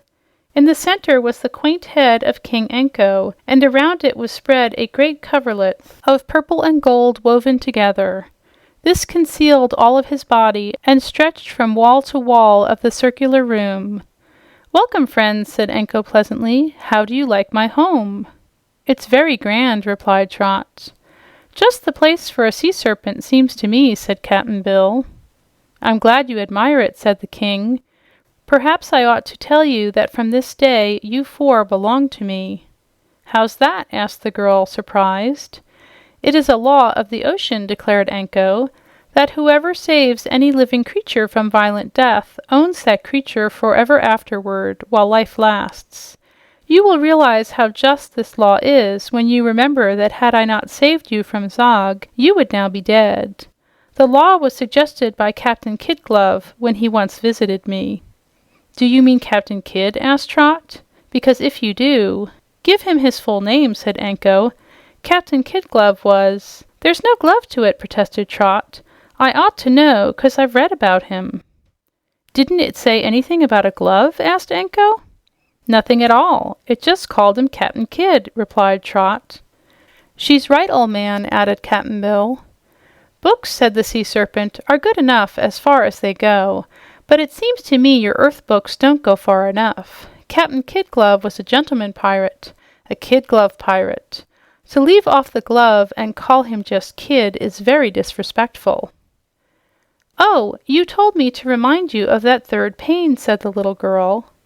"Which proves my friendship for you," returned the sea serpent, blinking his blue eyes thoughtfully. "No one likes to be reminded of a pain, and that third pane was... What was it?" asked Trot. "It was just a stomach ache," replied the king with a sigh. "What made it?" she inquired. "Just my carelessness," said Anko. "I'd been away to foreign parts, seeing how the Earth people were getting along. I found the Germans dancing the German, and the Dutch making Dutch cheese, and the Belgians combing their Belgian hairs, and the Turks eating turkey, and the Sardinians sardonically pickling sardines. Then I called on the Prince of Wales and—" "You mean the Prince of Wales," corrected Trot. "I mean what I say, my dear. I saw the battlefield where the Bull Run, but the Americans didn't. And when I got to France, I paid a Napoleon to see Napoleon with his bones apart. He was—" "Of course you mean," Trot was beginning, but the king would not give her a chance to correct him this time. "He was very hungry for Hungary," he continued, "and was rushin' so fast toward the poles that I thought he'd discover them. So as I was not accorded a royal welcome, I took French leave and came home again." "But the pain?" "On the way home," continued Anko calmly, "I was a little absent-minded and ate an anchor.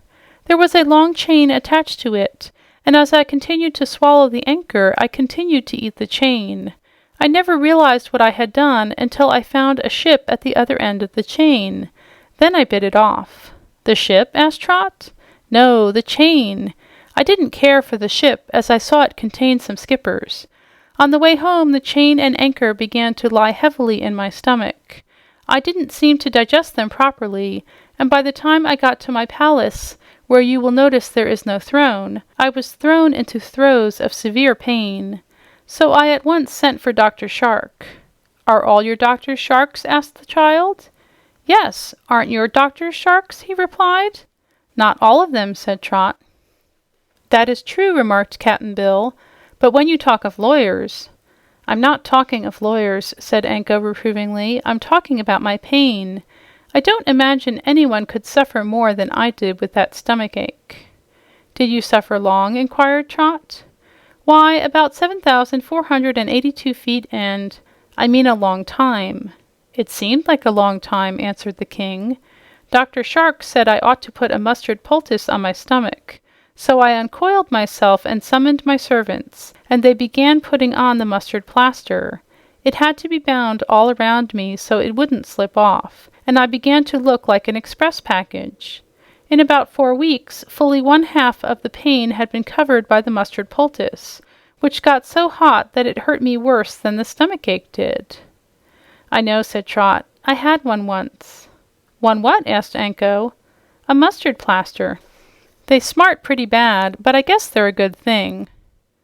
"I got myself unwrapped as soon as I could," continued the king, "and then I hunted for the doctor, who hid himself until my anger had subsided.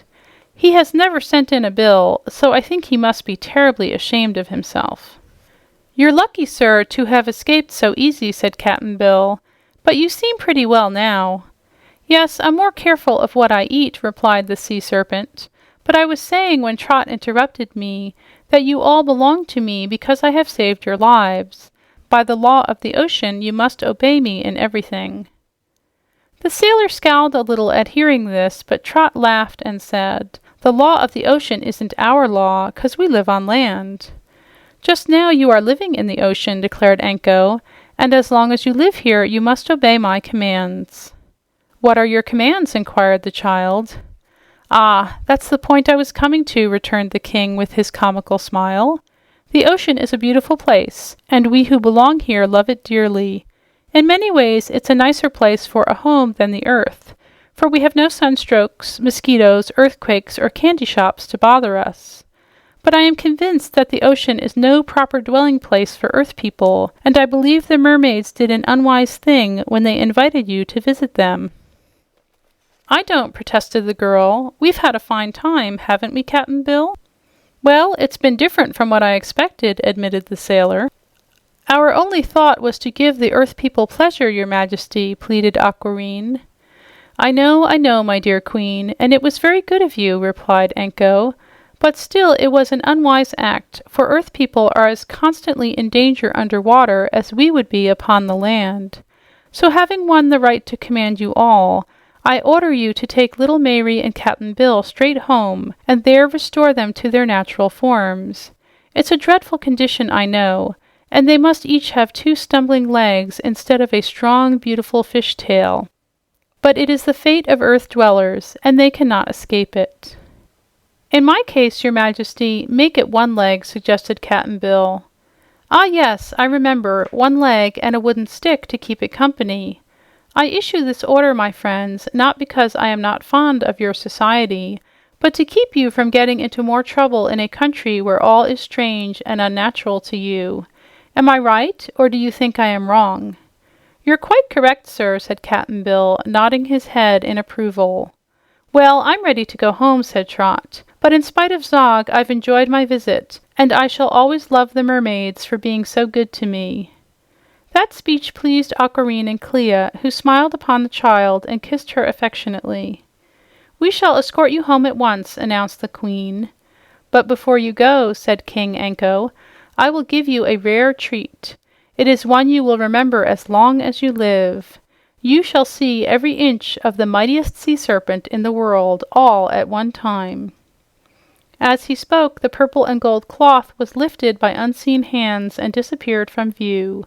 And now Cap'n Bill and Trot looked down upon thousands and thousands of coils of the sea serpent's body, which filled all of the space at the bottom of the immense circular room. It reminded them of a great coil of garden hose, only it was so much bigger around and very much longer. Except for the astonishing size of the Ocean King, the sight was not an especially interesting one. But they told old Anko that they were very pleased to see him, because it was evident he was very proud of his figure. Then the cloth descended again and covered all but the head, after which they bade the king goodbye and thanked him for all his kindness to them. "I used to think sea serpents were horrid creatures," said Trot, "but now I know they are good and big," added Cap'n Bill, realizing his little friend could not find another word that was complimentary. Chapter 21. King Joe. As they swam out of Anko's palace and the doll-faced fishes left them, Aquareine asked, "Would you rather go back to our mermaid home for a time and rest yourselves, or would you prefer to start for Giant's Cave at once?" "I guess we'd better go back home," decided Trot. "To our own home, I mean. We've been away quite a while, and King Anko seemed to think it was best." "Very well," replied the queen. "Let us turn in this direction, then." "You can say goodbye to Merla for us," continued Trot. "She was very nice to us, and specially to Cap'n Bill." "So she was, mate," agreed the sailor. "And a prettier lady I never knew, even if she is a mermaid. Beggin' your pardon, ma'am." "Are we going anywhere near Zog's castle?" asked the girl. "Our way leads directly past the opening in the dome," said Aquareine. "Then let's stop and see what Sacco and the others are doing," suggested Trot. "They can't be slaves any longer, you know, 'cause they haven't any master. I wonder if they're any happier than they were before." "They seem to be pretty happy as it was," remarked Cap'n Bill. "It will do no harm to pay them a brief visit," said Princess Clea. "All danger disappeared from the cavern with the destruction of Zog." "I really ought to say goodbye to Brother Joe," observed the sailor man. "I won't see him again, you know, and I don't want to seem unbrotherly." "Very well," said the queen. "We will re-enter the cavern, for I too am anxious to know what will be the fate of the poor slaves of the magician." When they came to the hole in the top of the dome, they dropped through it and swam leisurely down toward the castle. The water was clear and undisturbed, and the silver castle looked very quiet and peaceful under the radiant light that still filled the cavern. They met no one at all, and passing around to the front of the building, they reached the broad entrance and passed into the golden hall. Here a strange scene met their eyes. All the slaves of Zog, hundreds in number, were assembled in the room, while standing before the throne formerly occupied by the wicked magician was the boy Sacco, who was just beginning to make a speech to his fellow slaves. "At one time or another," he said, "all of us were born upon the earth and lived in the thin air, but now we are all living as the fishes live, and our home is in the water of the ocean. One by one we have come to this place, having been saved from drowning by Zog the magician, and by him given power to exist in comfort underwater. The powerful master who made us his slaves has now passed away forever, but we continue to live and are unable to return to our native land, where we would quickly perish. There is no one but us to inherit Zog's possessions, and so it will be best for us to remain in this fine castle and occupy ourselves as we have done before, in providing for the comforts of the community. Only in labor is happiness to be found, and we may as well labor for ourselves as for others. But we must have a king, not an evil, cruel master like Zog, but one who will maintain order and issue laws for the benefit of all. We will govern ourselves most happily by having a ruler or head, selected from among ourselves by popular vote. Therefore, I ask you to decide who shall be our king, for only one who is accepted by all can sit in Zog's throne." The slaves applauded this speech, but they seemed puzzled to make the choice of a ruler. Finally, the chief cook came forward and said, "We all have our duties to perform, and so cannot spend the time to be king. But you, Sacco, who were Zog's own attendant, have now no duties at all, so it will be best for you to rule us. What say you, comrades? Shall we make Sacco king?" "Yes, yes," they all cried. "But I do not wish to be king," replied Sacco. "A king is a useless sort of person who merely issues orders for others to carry out. I want to be busy and useful. Whoever is king will need a good attendant, as well as an officer who will see that his commands are obeyed.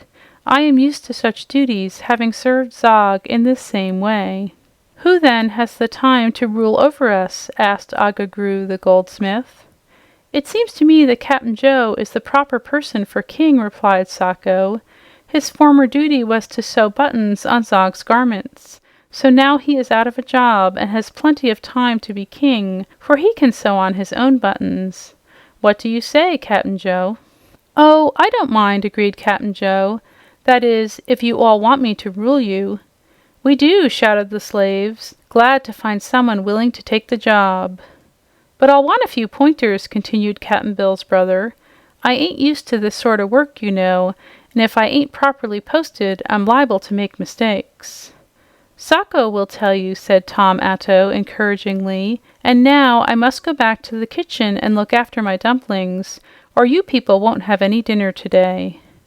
"Very well," announced Sacco. "I hereby proclaim Cap'n Joe elected king of the castle, which is the enchanted castle no longer.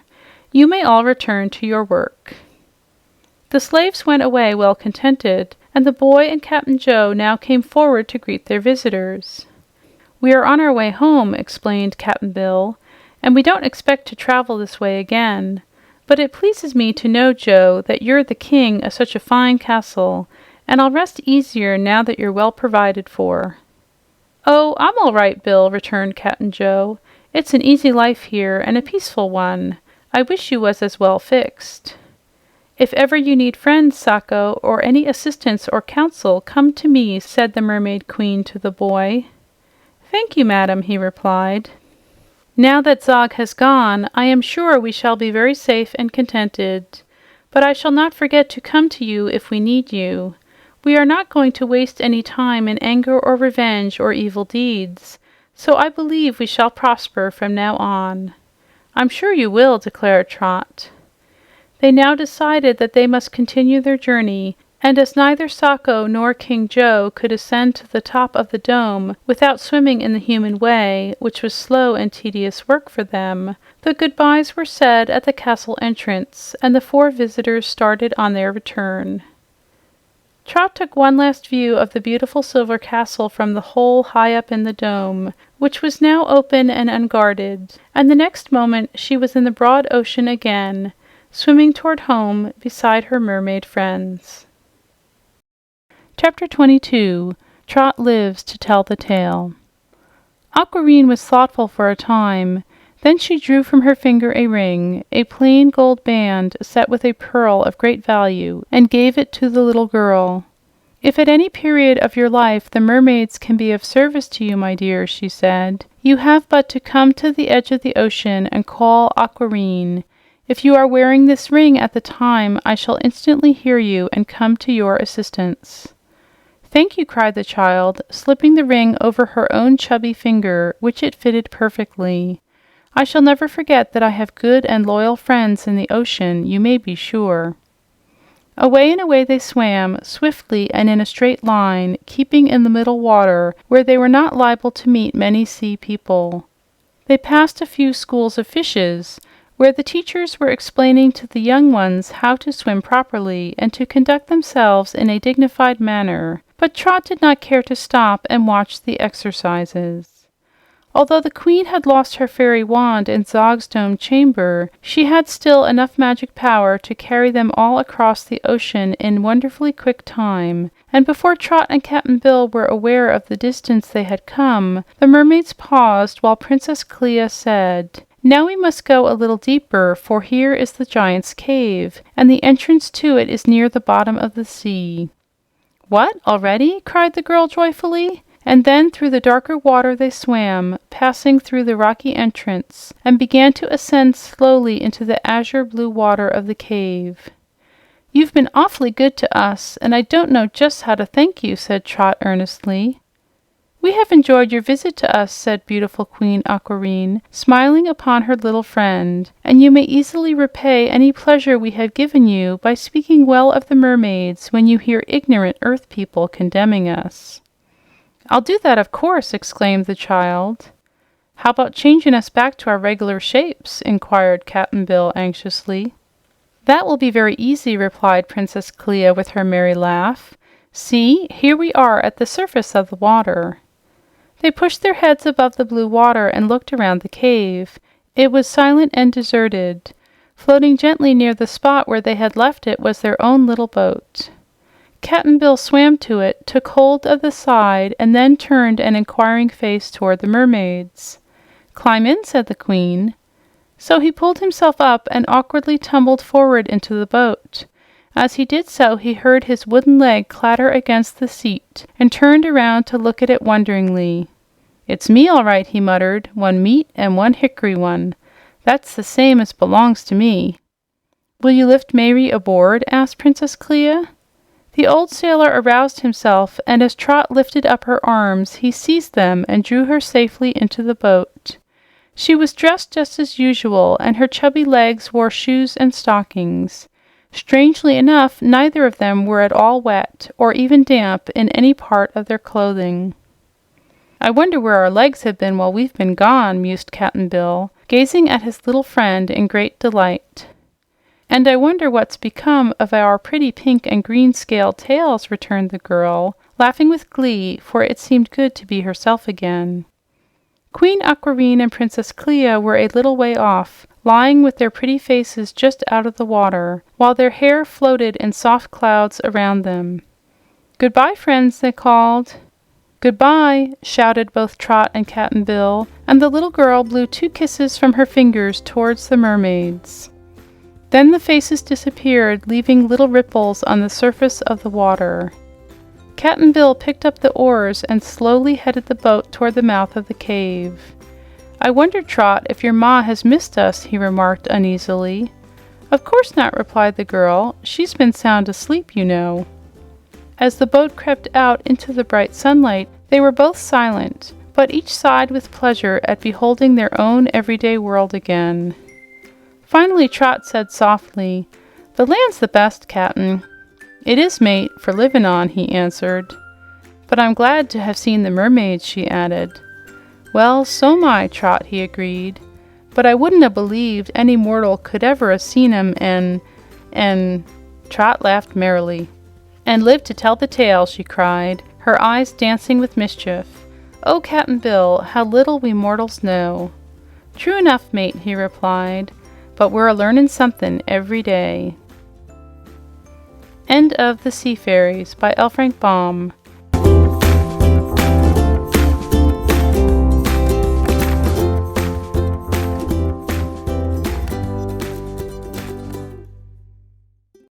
Hi! If you like this video, please give this a like and hit the subscribe button and click the bell icon to get notified whenever I release a new video.